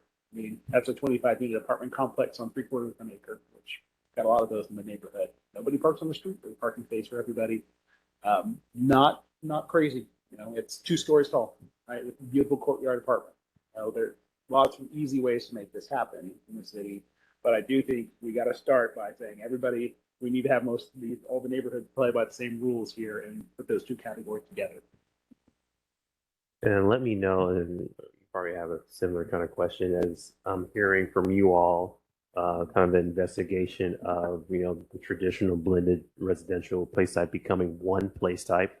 And then within there, we kind of have the language and, the differences that we were talking about here in the urban design perspective. That's something that we can probably investigate, but I think I'm hearing that from a few different people. Some nods, some just looking at me, word stares. But I think that's something that I'd like to kind of talk with our team too about. I think lots of good feedback in terms of that perspective and that approach. So that's what I'm hearing too. Yeah, and I think I'm hearing something very similar. I will say, from a practical standpoint of 9 months of having engagement with different communities, northeast, southwest, all areas of Dallas, where we already had these place types, it might not be the best solution to all of a sudden merge these 2 place types into one. But what we may do is then have equitable land use and context sensitive recommendations in both of those place types. So we can still make recommendations that you can have duplexes and small scale apartments in both of these place types that's sensitive to the context of those different types of places. And so it's a little bit more, it is more equitable, but it's not, going back out to all of these communities and all of a sudden telling them, sorry, all of these things that you drew on your map over the course of the past 9 months is we put them together. So that's just trying to think through practically to achieve hopefully a very similar result, that it's all this, they have the same land use recommendations, they're just acknowledging that the context of those may be a little different. Right. Yeah, and while I don't want to diminish the extensive community outreach you do, the people who show up at community outreach meetings are the most politically motivated, people with most time and energy and such on their hands. If we're talking about a scientific, a representative sample of the population, and that those community meetings aren't necessarily. They are loud and they are politically influential and they have influenced the process, but a lot of polling data that what little I have seen is that most people support more density in their neighborhood, even to when they have to acknowledge the trade-offs that come with that. Right, and I think kind of to add to how we've approached engagement, I think we've had to date 200 plus meetings in person. But I think there's kind of two approaches to that. So there are certain areas in the community that regularly, certain groups of people will come to those meetings pretty consistently, and then those areas that we actually went out to and specifically create a meeting or develop a meeting to kind of get that feedback. It took multiple tries, and the feedback that we got is that we don't want to be this place type, but we like this place type, or vice versa, in all those communities that exist. So I wouldn't say it's just.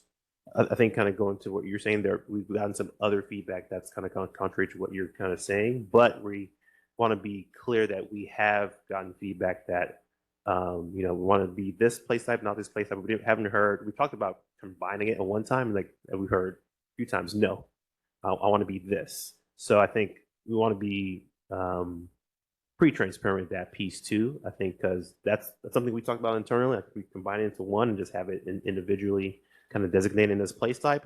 What could that do? Pose that to the community members, and they said we want to be clear in terms of what this is going to look like for us, because again, for example, in some areas probably closer to kind of southern Dallas, that they mentioned, hey, we haven't had any clear vision to date, and we at least just get this on the map first before we start to kind of develop what the combination could look like. So just some people that I've heard, but I'm not sure if you have anything. Yeah, I mean, the only thing that I would say, and push back a little bit on the folks who show up at the public meetings, they're probably not the most engaged. I would say actually the members of CLUP are the most engaged citizens of Dallas. With the amount of time y'all put into this, yes, you're up here with the amount of time, and we appreciate that time. Commissioner Carpenter. I would support blending the two categories because I think we need to be real clear in this city that you don't have the option of opting out of finding some more housing density in your area. I think there's lots of different kinds of contexts. I know you've made the distinction that you made these two because of certain aspects of context, but from the uses that you have here in this chart, it's clear to me that the blended residential goes way beyond the existing context of the neighborhood with duplexes of a certain style and single family, when all of a sudden you make multifamily one of the primary uses and also add lodging and mixed use. I don't think there's a residential neighborhood. I mean, I know there's not a residential neighborhood in West Dallas that has ever had a lodging use in it. And I don't believe a mixed. I mean, I did the West Dallas land use study back in the 90s when that involved driving around with a gigantic map and a bunch of colored pencils and looking at every lot. To me, the intent of what is allowed here in blended residential is really amounts to a fundamental reconception of the neighborhood. It's no longer primarily a residential neighborhood. It's going to a much denser one of these city whatever. But I would go with a single category. I don't care what you call it, primarily residential, something like that. Because I mean, all residential neighborhoods almost all of them have uses other than residential. They have schools, they have churches, they have daycare centers, they have all the kinds of things that come to us for SUPs. I don't see. I mean, I understand what you're saying that people pick something. I don't know though that they were picking based on an informed decision of knowing what's coming to all neighborhoods anyway, which is more density. I don't know how you can. I mean, people privately might not like an equitable approach, but I don't know if publicly too many people are going to say my neighborhood should be treated differently. I'm exempt from these things. So I really think if we're going to make this a forward-moving document, we need to be just real honest and transparent that density is coming, people. It just is, and it can be decided in a context-sensitive way in your neighborhood. Maybe Pleasant Grove looks different, or whatever decision they make for density might look different from Cleburne or West Dallas or whatever. But I think there's room within one place type to accomplish that. Right. Yeah, I think that's good feedback. I want to apply that to a use case, I guess. So, for example, Elm Thicket, that's specifically single family in nature on the place type map. I think that's traditional residential. Say we apply whatever combined place type into that area for Elm Thicket, for example. So as I guess from your perspective, would that help you to kind of understand what that area should be in terms of developing in the future? If say the traditional and the blended residential place type became one, would that be a helpful place type or even document to help future development when you get zoning cases to your desk? Is that helpful for you? I think it was, and following up on what Mr. Goldstein said, we really need to have form standards and, urban design standards, because if we had, if duplexes coming into Elm Thicket had been required to be context sensitive, that would have relieved some of the development pressure, because the developers who wanted to build, I don't remember the person who said, how could you raise a family in something less than 4,400 square feet? And most of us started laughing because, I mean, that would help a great deal. You don't overbuild an area. So I don't know what the plan is for Fort Dallas as far as incorporating these, restraints on development. And I guess it's going to make a big difference with adding duplexes and multifamily and that sort of thing. Because as they were saying earlier, when you say multifamily, people picture the 400, 300, whatever unit wrap apartment, whatever. They're not thinking about 3 or 4 units. And I guess my question then is, if we begin to combine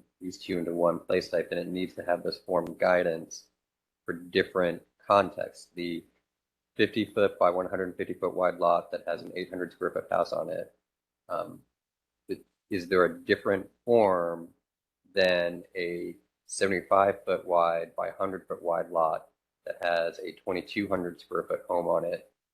If those are different forms, if we say they're not the different form, they're the same one, then it's much easier to combine. But if we're saying those are different forms in the context of a duplex in those two different areas, it needs to have different form-based guidance, and we just need to explore how these place type that then is incorporated in two different forms can provide that guidance. Right, in terms of massing or roof style or where the garages are faced, when you have 75 feet wide versus 50 feet wide, when you have this, those types of questions that come into, if the houses are already 2 stories in that community versus the houses are pretty much only 1 story, how do you have that form guidance in one place type that's describing 2 different forms? I think that's a great point. And I think as we're looking at these descriptions, we're going to talk about the map per se, looking at that map and what is designated as traditional versus blended. Another approach is just reinvestigating what that map is showing and telling us as well, because conceptually we could add all 3 into one place type and then have the differentiation with our urban design elements. From a map perspective and a clarity perspective in terms of how these places feel, what they look like, I think it's important to understand to see that on a map, quickly reference and know, okay, this area looks and feels like this from a high level perspective. So that provides, again, clarity in terms of predictability and that kind of feedback from not the community perspective, but developers who want to come in. But I think it's also important that we're trying to tackle that affordability, and that this particular place type kind of touches on that really key piece in terms of kind of equity, in terms of housing attainability, et cetera, is doing that. Even though it might address some of those questions, it might bring up some other issues from a just development, clarity perspective that might just do some other damage as well. So I want to be clear as we go either way, understanding the pros and cons of each approach. There are always other issues. Right. But message that I want to avoid in these less affluent neighborhoods is I simply don't want a target on their back to say, okay, developers, here's where you come because this is where we're going to put the density. It's going to exacerbate a problem that already exists, and it's not necessary. It's not everything.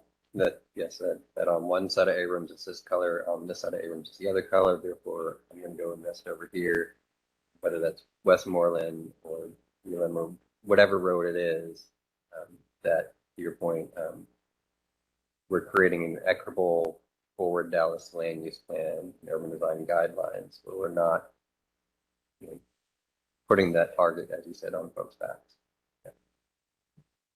Mr. Yarborough. Can we step back for just a second?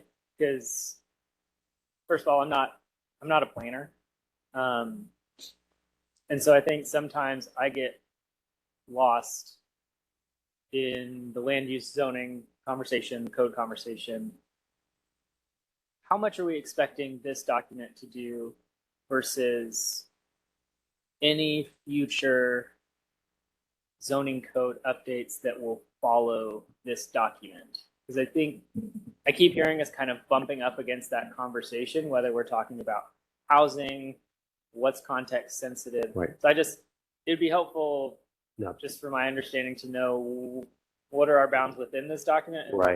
Right. So so this document, this isn't a policing tool. It doesn't say you shall build X, Y, and Z. This tool cannot do that based on state law. What it does do is provide the general framework in terms of what the community would like to see. It's a visionary document. So basically, we go to the community, we get feedback, we go to other stakeholders, we create this land use visionary document for people to understand, okay, all other policy that follows that police what we want to see, this is the base level, this is the base document to help us with that. So after this document is developed, zoning code gets updated to follow in line with what this visionary document is showing. So basically, the zoning tools that we have on the docket in the city really doesn't reflect what the community would like to see there. So the idea is to make sure that those tools that say you should build this residential development, this distance from the curb, etc., that's the tool that enforces and applies the vision in people's communities. That makes. And so the way that I try to describe it, because you say you're not a planner, so when I step back and say, all right, I'm talking to somebody who's not a planner, is, so let's say I'm going to open up my restaurant. This is my business plan. This is what type of restaurant I'm going to be. This is what type of food I'm going to serve. This is who I'm going to, how I'm going to curate my menu. Zoning, that's my menu, right? Different items on that menu. And then the ingredients that I can put together, those are the details of the zoning. So I may say my business plan is to make a pizza joint, and then I have different menu items that describe different pizzas, different zoning districts, and I have different details within those zoning districts that describe it. So thank you. You confirmed that I did have a good grasp. So like how much heavy lifting are we expecting this document to do on those fronts? So I think we're blending that line right now, and I don't know how to provide recommendations with not knowing exactly how much lifting this document needs to do on its own. Right, that's a great point. So I think as we look at this document, this is not a zoning document, but it can, for example, the community members who come and provide feedback to us, for them to say, I want my community to feel like this. So this can generally talk about those different urban design elements that feel what it should look like and allude to. And when we get into that zoning update, that's going to be very specific in terms of how that applies that particular parcel to look like what the community wants to see. So this is general. It kind of talks about, this can be 1 to 3 stories ish, in terms of how we phrase it. We're still kind of refining what that looks like, but it generally gives a range of kind of urban form depth, how it applies and relates to the streetscape, for example, and then the zonings where that specific language comes into play. If I can add something here, because when we have cases come to CPC, the planner who's handling the case writes up a case report. In every single case, zoning application we get, they compare the ask to any document, any of the plan, area plan of the Forward Dallas, whatever. And they give us a comparison. They say, this is what the ask is, but this is what the plan for that area says. And then they'll make a, they say either this complies with the plan or it doesn't apply with the plan. So it makes a big difference to us when we say if we're in any area and all of a sudden someone wants a dense multifamily. If you go back to whatever the underlying plan is for the area, if it says, that's great. We envision high density multifamily. Great, that's one thing. But if it says we want context sensitive, low rise, low density infill in this area, well, that helps us another way. So there is definitely an underpinning to all zoning cases, referring back to whatever the applicable plans are. Thank you, because I think that's really where my question was. That was what I was driving. Mm-hmm. Now it doesn't tell us what should go on this lot or that lot or whatever, but still yes. So for this to be helpful for us, the most I don't want to say specific specificity, but the more fleshed out the vision is for the area, the more helpful it is with zoning cases. Got it. Thank you. Yeah, thank you. Okay, Mr. Hawkins, yep. You know, thank you all for that context. I think we had some of that context too. I don't know if Colin was with us in the beginning. We talked about establishing those contexts, but we had some of that already. But I do think that gives us the opportunity to cast a bigger vision when it comes to some of the things that we want to see going forward. And I think those things that we want to see are based on the things that have happened and are existing now. You know, while we are not casting a vision for ending, you know, single family housing zoning, right? Getting rid of that, right? We are casting a vision for more density. So how does that vision look when it comes to this place type, right? And I do think we have the ability to do that in this plan, where we can guide those zoning conversations. And I think this is a guide as well as a plan. So going back to that traditional residential neighborhood, I understand how some communities, particularly during the community engagement process, express the traditional nature of their neighborhoods, particularly as they lay. How do we, and this is a question that I am posing, when we think about the use of it, how do we maintain that nature, but also helping these community members understand that this change is happening, density is happening, and your neighborhood also has to be part of that density. Right. No, that's a great question. And the other side of it, to your point, right, is when that density is happening, how can this plan also maintain the equity that's needed so other communities are not displaced? Right. Right. It has to serve as an anti-displacement tool too. Right. Right. No, I feel like it should be part of our staff in our meeting. So when we go out there, I think a few things that happen. So one, I think painting the picture that we are going to get 300,000 people in this city in the next 20, 25 years. That's going to happen regardless. How do we house those people? How do we allow for those who currently live in houses to still have homes that are affordable? So kind of a few things here.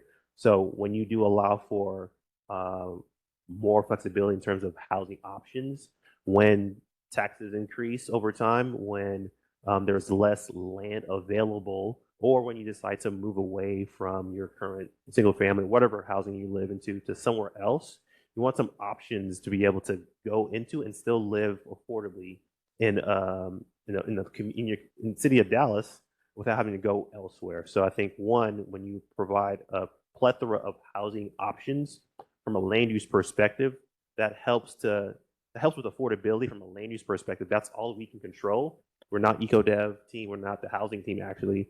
We are land use planners. So from that perspective, what we can do is provide recommendations that when you do allow for different housing types to be, to exist in the community, you have more options from an affordability perspective to move out to when things do become less affordable for you in your current situation. For those who are looking to get into a house right now, like for me, I was luckily able to get into a home that I could afford. If I looked at that same place this time now, I can't afford it.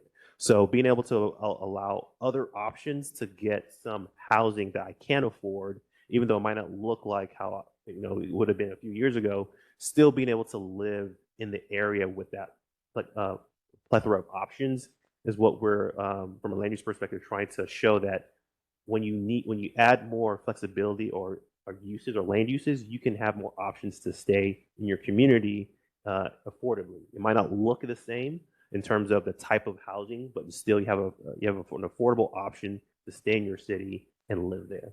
So I think from that, I think the question was more geared toward kind of looking at the land use perspective and the land use mix. That's kind of how we approach it. But also too, if on the flip side, so there's some kind of a natural occurring housing that occurs in a lot of parts of the city, specifically the older parts of the city that have duplexes or more kind of mix of uses. Those that are more single land use focused, those seem to, in terms of affordability, price out a lot of people, or those who live in parts that are not closer to the city center, for example. They do like the fact that they're not close to the city center with those land mix of uses, because no one's really looking at developing their area. So it kind of stays the same. So we kind of hear two things. Like if you keep it the way it is, it does two things depending on where you are. So it increases it decreases affordability in some areas, or it maintains affordability because no one's developing in that area too. So I think being able to go back to the land use conversation about providing a suite of different land uses, that's what we keep talking about. That's what we're familiar with. When you add those mix of land uses in a city, whenever things change from an economic development perspective, which we can't control, there's still an option to move or whatever and still stay in that area, and still be part of that community instead of leaving. My follow-up to that is, I'm really interested in how this conversation is going to change from where you are, because we're talking about where now, to who you are when that map comes. When we talk about specific neighborhoods, because we mentioned a specific neighborhood like Elm Thicket. Elm Thicket is right now on, if we use this place type, single family, right? But the bottom of it is blended, right? Mockingbird Corridor, it's all retail, and it is particular retail to who those people are. We're talking about Popeye's chicken and a liquor store. I'm being real honest, right? So the who changes what the blended is, right? The other thing I'm also thinking about is, I live in a very strange neighborhood. It's the Wilson Historical District. The place I live in is zone industrial, even though there's residential spaces in this zone industrial. It's zone industrial because of prior use of the neighborhood, right? 7-Up factory, things like that. How do neighborhoods that are strange like that play into like the future forward Dallas thing, right? Most of that Wilson Historical District is owned by the Meadows Foundation, right? So I'm interested in also like how these strange neighborhoods that will have to be, I think, because they're next to the city core, residential or some type of density added to it going forward, are going to change the makeup of those communities. Right. Yeah. So going back to the history of just the country in general, there are a lot of communities in the city that zoning was applied to a particular part of the city without a vision of what that needs to look like. So Dallas is actually one of those cities where we have zoning classifications that have kind of evolved over time. There wasn't a clear land use vision of what this community needs to be. That's actually as planners, we know that's inequitable when you have policy that says this is going to be X, Y, and Z without having a document like a land use plan that says this is what a community would like it to be. So in your case, you're in an area where it was zoned something that wasn't what the community actually are using that space for. So first stage is a document like this, clarifying what that future land use should be. Second phase is updating the zoning to reflect that. So I think after, hopefully this reflects what your community wants to be from a place type perspective. After this gets adopted and developed, the zoning reform, that's going to be something that goes through a similar type of engagement process, just like this, probably even more so, because that's going to be the actual policy, the policing tool to enforce what this vision document is. So I think there's different stages, but the next stage is to update the zoning to be just that, because there are a plethora of different communities that exist that are zoned industrial, but they're residential, really close to some other random land use that doesn't just this weird kind of combination. So being able to clarify that from a vision perspective and zoning and then having that apply in real time, that's kind of the purpose of what we'd like to see play out. We've had a amazing discussion on traditional residential, and I certainly don't want to short circuit it. At the same time, our discussion has very much bled into blended residential. So do people think that there's a need to provide separate feedback on blended residential at this point? Or I think we blended. okay. All right. Any other additional feedback on traditional or blended? And, or sorry, go ahead. Mr. Blades. So to provide clarity for staff, what we can do is come back and explore two different options. One, keeping both of the place types, but have the land use recommendations more more equitable in this situation. And second, come back with a place type that includes both of them as one, that then reflects the different context of those two. That So I guess maybe more question for my Did you- colleague. Did you say more equitable as opposed to equitable?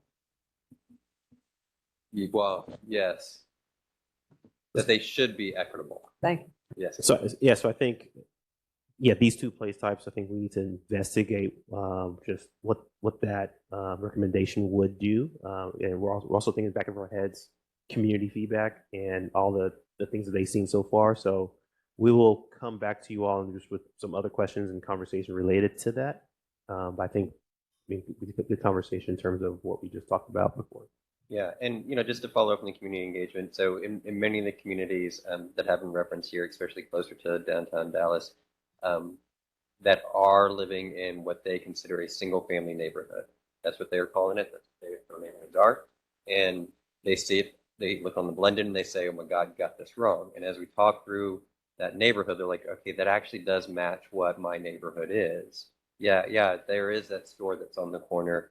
There is that apartment building that's over there. I lived in another blended one, but 3 blocks away from me, there's again a small scale apartment building that is right across the street from an old union hall that's then across the street from a single family house. But everyone in my neighborhood would say I live in a single family neighborhood. So I just wanted to share that feedback that we're getting. And sometimes it's just, I think, providing, if we keep them as separate, it's providing additional clarity on the limited difference of them and the limited, if there are any land use recommendations that are different, why specifically are those different? Or if there are no land use recommendations that are different, here's the reason why they aren't different. I feel like, I'm sorry. Go ahead, Ms. Scripp. No, I've been quiet. I've really enjoyed this conversation. I think probably because in May we moved from a traditional residential squarely into a blended residential neighborhood, just like you're describing in Old East Dallas. And, I think for 100 years, there's been some mixed use. And you can definitely feel the pressure as I think some of these smaller lots are just getting built up beyond what is probably desirable by most of the residents.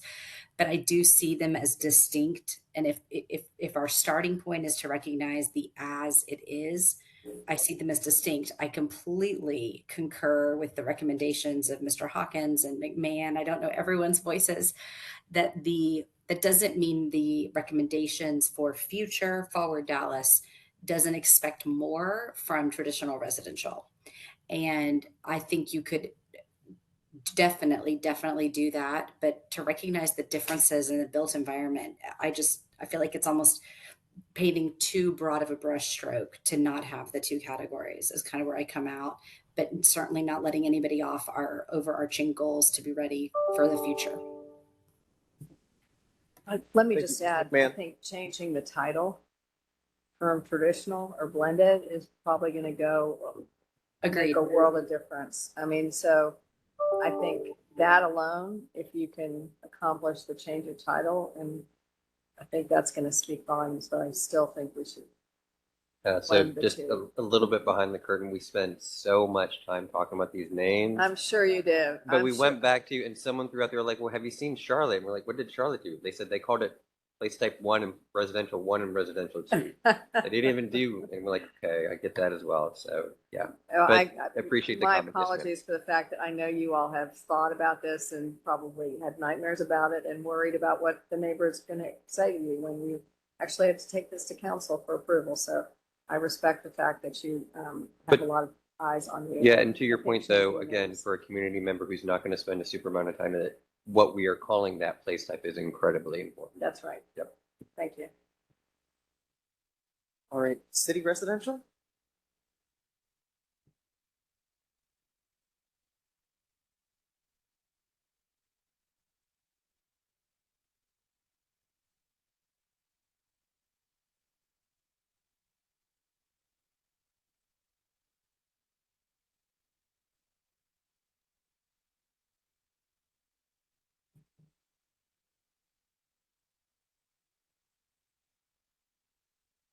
Ms. Milligan. Well, while everyone's looking at their comments, just an additional comment on the matrix on 20. Could it be reoriented so that the housing uses are all together? Because I think that allows you to compare neighborhoods a little bit better. So housing together, and then green space, agriculture, and then the commercial and industry. Yeah, we can look into that. I think initially we started alphabetizing them, and then I think we started to play with the naming, but I think that could make sense to do that.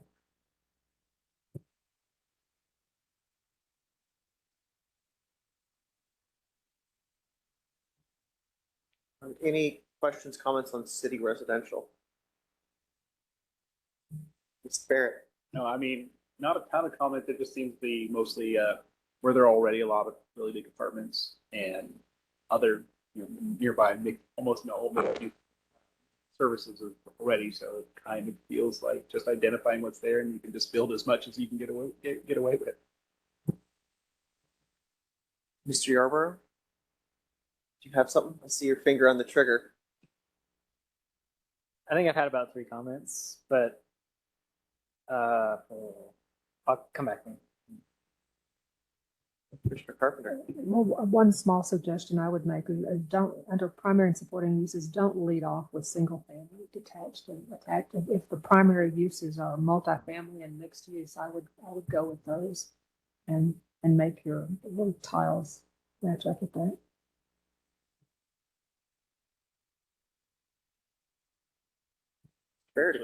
Sorry, came back to it when in the place type application that references DART stations.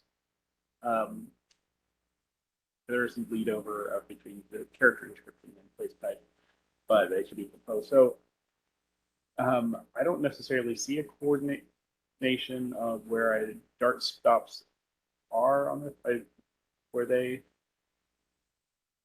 is that part of the consideration here? Oh, so I guess on the place type map itself, we'll be showing those DART stations. I'm not sure if they exist in this particular printout that we have.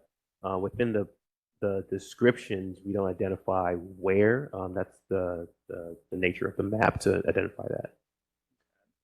Well, then if we're looking at the future place type map, I think we may be, if we're talking a little bit about TOD and identifying this as something that should be around DART stations, maybe proactively identifying those on the future place type map and hopefully proposing some of those at the front so we can identify those as places that are good for.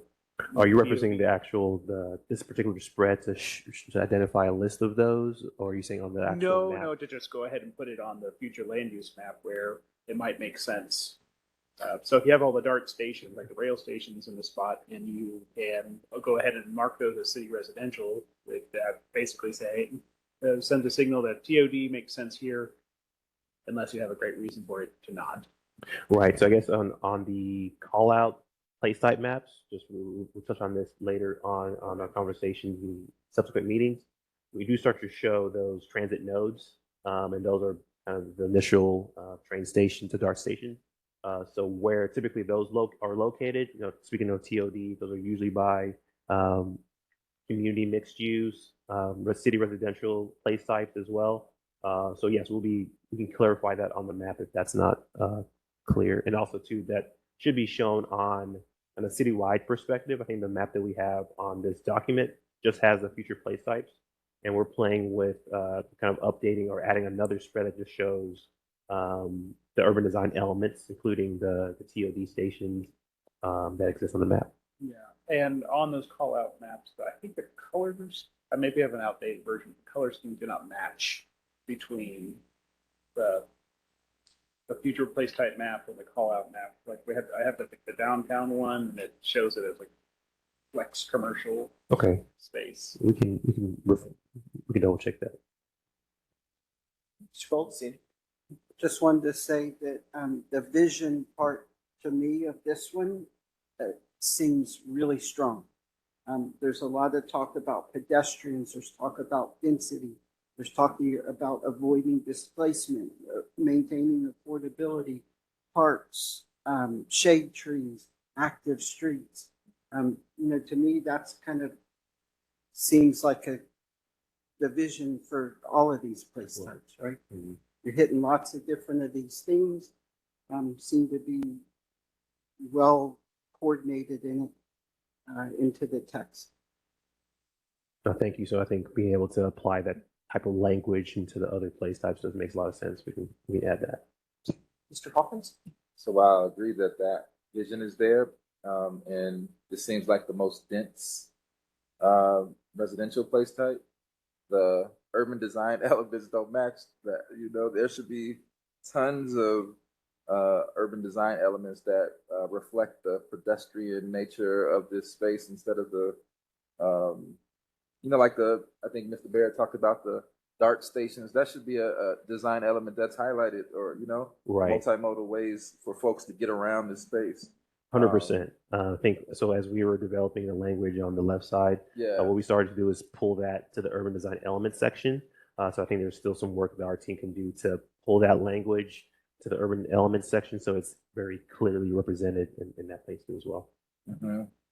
And then I think the other thing I think folks talked about is, like these pictures, moving that maybe to the other side to share like some partially developed city residential spaces already. I'm thinking maybe farmers market, for instance, or, some places that are already seeing some success in this. Like that's a place, if you go to on the weekends, is always crowded, right? Always street, even in 100-degree weather, people were on the street, right? So how do we continue that, that type of development? Mr. Yarborough? Kind of to Mr. Hawkins' point, I think, and I can't remember what engine y'all said you generated these. City engine. That's the. Thank you, City engine. I couldn't think of the word. City. But I think to that point, and also to Mr. Barrett's point, we are talking about TOD and some of those other things. But what is lacking in this visioning city engine rendering is any transit at all, not even buses. And some of the other ones have buses. It would be great to start seeing more light rail buses and those kinds of things. And I know we do that. We see that more as we get more through the commercial place types, but like regional mixed use has one bus. So I think that could be a really helpful visioning tool to see what this will look like. Because right now, none of this looks like transit-oriented development at all. No, that makes a lot of sense. Kind of insights into some of other conversations we've had as we look at city residential, how that applies in the city. That there's kind of two forms, and maybe Patrick want to elaborate on that in terms of the more suburban type of city residential versus that's closer to the city center. So I think, there was some discussion about, do we show two different types of images that represent city residential? I think maybe we'll elaborate on what we talked about in that one. Yeah, so not to bring it back to any other residential place type. But part of the struggle with the city residential place type is that it's describing, if you're familiar with the Village, right? Which is it's a huge apartment complex, city residential. Then you go down off of Ross Avenue or some places in North Oak Cliff, and that's a 4 to 6 story wrap. Buildings closer to the street, got more ground floor retail. It feels a little bit different because that's a more urban core form versus more of a suburban form city residential. And so that's a little bit of the difference in this place type is it's seeking to describe both of those areas that have slightly different form, but the land uses that are going on there are very similar. Although when we talk about mixed use, you're talking about vertical mixed use where you might have some stores on the ground floor and then residential above it, versus horizontal where you have retail more on a corner and then apartment buildings that kind of go around the edge of that. Yes, sir. So we keep talking about suburban, and when we're talking about development, this is a car question again. If we're talking about suburban, I think we're highlighting it.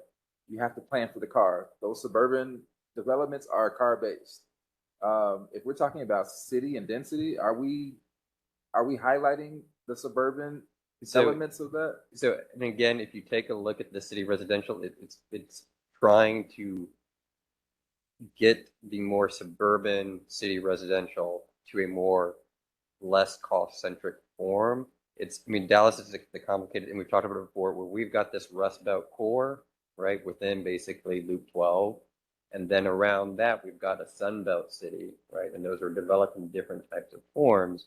And so how do you get, because quite frankly, the village is a pretty walkable place as long as you don't have to leave anything in the village. Like, it has a good form that's there, but like if you're going to go to anywhere outside of the village, you kind of have to use your vehicle, versus if you are living in North Oak Cliff or in areas of Old East Dallas or even areas of West Dallas where you do have more now of that, more apartments that are developed there, there is more of an ability to live and function without an automobile, or a private automobile as your only source of mobility. And my only thing, I want to ping Miss Grips and folks that work and live in downtown. They have those east and west bus terminal areas that could serve more development if we had some suggestive planning around those areas. I mean, literal bus terminals, but there's a park there, some parking lots, right? I'm interested in that too. Well, and I think streetcar, thank you, Mr. Hawkins. I think the streetcar is kind of getting a new jolt in the arm. And that's a very, very reasonable way to kind of connect us to Ross and some of the other areas that are very much what you're describing here. So for sure. Yeah, and I'd also, to jump on the multimodal transit, the trail system in Dallas, you're definitely seeing now, talk about TOD, and you're seeing more trail-oriented development, according not just along the Katy Trail anymore, but the SoPath, the Santa Fe. Yeah. I think the trail piece is going back to that. So TOD looks different in different parts of the city. But I think it's so important to think about trails and transit when you think about TOD. So for me, for example, I live basically Redbird, and I take transit up here. So what does transit look like? That's me biking basically halfway through a trail to the train station and then taking the train downtown. Because I have those two types of facilities nearby, I can make that work. And that's something that makes sense for the community that I live in. So I think when we talk about TOD, it might be a train station, it might be some kind of trail infrastructure, but I think being able to still provide the entire city with that access to TOD is something that we want to make sure we show people. Mr. Yarborough? Did you have something? So I think this thing that keeps coming into my head as we really hit hard on, and now I can't even think of traditional residential, and I just blocked those out of my mind. It seems to me that, like, we're talking a lot about differences in, for lack of a better term, geometrical context in some degrees. At least that's what I'm hearing, and I think that's where we're seeing, like, maybe a place type is applied in two different physical contexts. Has there been any discussion that y'all have had as staff about how to further lean into some of the urban design element language or the transitions language to help further some of those discussions? Because what we've been talking about is like, well, how do we get this particular context of city residential further this way, whereas some's like halfway there and we're moving that forward? Like, is there a way we can lean more into some of what's already existing to further, Yeah, I think I might, correct me if I'm mistaken, in terms of how do we use kind of urban design, in certain areas that are actually functional in terms of the city.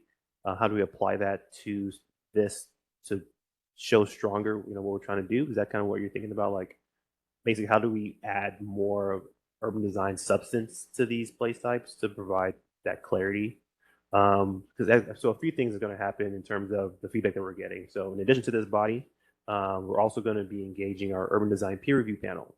What we're going to be doing we're going to be sharing these images and basically the suite of current urban design elements and getting their feedback in terms of additional urban design elements that we should be adding. So I think from a land use planning perspective, we kind of have a certain level of expertise. We're hoping that they would kind of help and add to that in addition to our consultants. So I think what we want to do is make sure that the urban design elements paints that clear picture in terms of what these are, because going back to just what we're getting in terms of direction, that's the core of what defines a place, are those urban design pieces. So we intend to add more to this from other perspectives and experts within urban design to be able to kind of make this more robust from that perspective.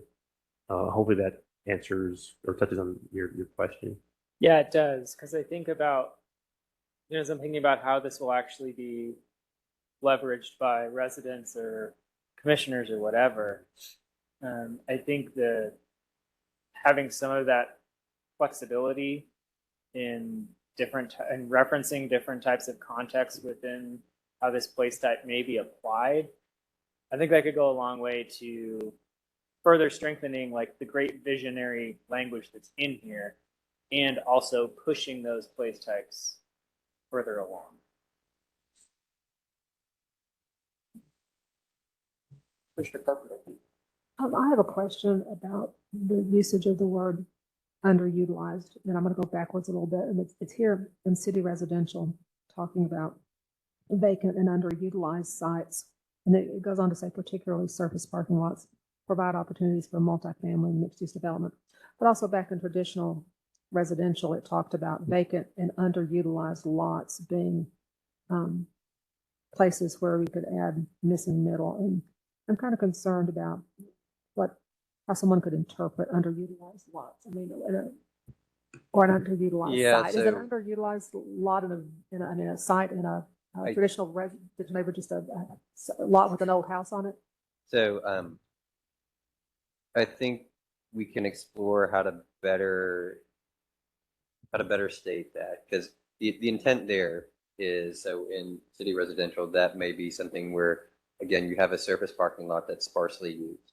Sure. Right. Yeah, Now, a developer is going to come in and say underutilized lot means a 10,000 square foot lot with a small house on it. Right. I can go ahead and build 8 townhomes on it. It's underutilized. And so I think better understanding how to phrase that to get across that point, that idea that there's property that's out there that is probably not contributing to that community in the best way that it could be, from a community's perspective, that if you could redevelop it, it's a good location to have some redevelopment in that area.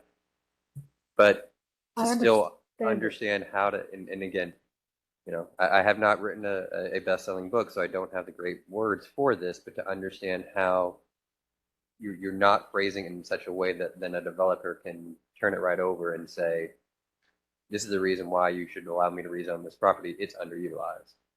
Right, because underutilized is very subjective, and especially in the context of a single-family neighborhood, I would like to see some more. Because I didn't even know what you were. I mean, vacant I understand, but underutilized lot in a residential neighborhood, the only way I went was negative, where someone could very easily say, "Hey, 8 new townhomes is better than this shabby old Trying to house." get away from the highest and best use as well. Because we get those arguments all the time. Ms. Nightingale? Yeah, so it's been said, but as we're looking at this visionary document, looking through the images and the graphics, they are all very car-centric and see very few multimodal or bicycles in any of them. So just making sure that that's more incorporated as we look to the future and how we will be navigating our city, and hopefully having fewer, vehicles and fewer parking lots taking up so much of our space. That makes sense. I think like you mentioned that to our consultant as they were creating these renders for us. So a few things. As we look into those more micromobility type of assets, I think that's definitely a great comment. We want to be able to, I guess, zoom out to show the place, but usually some of those elements you can't really see. But I think it could be just how we kind of show this graphic or subsequent additional graphics. So I think that's a good point. And also, and I know I've asked the committee, so I'll ask again, but if there are locations around Dallas that you think is an ideal situation to showcase what you're talking about, You don't have to even take the pictures. You can just tell me, hey, go take a picture over here. This is what I'm talking about when I'm talking about a multimodal facility, or when I think of city residential, I think of this place. Great, so that we can go over there and we can use those images. So if we can't get a graphic to articulately show what we're trying to say, you look right to the, to the bottom right, and you're like, oh, that picture tells me the exact story that I'm trying to tell in this, in this plan. So again, just if there are any of those, and Chair Rubin has sent some before to us, so I appreciate that. But if there are any others, again, we are more than happy to take a field trip and go out there and take those pictures. Right. And it goes back to my architecture days in terms of when we would create like renderings. They would say, where are the people? Looking at these images down here, there's nobody here. So I think being able to kind of connect what you all just mentioned in terms of like, what does this look like and feel like when it's activated by that type of transit, people, et cetera. So that's a pretty good point. Yeah. And we are looking forward to taking some pictures here as the weather gets cooler and people are backing out in the public spaces. And this one, it mentions pedestrian and bicycle safety, but maybe also mentioning more about micromobility. Right. I'm looking at the different forms too. Okay. Mr. Goldstein. Just wanted to echo the car-centric look, and I think we all agree moving away from that. And then one thought I had is particularly in city residential, when we talk about or think about open space, we're also often thinking about the land surface itself. But what becomes more and more important in these dense urban areas is kind of those roofs. So seeing the parking on both of those roofs right in the foreground, maybe green roofs. I know last time I mentioned solar panels and things, but again, if we're going to be visionary, not just in the words, but in the images, I think that would go a long way. Mr. Hawkins. I'm looking forward to you all finding some of those pictures too. I'm thinking about two things. The thing I've noticed about the city of Dallas is they put needed infrastructure where no people are. So, for instance, Harry Hines and Royal has a bridge that goes across the street, but no one uses it. When I was over there building a family center, I argued that that bridge should have been on Northwest Highway from the other side of Bachman Lake, so people can actually walk to a park, because they have to drive to that park. You can't walk to that park because there's a highway. The other one is now a new protected bike lane on Market near the Hilton Anatole, but it only lasts for 2 blocks. You know what I mean? So I guess people are going to ride their bike back and forth for 2 blocks. So I think how do we in this plan talk about like accurate uses of the things that we want in the streetscape, right? I guess that's a urban design element that I think we can pass the vision for. So I don't know. No, good point. So I think as we look into, these descriptions are kind of alluding to how these elements generally should play out. I think on the place type map that we're going to be talking about in the future, what we want to also show is how do we connect some of those types of streets, trails together to be able to kind of create that visionary type of city that we want to see. So a few things that we're starting to add on this. I think we have it in your version. Let's double check. So in terms of, pedestrian bike trails and pedestrian connectivity, that's going to start to show itself within the place type maps themselves. And we're going to be creating a citywide version of that. So we can kind of see high level kind of where that needs to happen. Right now, as we can coordinate with transportation and they're updating their bike plan. Right now, in terms of the funding for certain infrastructure and certain assets, they only have a few million, and that gives you a few blocks to kind of build at a time. So I think as we start to develop a plan like this, coordinate with them in terms of where they want to see that, hopefully, depending on what the community wants, where that funding should get directed toward, hopefully we can build something that's longer than 2 blocks, but at least we can kind of identify that on this map, and hopefully can coordinate with transportation to kind of show which areas need to be connected from a head bike perspective as well. And then hopefully the community is going to basically vote with their money, to try to figure out where that money should be invested. But I think, like you mentioned clearly, I think showing that on the map, we're definitely going to be showing that through the urban design kind of overlay on the place type maps. And also, too, we're going to show that on the citywide version of the place type map itself. Nightingale? Do the images have to be from Dallas? Yes. Showcasing what we well, want, because I would argue we don't That's have what we should be going So- for. That's a good point. Yeah, so initially, when the consultant gave us these images, there were a lot of images that had mountains in the background. So everybody looked at those and they said, Right. where in the world, this is not Dallas. And so if there are images that are not located Right. in Dallas, I think we have to be very cognizant that it's an image that could be a place in Dallas. Right. Leave There the are mountains plenty out. of places like Dallas that are doing way better than we are. True. That we can get images from. Right. And I think going back to community engagement, I think when we start to show them those images, they basically called us out like, this is not my community. Even though it embodied a lot of those elements, I think what we did based on that. So the imagery that we have on the screen on the top is a rendering of a hypothetical place. So I think maybe we start to model and render some of those elements and some of those areas outside the city of Dallas that reflect those items so they can see it kind of visually, but then also connect the dots to places that exist in the city so they feel like, they're still connected to that. Yeah. So I think that's kind of how we played with that. And that also might get to the, because we had a discussion earlier about how we need to give examples of these place types, real world examples in the city of Dallas. And we talked about in the regional open space one. And if you're going to broaden out the pages of this, or maybe images that are specifically of the city of Dallas, it's like helps you ground to know yourself that this is that type of place in Dallas. And then there may be other images that are a little bit more aspirational that show a very high quality place type that would match this one as well. That might not be from Dallas. Could be from Dallas, but also might not be from Dallas. I have a clarifying question about the. Yeah. Okay, go ahead, Paul. Mr. Carpenter had a question. Oh, no. Oh, I thought I saw your finger. Go ahead, Mr. Hawk. It's really a clarifying question about the enforcement of policies that are not connected to this, but we're mentioning these, like we're mentioning parks and we're mentioning streetscapes.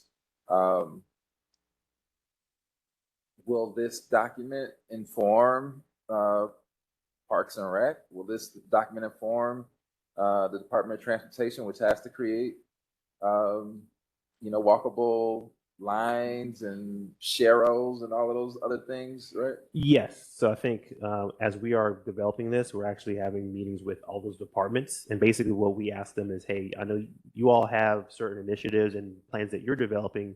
What can we put in this plan to connect the dots? And then vice versa. So when we go back, we start to look at the implementation table, the spreadsheet that has certain items, action items that we're going to be pushing forward from our perspective in our department, but also too, we have partners, parks and other departments in terms of what they're going to be doing. So we're going to be identifying what we're doing, who's doing it, our partners, and how that connects to other plans. So for example, the thoroughfare freight master plan, which is not part of our department, that's something that's going to have to occur after this. So how people connect to these place types are updated to match these place types. So I think that's one piece that we're making coordination efforts with other departments. Any other feedback on city residential, or are we good to hop forward to neighborhood mixed use? If people need a quick break, you can go in about an hour and a half. I see a yes. Let's take 5 minutes. Let's come back at 2:06 or 2:07-ish. Thanks.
All right, Mr. Price, are we recording?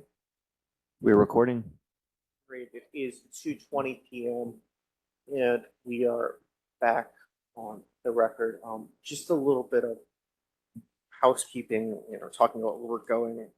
We've gotten so much great feedback from members of this body today and good dialogue with city staff. It's pretty apparent that we are not going to make it all the way to the end, particularly with industrial and the flex commercial place types left on the table. So I think our thought is to probably get through the mixed use place types, and then at least the one that we have next up, neighborhood, we can discuss how many of the others we want to get through, and then we can call it a wraps for today and then come back at our next meeting and go through the other Yes, places. so we'll go over the mixed use and the city residential, city urban core, which is a mixed use as well. And I think that'll be a good kind of end cap for today's discussion. So that encompasses 1, 2, 3, 4 more place types, and I think we should be able to finish that in an hour. All right. All right, so to get started, the neighborhood mixed use place type on the screen, and open for comments on this one. I have a question about the addition of, looking at the map on the chart on page 21 that gives the primary and secondary uses. It has lodging as a primary use.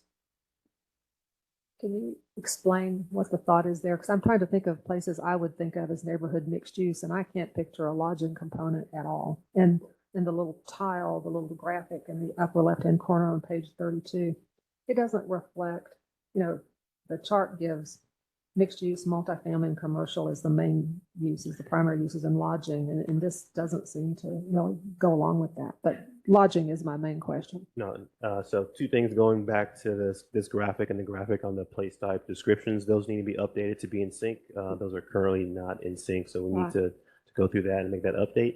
And then secondly, going into the lodging uses that exist there. So going back again to our discussion about other parts of the city that aren't as dense but do get traffic in terms of commercial, say trucking or et cetera.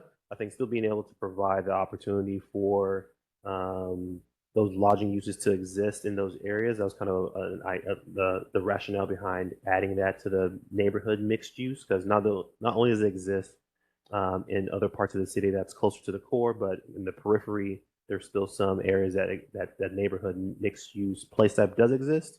And having the lodging capability in that place type was something that we identified. Each mixed use has lodging as a primary land use, but we can talk through if that's something that we need to tweak on this one. Did I misunderstand? Did you say the need for lodging was driven by trucking in some areas? No, so in areas of the city where there are, for example, those who come into let me go to a map before I speak out of turn.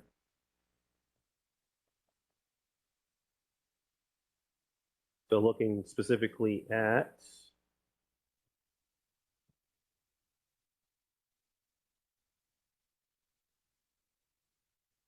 I was going to freeze. Wow. Okay. All right. And so the southeastern part of the city, which is primarily that rural, the small town residential. You just look at the core that exists in between here and other parts within this leg of the city. There are uses where either there's, I want to say trucking in terms of just transportation, in terms of moving goods. There needs to be a place to house those people for temporary purposes when they do go through the city. So I think just like any other small town, motel, et cetera, those are the types of uses that we're thinking of that would be part of that.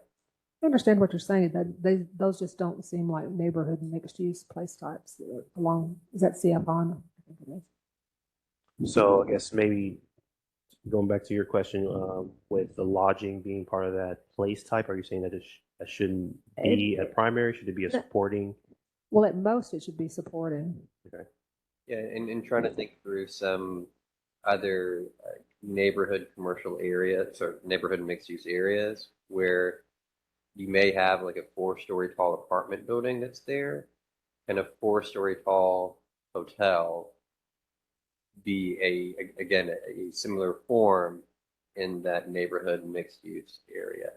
So if you're going to allow the 4-story apartment building, would it make sense as a supporting land use to have lodging as a 4-story tall land use there? Could see form it of as a 4-story. supporting use, but it's got it as a primary use. Yeah, That definitely just see it. seems- Yeah. Mhm. Yeah. And want to make is on page 33, that last picture. You've used that picture for another place type. You are correct. Okay. One of the things that I would ask on this, this might make it to Ms. Nightingale's. Generally speaking, when we talk about the neighborhood mixed use place type, people talk about 2 areas of Dallas, Bishop Arts and Lower Greenville. We don't want to just have pictures of those 2 areas. And so if there are areas that are either in other areas of Dallas that are this place type, or that are from other communities that are reflective of Dallas, that we can show, hey, this is a really cool, neighborhood mixed use area, then it's applicable for Dallas. Those are instances in which I think we might be able to utilize those imagery and What about Knox Henderson? yeah, Knox Henderson, especially more on the Henderson side of Knox Henderson, most likely. What I would also try to okay, I'll also be frank. So those are all very wide areas, and if we're trying to be equitable and inclusive, we would like to find imagery of areas that are not solely white or predominantly white. Downtown Elmwood, maybe at least where that's aspiring What to about go. Jefferson, the Jefferson corridor? Is there any? Yeah, closer to the tower or some of those Theater. areas. Yeah, those are good ideas.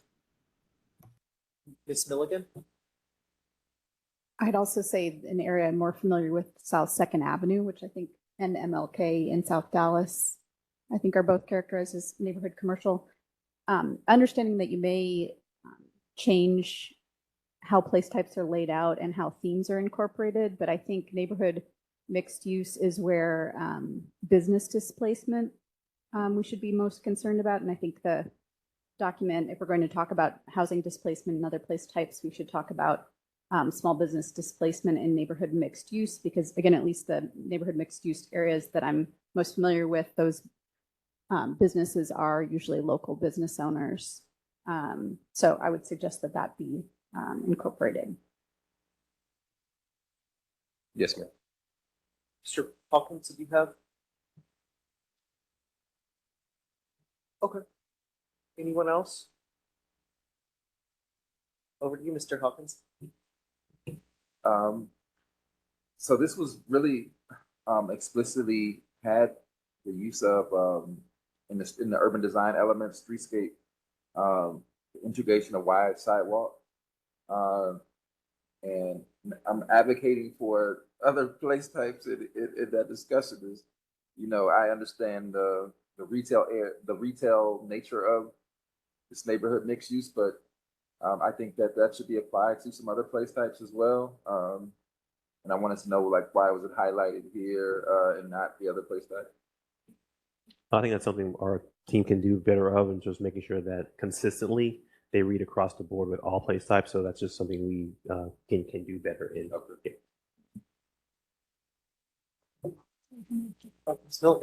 Yeah. Well, especially thinking Bishop Arts, but maybe even Elmwood also. This doesn't speak to it all. So it speaks about underutilized existing commercial, but do you vision any areas where some of your residential structures would transition to being commercial structures? Thinking a lot more of how that has happened in Austin and things like that, where you've got cottages that are used for commercial space. Just wanted to know if that had been brought up by residents, or you thought about that at all. I would say have not put, there hasn't been much thought space dedicated to those areas where you have former residential structures that are turning into commercial structures. We have had some thought about areas in which if it was residential, went commercial, and now it's back to residential. And what do you do in those situations? Because we've had more of that where, again, that was what people didn't want to have happen years ago when it turned into commercial. They said that was bad. We need to make it single family again. And more of our thought has been dedicated to those commercial spaces that no longer can support as much commercial as they used to. that they should be supporting more mixed-use developments. But it is a good point about some of the smaller scale neighborhood mixed-use areas that still have older structures that are residential that could be converted into commercial. It's a good point. Again, thinking about areas of South Dallas, I could see that happening, and it's a way for you to potentially have live work or more reasonably priced commercial. But I think you also then have to be thinking and planning about some of those issues you see in Bishop Arts, right? And is that increasing housing prices if it can be commercial? And things Right. Like that. I think some of the feedback that I've heard, specifically around the Pleasant Grove area, just looking at the Buckner corridor and so a few other corridors that exist, is there's some smattering of neighborhood mixed use along those corridors, and starting to identify if we want to talk about creating a economic development corridor or spine along there, starting to think about that becoming more of a kind of consistent, mixed use corridor. So I think at the present, some of those areas are single family in nature, but the feedback is that some of those parcels could be, identified as mixed use, neighborhood mixed use that still incorporates residential, but having a clear vision in terms of what that could be. That's one of the areas that I've had some feedback related to it. Mr. Hawkins? My question is around creating the boundaries or borders for like neighborhood mixed use versus like residential. How do we determine, particularly a neighborhood or residential areas, since we use it several times, Elm Thicket, for instance, the majority of the neighborhood is residential, but the bottom border is, I would say, neighborhood mixed use. It has a strip mall on the other side of Mockingbird. On this side, it has retail, some, different office spaces. I'm interested in how we determine the borders and boundaries. Right. So I think transportation connectivity was kind of a huge part in that. So as we delve into those specific district maps, you start to see complete street designations. So basically, complete streets, what the transportation department uses to classify the major streets in the city. So some are residential in nature, some are industrial in nature, some are mixed use in nature. Having the land use jive with those complete street kind of designations is kind of one major way of us applying or kind of clarifying what certain corridors should look like based on the transportation infrastructure that we have in the city. So that's kind of one level of that identification. Another one That's is not just clear on the page. You know what I'm saying? yeah. On the I'm saying how the determination of the different neighborhoods are made.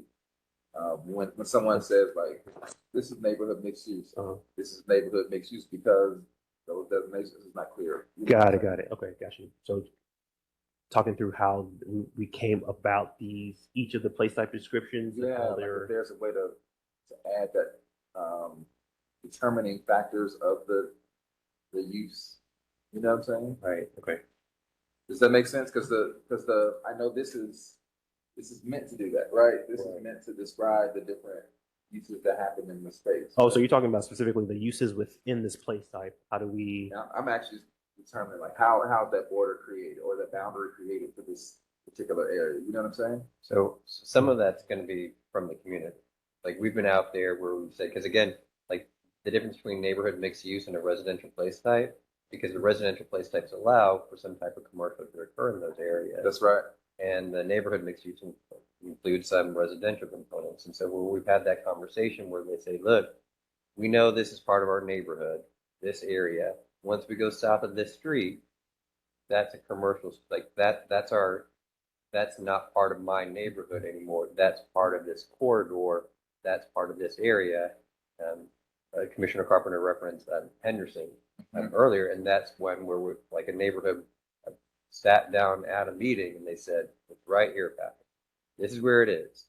Everything that faces this street, that should be neighborhood commercial. And if we get more intensity there, that's where we get it. Here, down here, that should be part of my neighborhood. I've had that conversation in South Dallas and Queen City and West Dallas as well, but don't want to just say with East Dallas, but in those different communities. And as we continue this process, it's sitting down with those communities and figuring out where those boundaries are in a collaborative process. It's not just the loudest person yelling at us. where we're seeking out, different stakeholders, different property owners, different residents and neighborhood leaders. Right. I think you're speaking Is there a about way two. to designate those characteristics, like on the page? So and maybe just to clarify, I think I'm hearing two different things. And maybe I'm hearing one, like on the place type map, designating where the boundary is. And then two, on this illustrative graphic, identifying kind of what's in, what's representing these place types from a land use perspective. So I think the part in terms of the land uses within this graphic is what I'm hearing from you. And I'm hearing a place type map designation, but Mine is kind of in between that, right? Because this In is here. what's inside of it. right, But how do we determine how do we move from one to another, right? right. So The saying trend, if he says like Henderson is the cutoff, right? Right. So is it just Henderson, right? Is it that street? How do we determine that boundary? Right. So I think two things, and maybe this is how we are envisioning this document and the place type map behaving. So let me zoom back out again. So this graphic that we've been showing on the top left-hand corner, that's more just generally, this place type has these uses, and generally these uses exist within this place type. And generally outside of this place type, you can see some of the adjacent land uses. Yeah. But when we go into applying that on the actual map, that might look slightly different depending on where it is. So the community might say, hey, like we mentioned to Patrick, like this is the defining line. And then also too, in terms of like what specific land uses should be supporting that area, it could look a little different. It could have one or two of the supporting uses and in one area, but then like on the other side of the city, it could have a preponderance of those as well. I think in those cases, there might even be a neighborhood plan to help identify specifically what those uses should be. But I think it's kind of shows generally what should exist in those areas, and each community, depending on either to have a neighborhood plan or have more specificity, should kind of develop what that general guidance should look like for their community. So it's kind of a two-way approach, kind of showing this generally, and then on the map that we have for the future land use map, kind of showing where those boundaries exist. Even more detailed might be a neighborhood plan to identify where each parcel, what specific land use should be where. So I think what we're using is just the first two elements, general, and then the location. There might be a neighborhood plan that might be needed to kind of provide that specificity if the neighborhood so chooses to do that. Yeah, and maybe I'm not even asking the better question. My question is connected to like adjacency land uses, right? So if a community is asking or telling you all that this is not part of our neighborhood, right? This is a boundary or this is another type of usage. What they're also saying is that this is not, this is a compatible adjacency or not, right? Right, 100%. So I think in part of this particular spread, we'd have that transitions, or we might even call that, adjacency language. Yeah. So generally from that feedback, when we hear from the community, hey, neighborhood mixed use, these are the primary uses. We don't want these uses next to us. And then when we talk about the transitions to those uses, if those do exist, this is the section that we do include that in. So I think within this particular place type, as we read through it, if you feel like we need to be a little bit more specific with what we're showing or not showing in this adjacency section, we can add that to that too. But that's just kind of the part where we do add that language. Mr. Yarborough, then Ms. McMahon. No, go to Ms. McMahon. Okay, man. Okay, well, I just have one area that I think you should add neighborhood mixed use to, and that is along the Lemon Avenue corridor and the border of the airport, because that's all residential, considered to be residential there, but it's really, on the airport side, there's a lot of not really retail, but there's office and there's businesses there. And then on the other side, on the main side, I guess the neighborhood side, there's actually starting to be right around Lover's Lane, commercial buildings, multifamily, that kind of thing. So yeah, definitely can take a look at that area. The one thing that we want to be cognizant of over there is when you start to label it as that type of place, what effect would that have on neighboring community, adjacent community, displacement and gentrification that could occur there, and you don't want to contribute to it. But you are correct, that's definitely a limit on the north. On the airport side, definitely it's all going to be commercial development of some kind. Yeah. And then on the other side of the street, there's pockets of commercial that's already there. I mean, there's an office building that's gonna go up right at the corner of Lovers and Lemon. Yeah, and part of that is the Mr. Hawkins' point earlier about understanding is that pocket enough that it's changing it from part of a neighborhood to that commercial mixed use node? Yeah. Or is it not? And again, that's a evolving question, not just there, but in other places as well. Yeah, and I also think you need to look at that Lovers Lane corridor too, because that whole corridor between Lemon and the toll road is changed drastically. It's mostly commercial and retail. So just to point that out. Sorry, I have not been to Love Field along Lover's Lane in a while, so trying to think of there, and I have. There's lots of stuff happening there. Send you pictures. But you can't ride a bike there, it's still dangerous.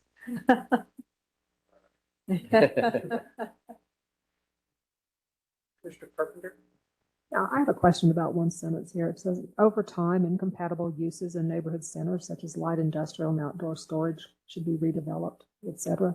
What location is driving that? I was trying to picture a neighborhood mixed-use center that had light industrial or outside storage.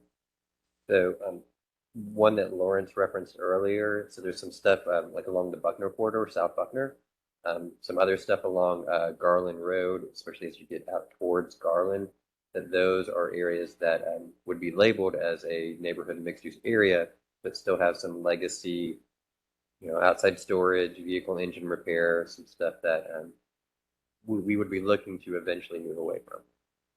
Thank you. Ms. McMahon, thanks. Thank you.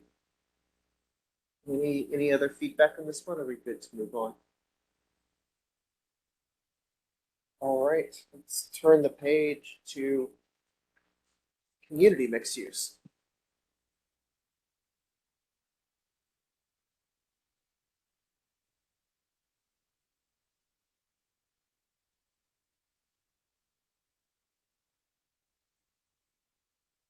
Again, no people in these pictures.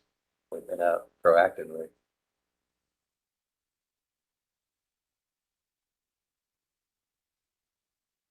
Part of that is sometimes these pictures are taken from publications or PR staff, and they don't like to include people.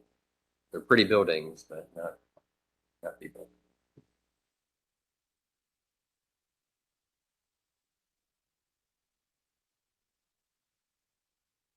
Anyone?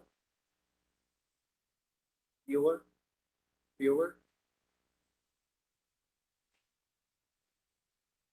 Let's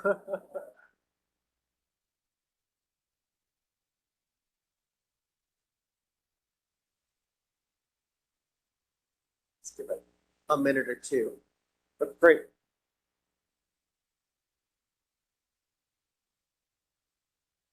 This is the one that's like Mockingbird Station, right? So this is the one that's going to be, and you could call Mockingbird Station this or regional mixed use. But so that the community mixed use incorporates, again, two different forms of mixed use. So this is going to be Deep Ellum, that's there, the picture in the middle, and then the one in the top left, that's the Casa Linda Shopping Center. The Casa Linda Shopping Center, that is very car-centric, that's on Garland and Buckner, that you cannot walk. It is very difficult to walk to it, but there's a lot of square footage of retail and mixed use that happens there. And Deep Ellum, which is very walkable, very mixed use. The buildings are situated much closer to the street, but it's supposed to be a mix. This is a place type that incorporates not North Park or the Galleria, but more intensity than Henderson, Second Avenue, downtown Elmwood, that it's that in the middle of that mixed use area that's serving larger than a neighborhood, but a little bit less than the region. That's part of my clarifying question. This goes through something, the thing it says before is about, the primary uses. It says office first. We're talking about Deep Elements, retail first. And the other question is, a place like Deep Ellum also includes public institutions. There's a school in Deep Ellum.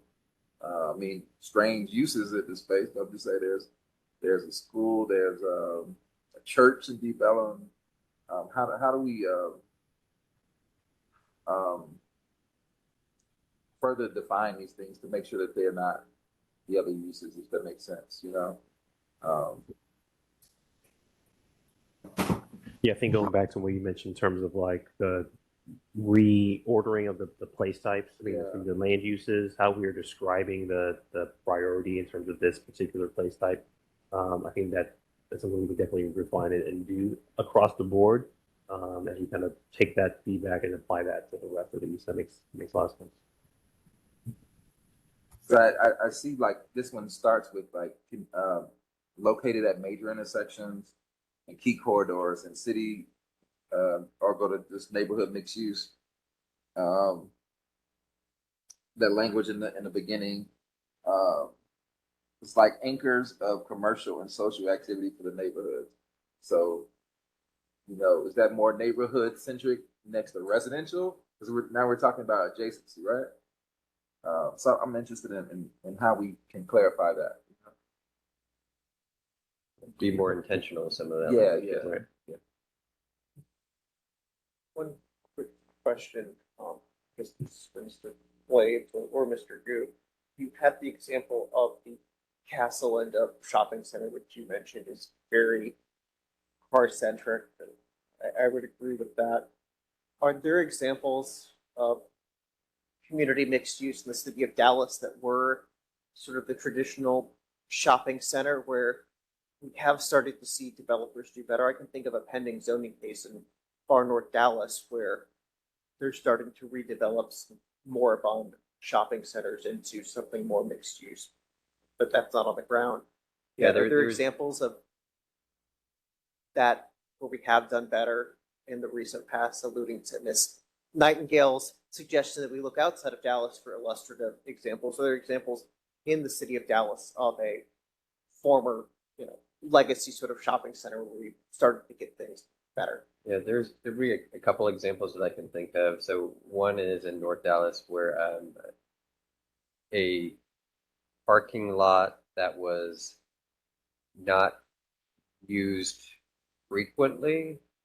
It was not underutilized, but it was not a high frequency use parking lot. That they turned that parking lot into, they partnered with Parks and turned it into a park in the middle of a pretty auto centric shopping center from the 60s. I think it's over Hillcrest, I want to say, but that's a good example of readapting a more auto centric community mixed use area or a community commercial node into a community mixed use area. There's some other examples that are starting to happen along Central, where you have bigger parking lots in front of commercial strips that are redeveloping for more apartments and mixed use buildings. I don't know if I've seen one that's finished where we have great images, but the one with the park in the middle, I think we have them in images of that. We can showcase those to showcase a good example. Hillcrest and Arapahoe? I believe that's the case, Okay. Yeah, I think that would be a great image. Yeah. It's just my personal thought, but I think the word underutilized to describe a parking lot is a totally fine way to describe a parking lot if that's the case. No qualms there. Commissioner Carpenter.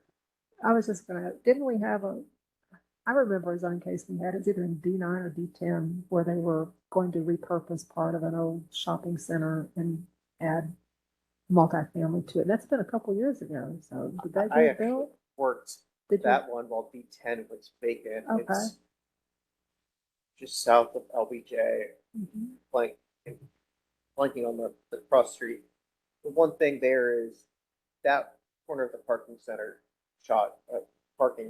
shopping center just went to straight, smaller lot residential. There wasn't any real mix of uses there. So overall, a great infill development, not really a mixed use. And there's one that is coming your way in 11, I believe. That would be another example. But I don't think that's something that we should include here. Members, other feedback? Oh, Commissioner Carpenter. Would you call the Fort Worth Avenue corridor community mixed use? Because it's redeveloped from an old industrial and. I don't know if I would, and you can take a look at the map. I don't know if the entirety of that corridor, but most of that corridor, yes, yeah. Yeah, most likely. it's developing from downtown headed west. But one other question, you were talking about Deep Ellum being community mixed use. Would you not call it a regional mixed use? I mean, it's an entertainment draw for a region, so. And that's where we're trying to get the, because Bishop Arts is a regional draw, Lower Greenville is a regional draw, Deep Ellum is a regional draw. But when you take a look at the scale and the scope of those buildings, like Deep Ellum, and there were people that would be very mad at us about turning Deep Ellum into more downtown, because Deep Ellum has, you know, that 1 to 3 story is more of the context of that community. It has been for a number of years. So using that as the basis of, yes, it is a regional draw, but as people are seeking to make sure that it doesn't all go completely vertical, that it stays as a community mixed-use area that has a little bit more. Again, it already has its zoning in place, but that was the thought process behind Deep Ellum as community mixed. That's what I was talking about the clarity of the language described, like the mix. I think even like maybe there's like icons. You have to be like, these have big office buildings. So I can think of like we haven't even got there yet, but regional mixed use. I think like Pegasus Park would be one of those places, right? But even if we add like some icons or something, maybe, you know, say like these are the features of this place. You know what I mean? I know the pictures are saying that. Yeah, so folks can be clear, you know.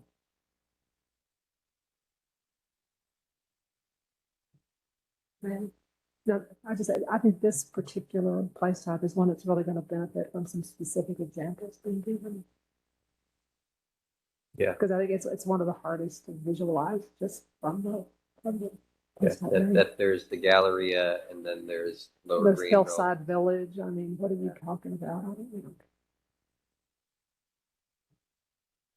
Any other feedback, comments on this one? All right, regional mixed use.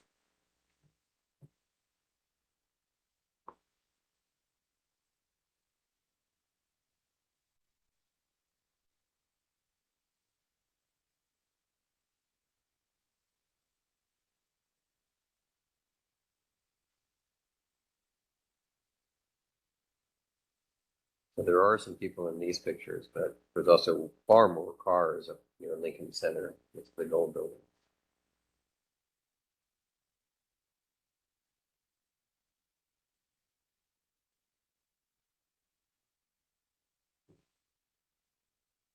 There's one vote for me for scrapping Lincoln Center as an image.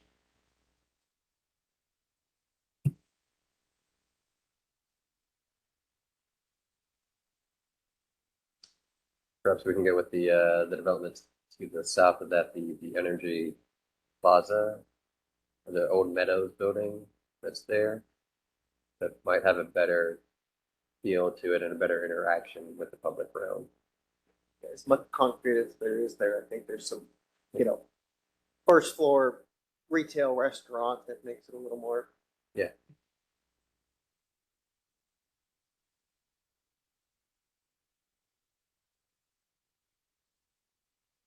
So I have a question about like density, because I'm thinking about the Pegasus Park example.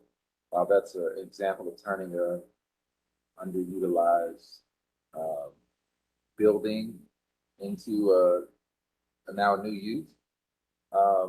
There is now a retail hub next to it. I guess that's community, the beer place. But other than that, there's a huge parking lot. There's a lot of space around it. How do we encourage like when someone invests so much money into a space and there's something that's makes it, how do we encourage this further development of the space, so to speak? Because it's still, you know, obviously adjacent to industrial. Yeah, so I think on the map per se, I'm not 100% sure what that was coded as, but as areas in the city get coded any particular place type, it's also important to understand that they're within the spectrum of kind of development to get to that particular place type vision. Some places in the city are exactly what that place type is talking about. Some need to work to get toward that based on community feedback and visioning. So I think within that codification of what that place is on the place type map, I think that kind of helps us to understand where it probably is currently, but where it can go from what we're describing here. So I think that's kind of how we're looking at it. So if it's codified to be one of these place types, I think it'd be important to make sure that that does jive with the future vision, and then that these aspirational and even descriptive elements kind of show what it can be in the future.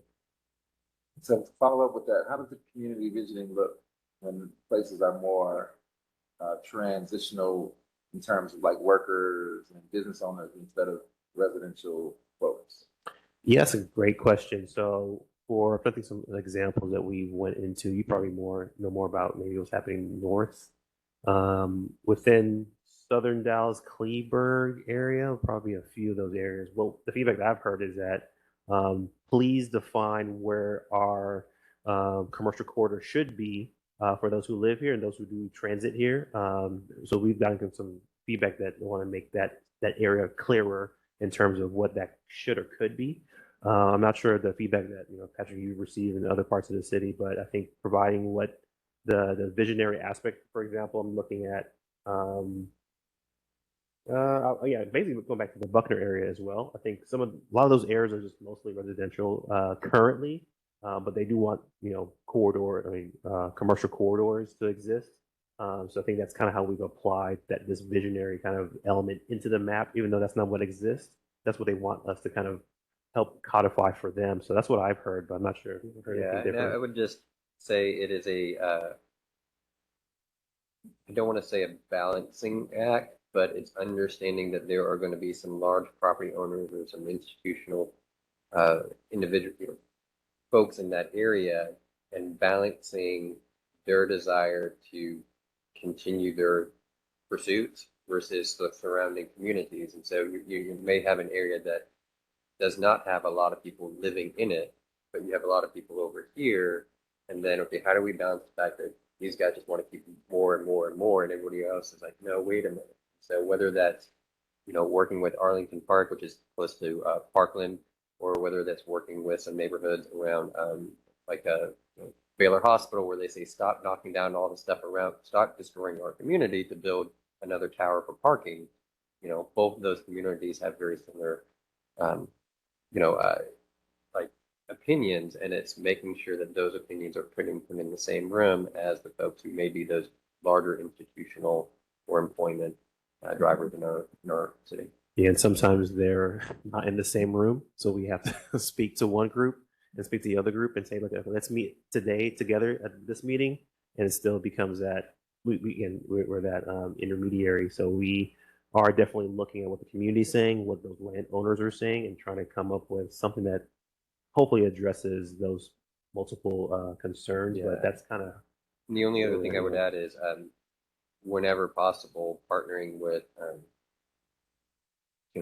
leaders and advocates in those areas, and folks who can amplify other voices, because we cannot be the experts on all 400 square miles of Dallas, but we can at least be the librarians where we know where to go and start who to have some conversations with.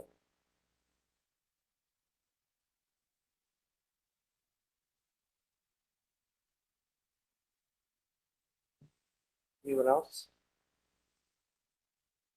All right, let's move on to what's going to be the last one we covered today, the city center urban book.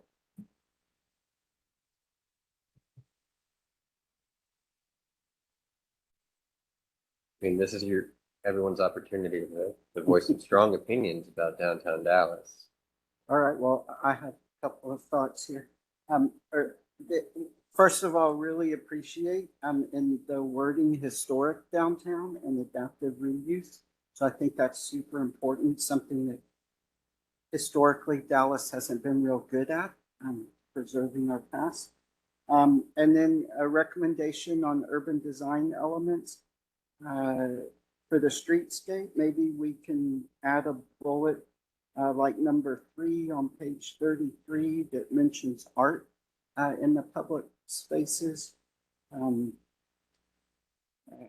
I think that's in the neighborhood mixed use. And then also really appreciated seeing number 8 in the open space, talking about green roofs, and urban flooding and heat island. Again, I think if we're going to kind of be Dallas forward as we're talking about, these are the type of strategies that we need to be promoting. In addition, everywhere, not just downtown, but it's an obvious starting point.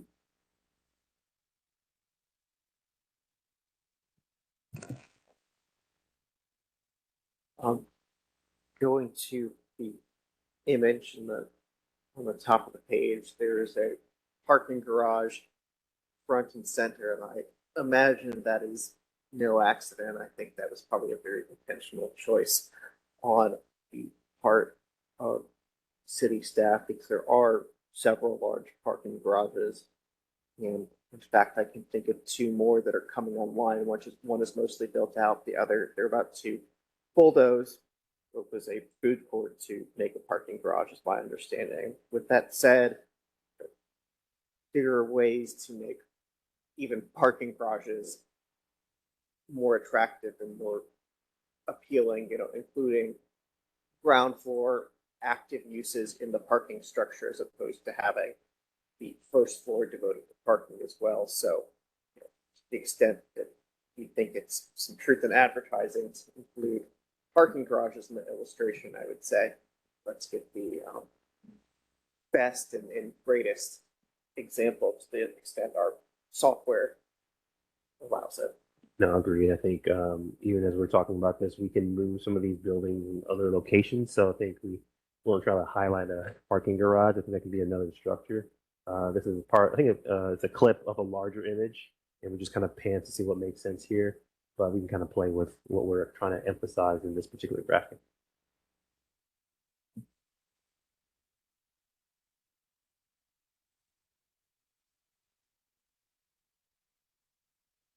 Carpenter. I have a question. Starting at the first sentence, it says city center is made up of the centrally located downtown and uptown areas, as well as portions of the Oaklawn neighborhood. Are you considering that to be one seamless area, or is that 3 different areas you're talking about? I believe that is a good question. We've gone back and forth on uptown, like what is the city center? Is it just within the loop? Is it within the loop and then parts of uptown? Is it within the loop, parts of uptown and into Oaklawn? And I think that question, that language will ultimately be a holding place until we have a definite answer for what the city wants. And when I say the city, I mean everybody within the city with that decision.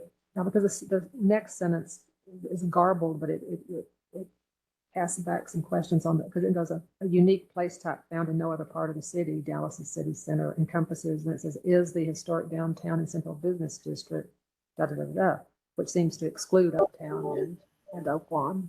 So, and I'll Can I add? Why don't we get staff's comment first, and Okay. we'll go to you, Ms. Scripps. Okay. Sure. And I was just going to add, we've met with Councilmember Ridley over there as well, and talked about where the city center sort of line is. And to clarify, Oaklawn here is probably referring more to like the Oaklawn PD moving into uptown. Oaklawn itself proper, like west of Oaklawn, is not included in city center. Just so if you take a look at the map, you can see where it's distinguished. And I think we're still refining. We've already sort of chipped away at urban core, moving north of uptown and reduced that and move towards specifying whether it should be more city residential or whether it should be more community mixed use. So that boundary has already been refined a bit, and just FYI. So we've been talking about that. Thank you, Mr. Price. Ms. Scripps. If you'll go back to the text, I actually think this map is helpful that you just had because, sorry, I said go back to the text, but Oaklawn, I don't think fits with the way you're describing and the way we traditionally talk about the urban core. So our city center. The other thing is when you're talking about, it was it is the home of government, the courts, things like that. But it's also, we talk a lot about regional institutions as a magnet. So everything from the Holocaust Museum, Dealey Plaza, and the Arts District, like that is the kind of thing that is unique in our urban core as community places. And they have a certain, development form, and we have a lot of, in our case, buildings and architecture to be quite proud of.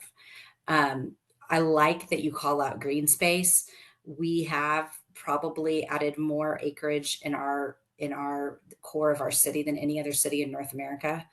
And maintaining that beyond just the parklets and street cafes and all that kind of vibrancy, which you allude to, I think should be. I want to underscore that because I think it is part of a complete neighborhood.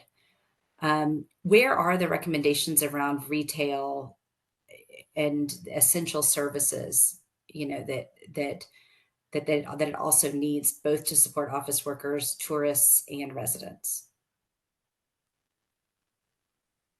Are you speaking, excuse me, are you speaking more toward land use designation within this play type? Yeah, I mean, parking, we're obviously very supportive of things like scooters and pedestrian connections, but we work really hard to make sure there's a bagel store and a wine bar and CVS. I mean, that I do think that the spaces, even if it was an office building and it converts, a bank lobby became a Chick-fil-A in the case of the building where I work, right?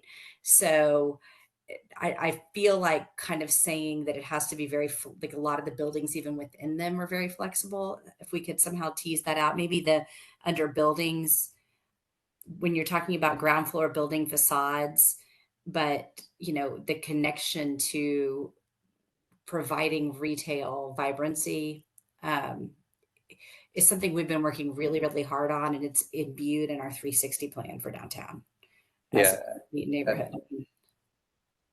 I would say that perhaps the urban design elements are there, but the land uses and how to create those active spaces on that street level, we can include more of that language in the place type application. Kind of that visioning of, downtown isn't 1994 with just a bunch of office buildings and hotels. Like, it is a neighborhood now. And I think 15 years ago, you were leaving downtown to go to the dry cleaners and leaving downtown to go, to get a cup of, I mean, we're not done. Do not get me wrong, but you can get your nails done and you can get, adjusted at the chiropractor. Like, we have a lot of what we're trying to infill. And I think that we're still working, and some of the other place types they start stronger on that because, they were shopping centers that were developed to provide that. But somehow that land use connection, I feel like, could be stronger. And I think those are the end of my comments. Yes, ma'am. Thanks.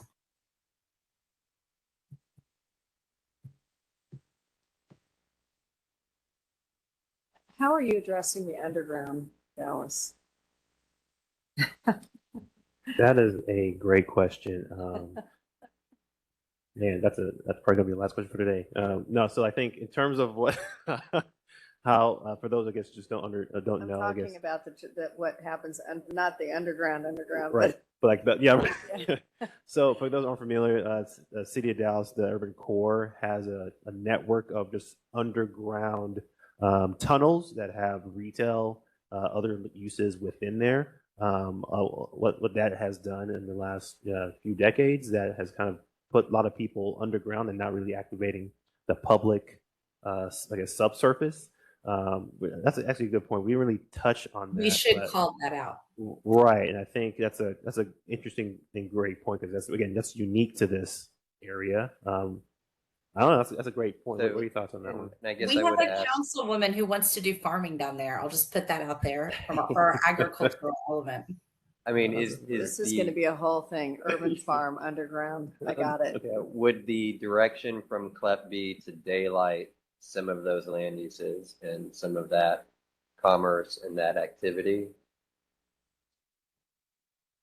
Like, essentially taking it from the underground and saying, okay, how do you start prioritizing that commerce, that activity, that vibrancy to the street level? Right now, our plan is silent on that. We can take a view from 360 if that's what 360 dives more into and just support that recommendation. Yeah, that's interesting. That's a great point because as we go downtown, like you see a lot of the ground floor units are vacant.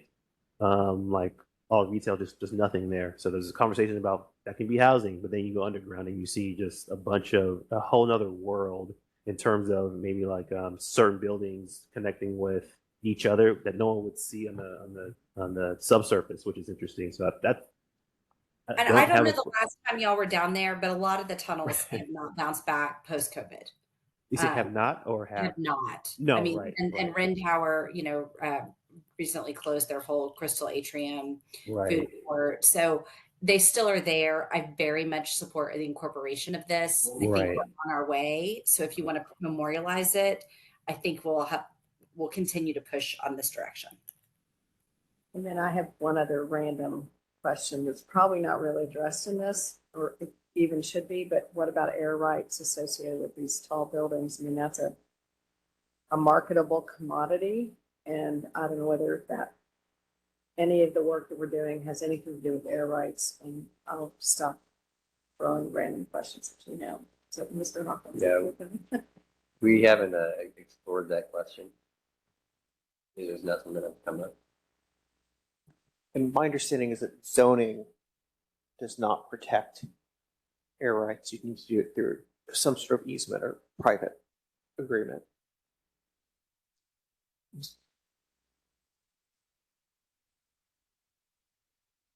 Yeah, I mean, it's a question of whether that's a function of the private market or whether the city needs to step in there. Mr. Barrett. Yeah, a lot of these questions about retail and stuff that underground seem to be getting to the level of an area plan and not comprehensive plan. So I think we should table. Right. I think this is kind of a unique place type that there is a specific kind of boundary to this particular place type. But you're right. I think this is kind of from a comprehensive plan perspective. I think a lot of that conversation that we have, I was going to actually mention this. Our 360 downtown plan has a lot of language that relate to that. Can we reference it directly? Yes. That would give us great comfort. I mean, right. No, I think we can do that. I think we're going to have a section that does that as well. So we can also add that to this as well. Yeah, talking about how following the 360 plan about making Dallas or downtown Dallas a more complete neighborhood. Right. All that entails. Yeah, it makes sense. I see Mr. Yarborough, then I'll go to you, Mr. Hawkins. Mr. Hawkins first. Oh. I saw language in other place types that talked about preservation of neighborhood. You all mentioned in the last sentence in the first character description, ringed by a vibrant collection of neighborhoods. But downtown is also made up of historic neighborhoods that are no longer there, but they are still buildings that are there. So I'm interested in how we add that to the urban design. I know that preservation language is in other place types, but it wasn't in here. And that also leads me to the other, I think, suggestion of the creating this place type, which is also how do we preserve the connections of those historic neighborhoods that were there. Downtown also includes the National Park Service, which is Dealey Park, right? Like federal spots. And then there's the National Historical Preservation Places, which is, you can include, like Blewett Sanitarium is there, a building you can't tear down now, but it's in the downtown area. So I'm interested in how we can also preserve those things. Most cities' urban cores, they are tourism hubs too. I don't even think we talked about tourism in here. So I'm interested in what we. Yeah, a few things. I think we actually heard that. We're hearing that through our community engagement that preservation, not just preservation of structures, but preservation of certain kind of historical elements that we have in the city. How do we apply or kind of show that in this as well? So I think we can I think we should add language that kind of relates to that because this is the oldest part of the city. That should definitely be part of that. I think going back to tourism and how that kind of helps with those other elements. I think we can kind of connect the dots with what you mentioned. Yeah, my last thing is really, again, this is also So we're working on a KERA project about the history of some of these places, and we start here. You know, the county area, which is the Founders Plaza, has the John Neely Bryan cabin on there, and again, American Indian Native American community members have shared with us in our community visioning that is the most egregious point of the city for them because it doesn't really share that people were there before John Neely Bryan. So I'm also interested in how does this, we're talking about land use, right? And if the land was occupied by people for thousands of years, how do we talk about this, particularly in the urban core city center? Right. I think from a maybe land use perspective and what we're trying to do from an urban design perspective, a few different things that we're thinking about. So on the descriptions, we kind of mentioned, like we can kind of allude to that on the actual place type map. What we want to also do is not just show the place types, but showing certain landmarks, certain kind of elements that kind of help designate what that place is. So as you look at it from a future place type perspective, you can understand, oh, okay, there's a lot of landmarks in this place type or this area. It might be significant because of whatever. So I think being able to kind of add that layer of information so someone can look at the map, see that, understand why or how those landmarks got there. We might not be telling everybody this landmark is this because of this reason, but I think having a document that kind of puts all that in one place can kind of help with that from the land use perspective, at least. When we go into other departments, that what they call themselves now, the Office of Culture and Arts and Affairs. I'm sorry, Ms. Scripps. I think you were there before when they had the name change, but I think we're actually working with them in terms of culture. And they are doing a cultural trail with Deep Ellum to tell some of these things. Right. It's just going to take a while. Right. No, I think so. Their plans, they've actually they've designated certain parts of the city with similar types of places. They have like 4 designations. So being able to coordinate with them in terms of how this designation on the map relates to some of the different arts and cultural designations that they're trying to show. I think that's one element that we have on our implementation table, is to help to build that kind of place and identification of the history through what we're also showing here, but also what they're developing there too. So that's going to be one of those things that's going to be a partnering effort where we can't show all of that with this plan because of the scope. I think being able to connect the dots to what they're doing as well to kind of help to magnify that. My last thing around that is, and this may be Ms. Scripps too, does the federal, county, and the city and state, right, differences, particularly in the city core, change the way this is implemented? So I'm very familiar with the state designated cultural districts. We have 3 in Dallas. Just to put it in context, I think Houston had 6. So we've been a little bit slower. And the reason why this matters is there is a lot of funding at the state level for cultural districts. And Dallas has done very well. Actually, the 3 that we have, Stephanie Hudeberg got the one in Deep Ellum, and within 1 year got a 6-figure grant to fix up a historic alley with murals and really cool vibrancy stuff. So very, very, very excited about what we call cultural districts, which are state endorsed. The federal pieces around county and Dealey Plaza, around the county district, less familiar other than it is designated. I can tell you right now, DDI does the landscaping. So I'm not really sure what we get for them and what the regulations are around them. So if anything, I know there's been a lot of issues around taking care of the assets in that part of the city. So not sure that the feds are really, that there's no ticket, right? So anyway. And I was particularly like talking things like Martyrs Park, for instance, which abuts Dealey Plaza. Not city. Because of the federal designation of the National Park Service, they can't really change. Dealey Plaza's been looking like the same since Kennedy was assassinated, right? So I'm interested in how that changes the land use. No, I think a lot of that conversation probably goes into kind of an area plan specific type of guidance, which in terms of like how do we connect these specific assets to certain kind of corridor or parts of the city. I think we've had conversations about what does Main Street become? What does Main Street become? How does that connect to Dealey Plaza? Can that become like some retail pedestrian mall? Like I've heard a lot of conversation, and I think that's at that more granular scale. But that's still good information to think about in terms of after we have this kind of high level designation and understanding, how do we then maybe do we need to do an update? Do we need to do a little bit more investigation with how we apply that into on the ground? So good point. Mr. Yarborough? Great, thank you. I just want to echo again some of the comments that Ms. Scripps made originally and Mr. Hawkins also made. It made me really sad to not see as much emphasis on some of the neighborhood language in here.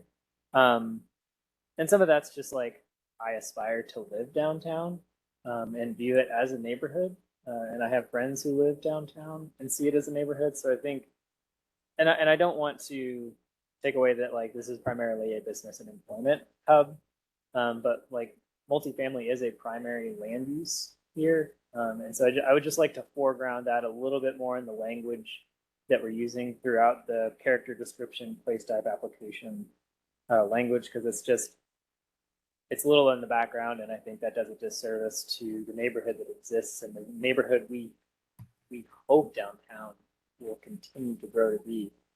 And then I have a small suggestion for maybe the physical underground of downtown, whether that's in the character description. There may also be an opportunity to incorporate that as an urban design element, either maybe in the buildings description, where you could potentially add language about connections between underground uses and above ground, and some of those, not to use like the word, but the transitions between below ground and above ground, because I think that's, especially when you think about in the context of the neighborhood, a lot of that underground, from what I remember, is functioning as kind of a neighborhood function. And I mean, it hasn't come back, but I think there's opportunities there for maybe some of those urban design language could be helpful in catalyzing some of that regeneration underground. Ms. Nightingale? Well, I have strong thoughts on the underground thing, but we won't go there today because we all want to get out. As a downtown resident of 14 or so years, I do want to be careful about talking too terribly much about tourism. I would like the focus to be more so on the residents and building the community with the residents, because we create a great space for residents and the tourists will want to come and hang out. So just want to be careful a little bit about that. And then under streetscape, the first point there, point 1, says prioritize pedestrians, and then in the same sentence says while balancing with traffic flow. I like the first part of that sentence, don't so much love the second part of that sentence. Obviously, we do have cars downtown, we'll be cognizant of that. But I do like the priority being on the pedestrians and multimodal bicycles, that kind of thing. Mr. Goldstein? I just wanted to add, maybe I'm missing this, but the connection to the river. We've talked a lot about connectivity, and I think we should continue to promote that, even though it's hopefully in full swing at this point. And great point about the indigenous peoples and the absence of that in our city. The only icon I'm thinking of is at Fair Park over the main entry, but it seems like we definitely want to promote kind of new and existing cultural sites and buildings, including indigenous ones. A good example is Seattle and what they've done to their waterfront. Yeah, and all over Canada. Okay, I'm all for the indigenous connection. I'm confused how this relates to downtown. Are you talking about the other side of the jail? You said you're confused on how it relates to downtown? No, where in downtown?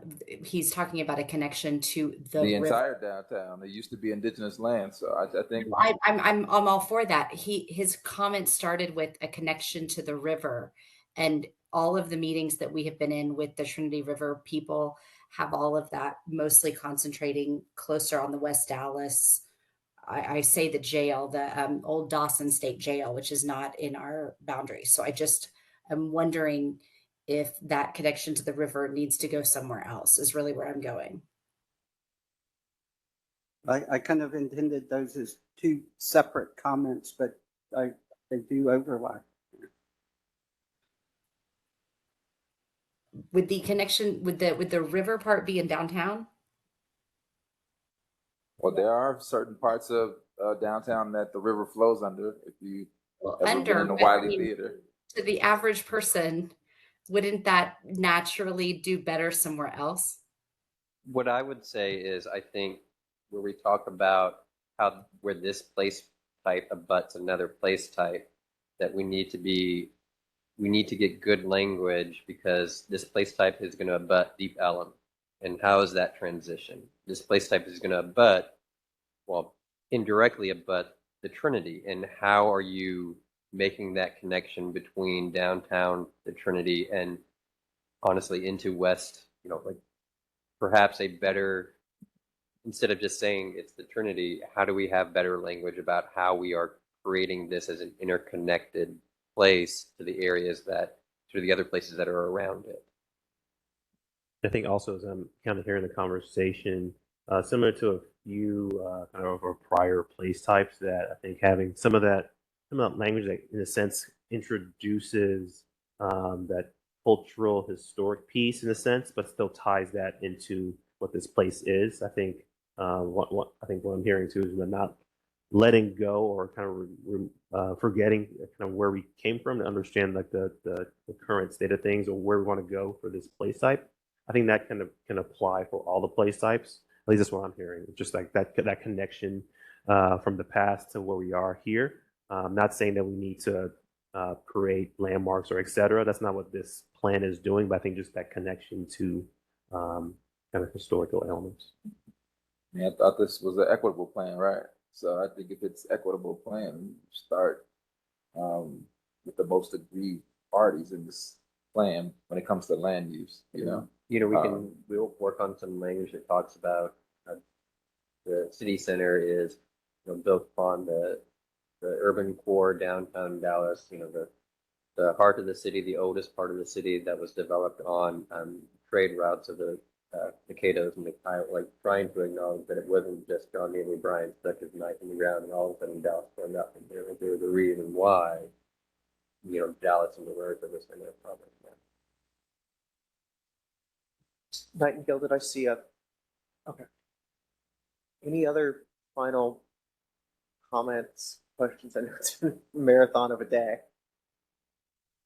All right. Well, thank you to everyone who has been involved today for your very thorough, meticulous, and thoughtful feedback. I think we had a very good document going into today, and we have lots of feedback for staff to make this document even better. Sounds like our next meeting will be in 2 weeks. We will go over the remaining place types and the other parts of this plan. I also want to acknowledge seeing the folks who are online watching this. Thank you so much for your interest, and thank you for, I've seen several of y'all stuck with us all day, so thank you for that. Trying to think, Mr. Gu, do you have anything else? Any preview of what's to come or Yeah, further so discussion? no, definitely. So on the screen, just showing what we had before our meeting is that next meeting we're going to continue wrapping up the place types that we did not touch on. I think we have 3 more left, and then also delving into the land use themes, the introductory 5 themes of the plan, and delving into the implementation table with that meeting. After that, on the 10th of October. We'll have another, I think that's the next meeting. Oh, sorry, that'll be the subsequent meeting. And that can be used to kind of touch base and clarify anything we didn't touch on in the last few meetings. Just to kind of put a reminder that South Dallas Fair Park, that area plan is also in coordination with what we're doing with Fort Dallas. Will be coming before you all too as well. And they're planning on doing that October 24th. So after we have our conversations related to Fort Dallas, you will also be getting a briefing and some guidance and direction from that project team. Depending on where we land on the 10th as well, that meeting might either be a combination of, wrapping up some Fort Dallas elements or being specific to the South Dallas Fair Park area plan. So next time we do meet, and after that particular meeting, we'll probably have some direction in terms of what those two meetings will look like in October. But come the 26th, we'll be talking about land use theme and implementation. There may be something weird about the meeting invite on October 24th. On my calendar, it's showing up only in the afternoon. Okay, we can double check and make sure that it's yeah. Just, okay. If it's supposed to be morning, I don't know what. Oh, you have interesting. Okay, we'll check that. That's strange. Different people get different meetings. Okay, we'll take care of that. All right, we'll let staff get sorted out. Thanks for bringing that to our attention. All right, that's all I have for. That's all we've got. By the way, I know, especially on some of the line level edits, if you want to send those on to staff, please feel free to do those, and so we can focus on the real substantive, higher level stuff at these meetings. Thanks again for everyone's time today and all your hard work, and we will see everyone on the 26th. And it is now 3:31 p.m. and the Comprehensive Land Use Plan Committee stands adjourned. Thank you.